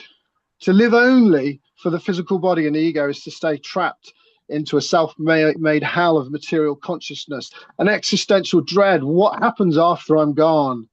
But to live with spiritual consciousness is to see through the gaslighting of the world and embrace unity, one ocean, many rivers, or Sanasandama as it's called in India. And we've got to stop identifying ourselves with our limited selves. The devils that Shakespeare spoke of vanish, because finally we see the light in everyone. And now I'm going to end with a poem that I wrote many years ago. It's part of a book, about 300 pages. I've never published it, but maybe one day. Been procrastinating on that one. It's called The Corpse of Conscience. So to give you a little flavor of what's going on, this is a book about a man called Jim Paris, and he goes on this dream journey, and this dream guardian takes him through various different experiences. And this is where he meets the corpse of conscience. An extract from the Chronicles of Jim Paris. The dream maiden tapped Paris on his shoulder, and all around the air seemed to smolder with an electric, mystical sensation which shook Paris into terrified elation. She, his muse, his guide, and now his love, gently held his hand with white velvet glove. The floor beneath Paris vanished and crumbled into ether, and then he descended rapidly through an unreality beneath that seemed somewhere between dreams and the waking day. There he fell deep and down into the sacred soil, and all of his plans and thoughts were spoiled. For now his destiny was anew, and past concepts of life were foiled. Tranced out mesmeric water, crystalline, flowed from her in an ecstatic spring, which exploded in every inch of his body, fragrant like frankincense, gold, and myrrh, like some eternal peaking love drop sent from the chief of all life, the source of all belief and inner sight, whipped into a tornado in the eye of the storm. Color flipped into the center like a spinning banshee sword, ghosting traces of an energy deep of ancient lore. His corporeal form was lifted into the bare and frost-like air, and he flew up and round in twisting, pleasing moments without the sense of being scared.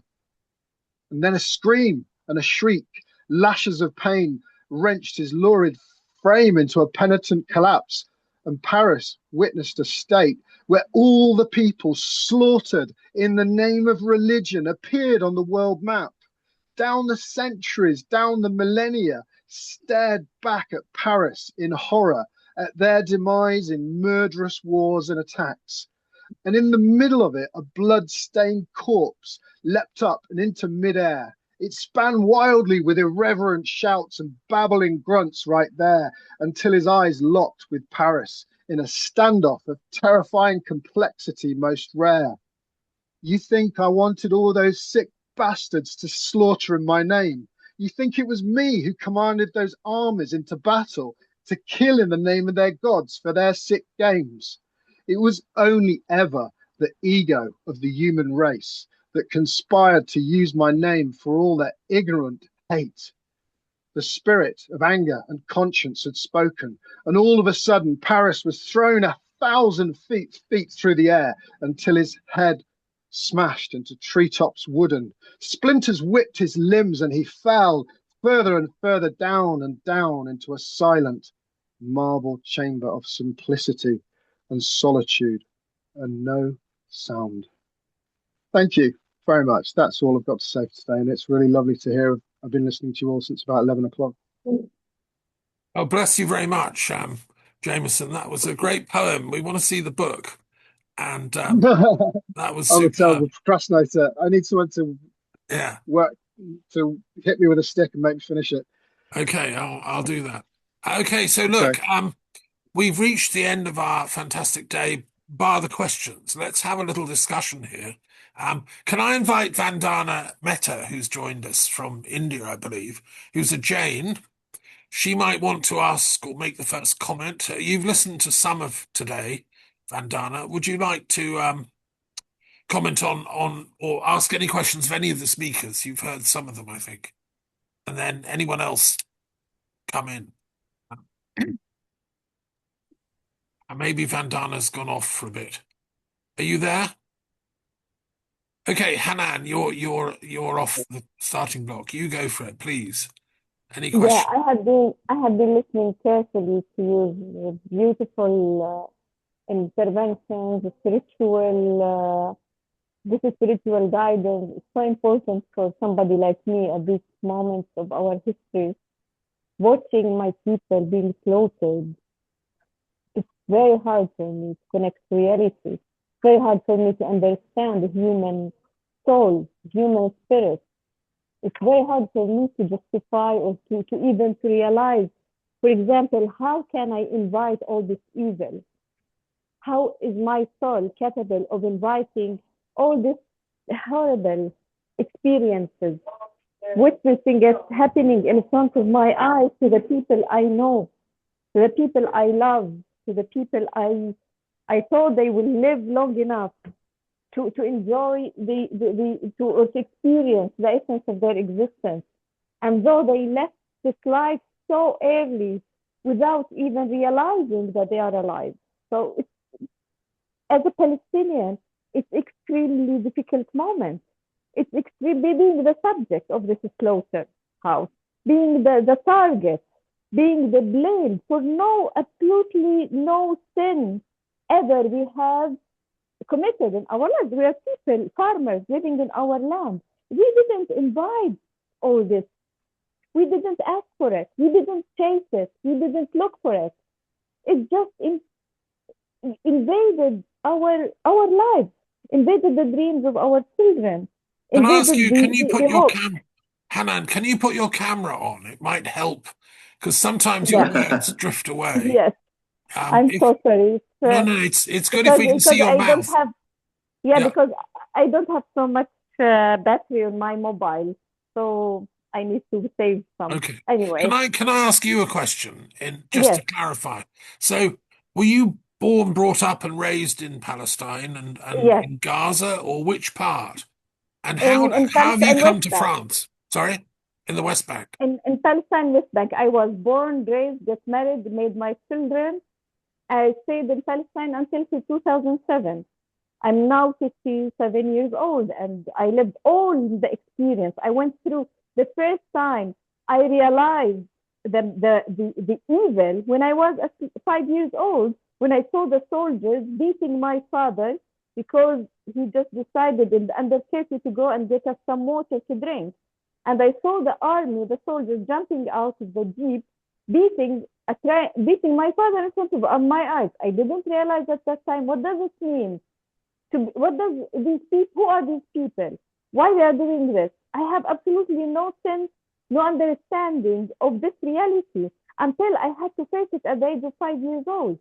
And this is when I went through it accompanied me all my life, where I had to keep struggling for survival until I saw the big bullet 30 centimeters away from my daughter's bed. 30 centimeters missed the bullet my daughter had. So it's accompanied me all my life until now. And it only gets worse. Then I ask myself, am I inviting this? Are we somewhere as a collective conscious, inviting all this evil? Why it's coming to us? What happened in human nature transformed human nature to be that evil? And I saw it gradually growing, as if there is something was nourishing this evil. There is something that was feeding it up. It came from outside. It doesn't come from within. There is something. There is something in the human collective conscious also that is gradually shifting the human brains into becoming more and more evil. I remember the soldiers who I used to encounter when I was 16 years old, and at least I could have conversation with them. Now, a soldier means death. If I encounter an Israeli soldier, it immediately means death. There is no way I might survive it. And I have seen it happening to people I know. It's got more extreme. Yeah. It's becoming more and more vicious, more evil, more diabolic. I think this is a huge issue. Can I ask Doug, maybe you could answer this, because you were saying that evil is an objective thing. We may have created it subjectively, like spiritually, but it is something existing. And if it manifests through, say, a soldier pointing a gun at you, you can't just go into meditational bliss and say, I'm going to dissolve you. We don't have those. We can't do that. We have to deal with the objective conditions, don't we? How would you deal with this? Yeah. Well, first, I would say that there's no conceptual framework, I think, that is adequate to address the real pain that you have experienced, and I, as a white male in America, have not. So I want to honor that whatever I say here is going to automatically be inadequate. I think that the three things that are coming to my mind, and this will be only 1 minute that I will share. First is the Jewish, and I don't hope that's not a trigger word for you. Let me just say the Jewish instinct to include lamentations inside of their sacred scriptures, I think, is an important human archetype. That there is a type of way to actually nullify this great bash, what I call that collective thought form, through feeling and grieving and lamenting without projecting. And I think it takes an incredibly high level of person to do that, to feel all the feelings, to lament without projecting. But also, it is important to note that I am not suggesting that we roll over and not address true injustices. The trick is, and this is, again, I think one of the wisdoms coming from Richard Rohr in the Franciscan tradition, is how do we become activists for equality in a way that we do not demonize the other?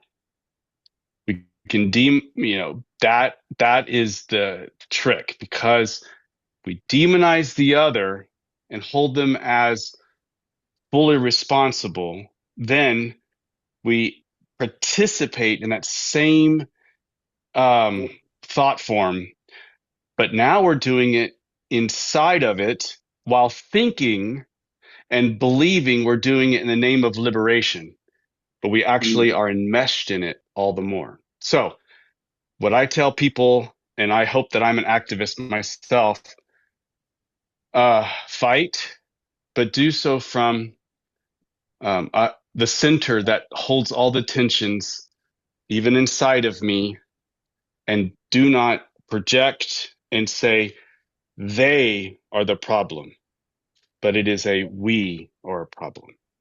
Thomas, can I come in, please? After Doug, can I come in now? Sure, please. Yeah, because the last. Yeah, thanks, Doug. Thank you.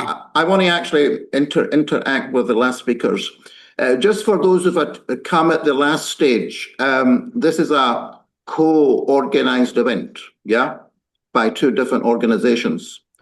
We're an Islamic, basically an Islamic think tank over a generation, 25 years before 9/11. And today's event is great to have different perspectives. However, I need to be quite clear. It's the Western, I'm trained in religious studies too, from Edinburgh University. The Western secularization of knowledge and religion is quite different from the East. And I can certainly talk about Islamic civilization. Point one, that's become quite clear from this last session. And you need to take that on board. For instance, many Muslims, we're in touch with many Muslim organizations and people. They're more worried about confronting evil. Let's be quite frank. Even I have talked about a 20 million man army that's necessary to overthrow the Anglo-American Western civilization.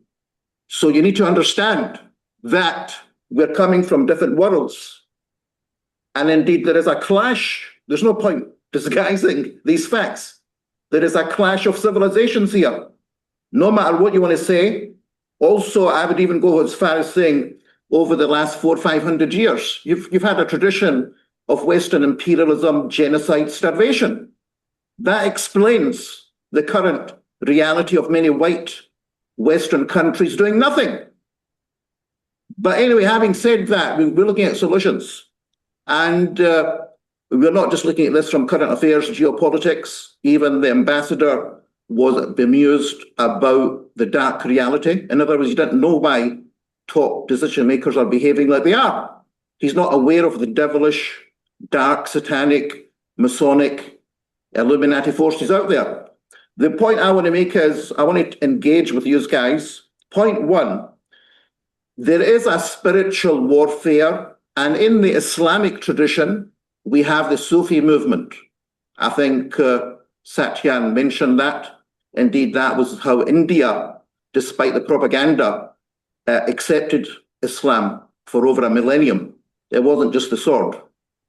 I'm not saying there weren't invaders, there were, not just Muslim even before them, Aryan, but it was a Sufi tradition. And we had an Indian Muslim leader speaking today. So anyway, what's the point? The point is we need to engage. In Canada, for instance, there's a great Western, I think he's a revert, Sheikh Miramadi. I don't know if you know him in Vancouver. Brilliant, articulate Sufi order, very active on the internet.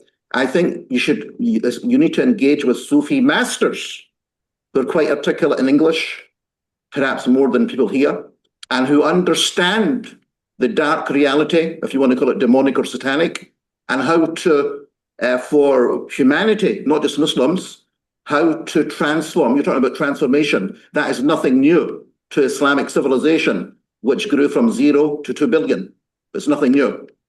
So we have we don't just have the Sharia or legalistic and sectarian groups. We also have the Sufi tradition. So that's my point. And you got people like him and Sheikh Hamza Yusuf in California, his institute, Zaytuna in California, and you got that Sufi master, Sheikh in Vancouver, Mohammedan way. So that's a contribution, yeah? Having said that, final point about the personal reality of the devil. In my speech, with so much you missed, I mentioned the creation of, he was a great believing, force, what do you call jinn, what we call jinn force, the Azazel, who rebelled for the creation of Adam, became Iblis Shaitan. Then I mentioned the creation of Adam after the creation of the angels and the jinn, who are made of smokeless fire. That is at the micro level. And then I mentioned the coming of Imam Mahdi, the rightly guided Muslim global leader, the DAJJAL, if you want to call him the evil force, and second coming of Jesus. What I failed to do, or didn't have enough time, is to bring it at the micro level. In the micro level, in Islamic belief, all humans, all creatures, we call them Adam, human beings, have two angels. In the Islamic belief anyway, we have an angel on the right side of our shoulder, or on our shoulder, and on the left from day one. And they're recorders basically, of all our thoughts and actions. So as clay beings, as human beings, we are totally naive about, because of the secular, secularization of knowledge, reality. But from an Islamic belief, the Jews and Christians, we need to check what they believe in. But we believe that there are two angels with every, and I mean every, human being on this planet. But I've just checked, we also have a jinn, smokeless fire creature, who is a follower of the devil, who is tempting. He doesn't force you. He is tempting your consciousness.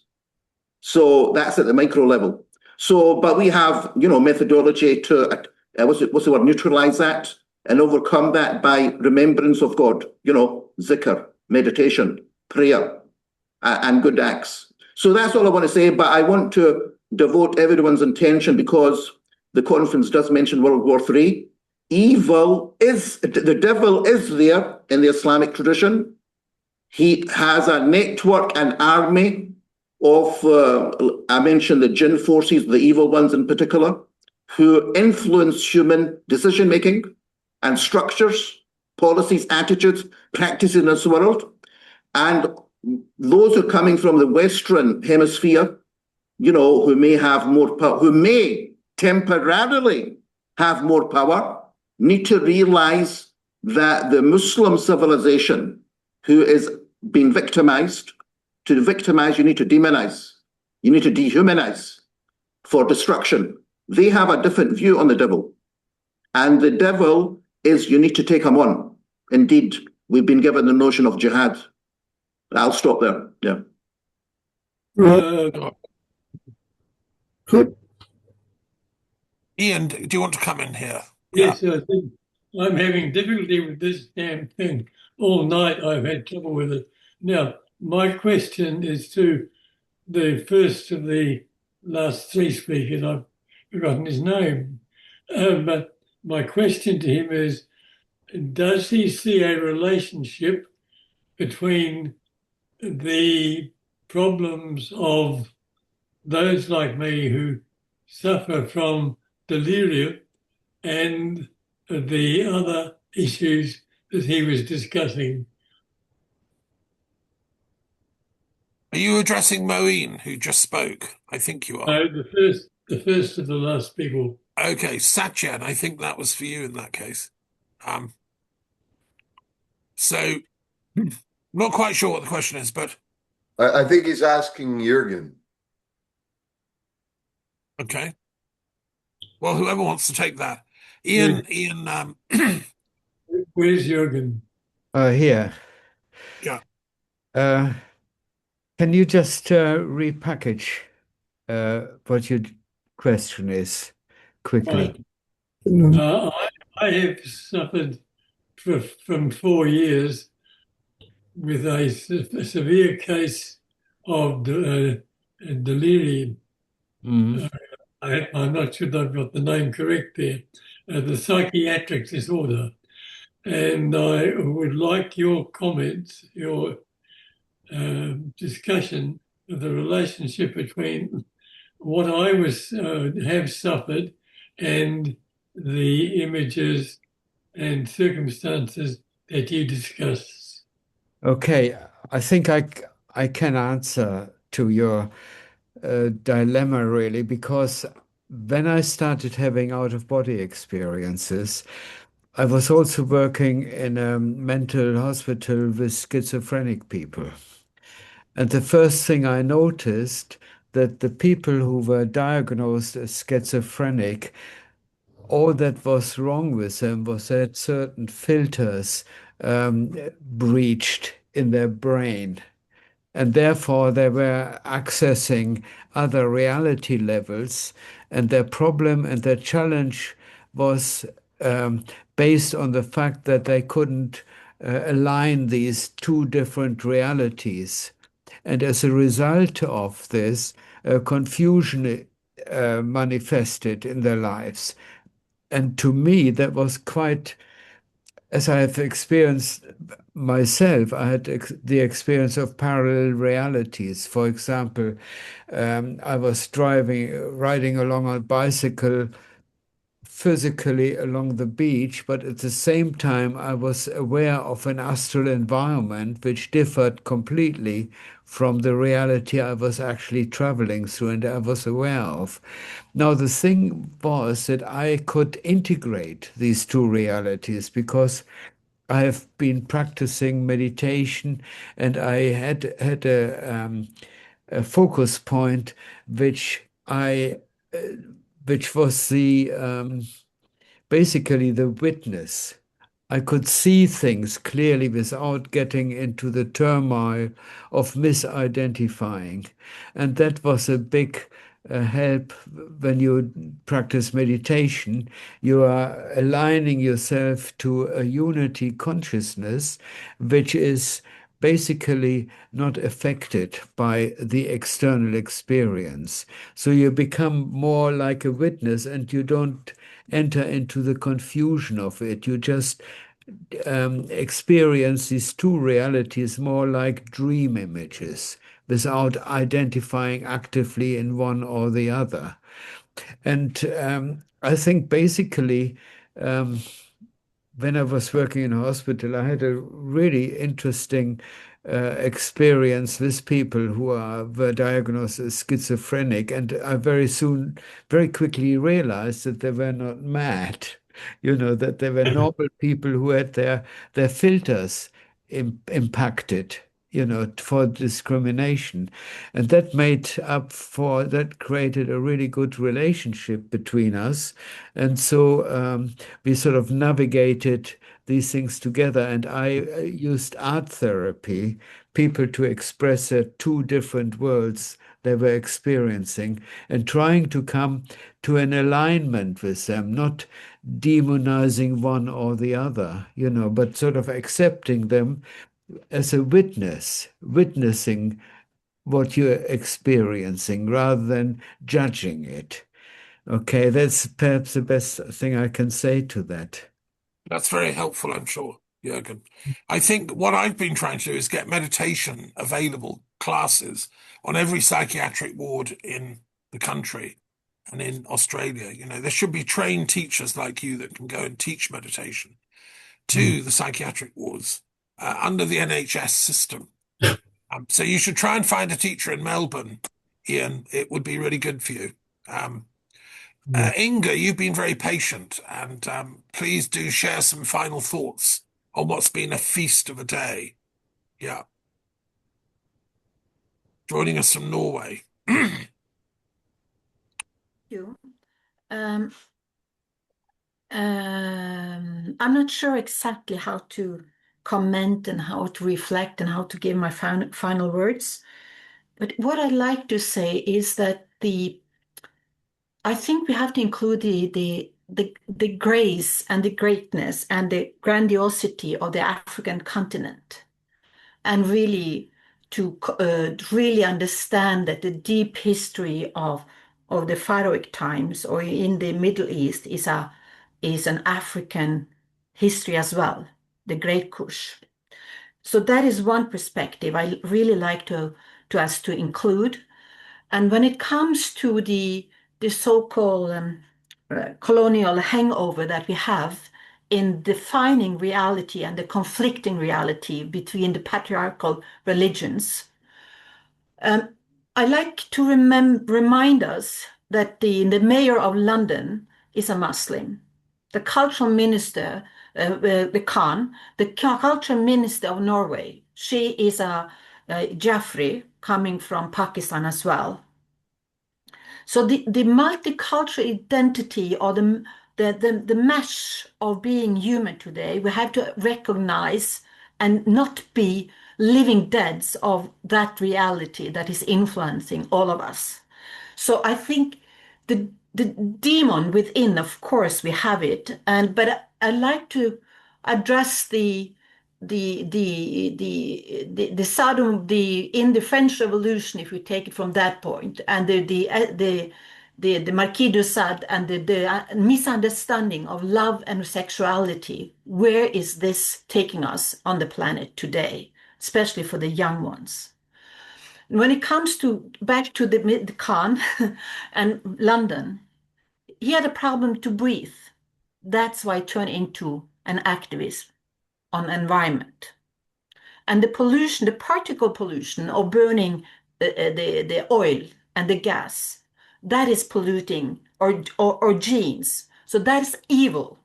So the evilness that we don't know that we're doing to each other and to the planet, that's where the danger is. And how do we bring that up to a level where the clean water and the clean air that we like to breathe, to centralize our existence as human beings? Then again, back to the Sufism and the love. My encounter with Sufi comes from Azerbaijan, and the Greek and the understanding of the Muslim world, how it encountered into the divine music and poetry of the Sufism, and how that is, we can get the Silk Road activated through music and arts and culture again. how can that be done? The Norwegian government is putting a total defense year of 2026, forgetting arts and culture, the glue of being human. So in the spirit of the divine goddess, how can that really be welcoming the art of being human beyond the devil speaking on behalf in the noosphere? We didn't. I don't know how to add, but I'm just addressing. We should be careful, even in this community now, how we take it to the next level of understanding the art of being human in all its complexity. Yeah. Yeah, thank you for that comment. I mean, I just wanted to say that we heard a brilliant talk from Matt, but he did his degree at the University of Moscow, and he's very familiar with the Russian demonic traditions around Putin. And there's a whole other talk. Maybe if we do this again in a year, Matt could give us a whole breakdown of why Putin invoked Satan when he invaded Ukraine. I'd love to hear his explanation for that. Or Chechnya, Thomas. Let's not forget Chechnya. No, the anti-Muslim hysteria emanates a lot from Putin's Moscow. And, you know, Chechnya was one of the first to go. And then, of course, what they did in Syria, you know, that's a whole other conversation. But Matt, you know, would be good to get on that. Look, I think we're coming to the end. It's 6:30. Any final thoughts, James? Can we ask James to come up? Hand up. Well, sorry. And this is a final thought. First of all, he wasn't doing what he's done out of evil. He was protecting his own people who were left behind when Russia was divided off by the agreement. And they were being attacked by the Azov battalions run by the current president of Ukraine. That's why he went in there. It developed into a full-scale war because NATO got involved, and because Zelensky was paid by the neocons in America, principally Victoria Nuland, to go for democracy, and as if that was something different. Anyway, that's one thing. The thing I really want to grasp or deal with is this business of not demonizing people. Of course, you shouldn't demonize people, but I can't believe that anyone on this planet wouldn't see what the Israeli army and with the American army are doing to Iran, having done to Palestine and Gaza, and at the same time doing to Lebanon, and have previously done to Syria. Yes. Demonic. Then you're on a different planet from the one I'm living on, and I think we're entitled to demonize them. Okay, they demonize those people they're attacking, but there's no real rationale for it because Iran hasn't attacked Israel. The Palestinians have got no hope of attacking anybody. They haven't got a single weapon between them. Okay, one or two people in Yemen and Hezbollah have tried to get justice with the Palestinians by occasionally throwing a missile at the Israeli army, but you can't really call them demons for that. I think they're heroic humanitarians. They're trying to save the Palestinians from a fate worse than death, i.e. slow death by starving of water and food and medicine and everything else. That's all I want to say. As long as well, you're right, James. That's modern barbarianism. That's the point I made. However, I said this modern barbarism has got a history of at least 400 years from the rise of Western civilization. I'm articulating that on our website. However, when you say that to Westerners, are they prepared to look themselves in the mirror? That is what you're facing, or what we are facing, the world is facing. Western civilization is a threat to global civilization, global peace and security. Unless you grab that demon, we're going to get nowhere. Well, if you look at the history of Western colonization, yes, behind it are the same people who are colonizing the Middle East now. The Rothschilds have been funding explorations into other countries. Our sailors and soldiers have suffered for that. They don't do it because they want gold or whatever it is, but the people who do, who are driving it, are basically of the same cult as the people in Tel Aviv. Yes. Well, we agree. We agree. Yeah, we got a couple more hands here. Why don't we go to Satya next? You've been listening to this, and then we'll come back to Jameson. Yeah. I would like to speak and say, first of all, there was a woman, I don't remember her name, Thomas, that you called on, and her phone had to go. She was asking a question, and she was in the middle of hell. She could hardly speak. I think she said a soldier had killed her father. I think this is Hanan Aruri. She's still with us on this call. That's right. Deeply moved by this woman there was a call for how can we not speak about evil when evil is going on right now and that family members are being killed. She's looking into the eyes of soldiers that are hurting and people are just keep hurting and hurting. And there is definitely something in the world. There is this tension that is pressing into us, and then some of us it's imploding inside of us. Yes. And I want to say that there is something heavy. I don't want to use this. Might not be popular, but I'm not here to be popular.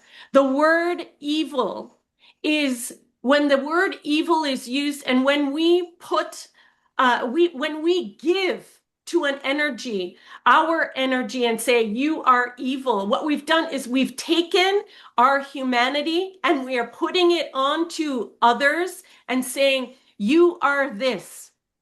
And then what happens is we're closing our eyes off to actually what is going on and unable to be discerning and take right action.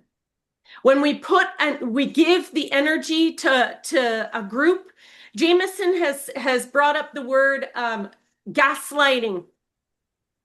I use that word gas when we gaslight and we light up, we actually light up an energy and we give it our energy. We light it up with our energy and we say, this is evil. This is part of our human fabric. There is no part of that is not a part of us also. And when we give energy and we say, okay, you are this, you are that, the world starts to burn and we're burning in it. What I feel we need to do is we need to come back and we need to recognize that the what we quotation evil that we see is a part of our human fabric. Our human family that has existed for eons and will continue to, if we put a name to something else exterior to ourselves and we say, you are doing this, you need to be eliminated, you need to, it's going to keep going. It's going to just keep going. Action, yes, needs to be taken. Yes, action needs to be taken. Right action needs to be taken. There are wrongs that are happening in the world. Yes, it needs to be taken. But to take a part of our humanity and say you are evil is not the right. I don't feel that it is the right direction. The right direction is to come back to self and introspect and say, okay, I am going to love my human family. I'm going to love in the face of evil, because do you know what? I'm not speaking from a place of, butterflies and rainbows. I have felt true evil. I have actually felt an evil force come on to me and hold me. I have felt what Jurgen is saying. I have felt this. I felt it to the point of being dropped to the ground and held down in this evil. And when I put my focus on that evil, I'm going down. But when I remember who I am, which is part of that human family, when I remember the love that is bigger than the evil that I want to put on, that is bigger. When I remember that, the evil, so-called evil, cannot survive in that. This is a plea from my feminine heart to the world to say that there is something greater that is happening here. And we cannot keep damaging our human family. We have to recognize that there is no other.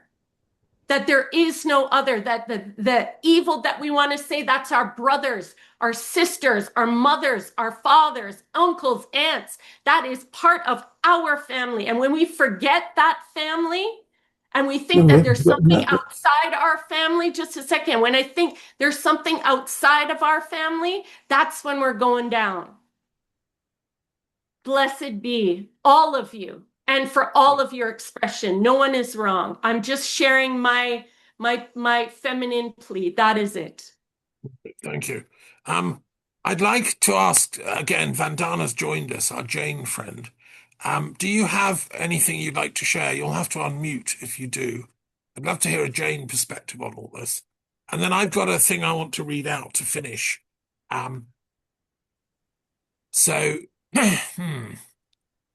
Let me go to the thing I was going to read out, which follows on very nicely from what Suzanne was saying. So here in France, there's a booklet here from my local church called God is Love. And it's in French, written by the former Pope, who we just buried recently, Benedict, who was the philosopher Pope. And it's a beautiful little writing. It was an encyclical with papal authority. And he pointed to a scripture I just want to read out, which is very relevant to this discussion we've been having, if we think about it. It's a quote from the letter of St. Paul to the Galatians, and it is Easter Sunday, so I want to kind of end with this, really. And what happens is, it's very famous, you'll probably recognize it. Do not be deceived. God is not mocked. For whatever a man sows, that he will also reap. For he who sows to his own flesh will from the flesh reap corruption. But he who sows to the Spirit will from the Spirit reap eternal life. And let us not grow weary in well-doing, for in due season we shall reap, if we do not lose heart. So then, as we have opportunity, let us do good to all people, and especially to those who are of the household of faith. I love that passage, but I want to comment after today's meeting that one of our jobs is whatever faith we're in, whichever branch or brand of branding we're in, we should extend it. The household of faith is all of us. As Suzanne just said, it's not just Christians or just Muslims or just Jews or just pagans or just Druids. We should try and do good to people of all faith. And, that means every variety, which is why I did the periodic table, which I hope you can all access on the website or get a copy, order it from Canada. And I take away from that is one thing we can do. That's a spiritual inner transformation we can do to defeat this diabolic othering that's going on by extending our own sense of family. I'm a Muslim. I'm also Christian. I'm a Buddhist. I'm a Druid. I'm a Kabbalist. I'm a yogi. So are we all. We're all one great family here.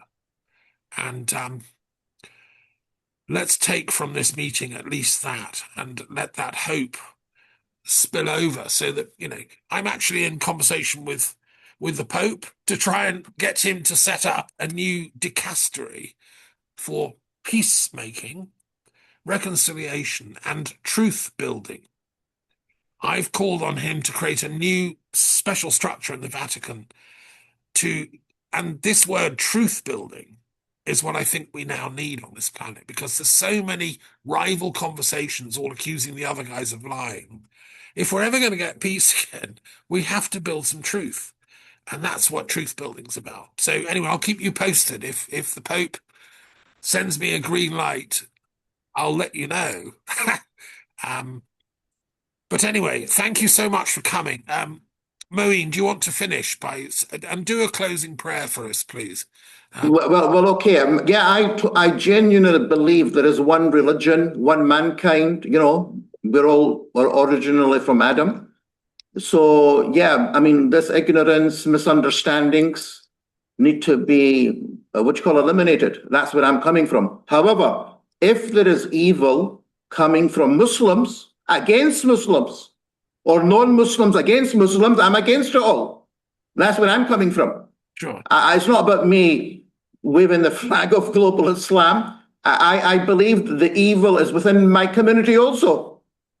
And even with myself, dare I say, you know, the inner battle, you know, we've got an inner battle, an outer battle. But just to conclude, yes, this was a joint event. And alhamdulillah, we have materialized it at a very, what's the word? As I said, the words don't describe what Hanan and other people like her are going through in the Middle East, and dare I say, other parts of the world. You know, there are God knows how many wars that are going on. So anyway, so just to say, yes, good collaboration. Obviously, various speakers don't agree with everything what others are saying, naturally. You know, we've got different views. However, I think the work on eschatology and related matters is definitely exploring solution diagnosis and solutions which the mainstream media are not. You know, it's all about geopolitics, political economy, current affairs. They're not going, to the undercurrents and the drivers, dare I say, spiritual forces. And we've made a contribution. Just to end on a positive note, because it's been recorded, and you've got people like Matt, you know, Eric, who's an internet guru, and Tony Gosling. Inshallah, we will try to video edit and upload some of the major contributions. So thank you, everyone. Thank you, Thomas. And we have got a WhatsApp group, which is part of our, website. Our website's got about 20,000 videos from top thinkers globally, about 20 million hits. We've got a WhatsApp group. I've sent everyone, a link. Some people here are already there, but you're welcome not just to join, but send your videos, your comments, you know, to share with others. I've sent the WhatsApp number. So thank you. God bless. You asked me for a prayer. I keep it very simple. Many people make prayers and that's it. I believe in the power of prayer to transform reality and to make us participants in that change, to be the change. So I keep it very simple. The opening verse of the Quran. A'udhu billahi minash shaitanir rajim. Bismillahir Rahmanir Rahim. So that means I seek refuge from shaitan. That's every chapter, small or big in Quran says that, starts with that. I seek refuge from shaitan and my addition, satanic forces. And then Bismillahir Rahmanir Rahim, in the name of the Creator, the most beneficent and merciful. Alhamdulillah Rabbil Alameen, the Lord of the worlds, plural. All praise to be the Lord of worlds. Rabbil Alameen, Ar-Rahman, Ar-Rahim, the most beneficent and merciful. Ar-Rahman, Ar-Rahim, Maliki Yawmiddin, master of the day of judgment. We're all going to be accountable. Iyyaka na'budu wa iyyaka nasta'in. We seek only from you help, And ihdina siratal mustaqim, lead us to the right path. اهدنا الصراط المستقيم صراط الذين أنعمت عليهم, those who thou hast blessed, غير المغضوب عليهم ولا الضالين, not those who have your anger fallen upon them. Amen. May God bless all your work and have a blessed evening. Thank you very much for joining us. Okay, Amen. Thomas. Yeah. Thank you so much. Thank you. And Thank we'll you, everyone. meet again up the avenue, as Van Yes. Morrison Yeah, we says. will. Yes. Well, thank you. Take care. God bless till next time. Thank you all, Thank you. Chloe Thank and you Thomas, all. for organizing. Happy Bless you. Easter, and get in touch. We're here for you. Easter blessings, everyone. Yeah, Cheers. Easter blessings. Thank Bye you. all. Thank you.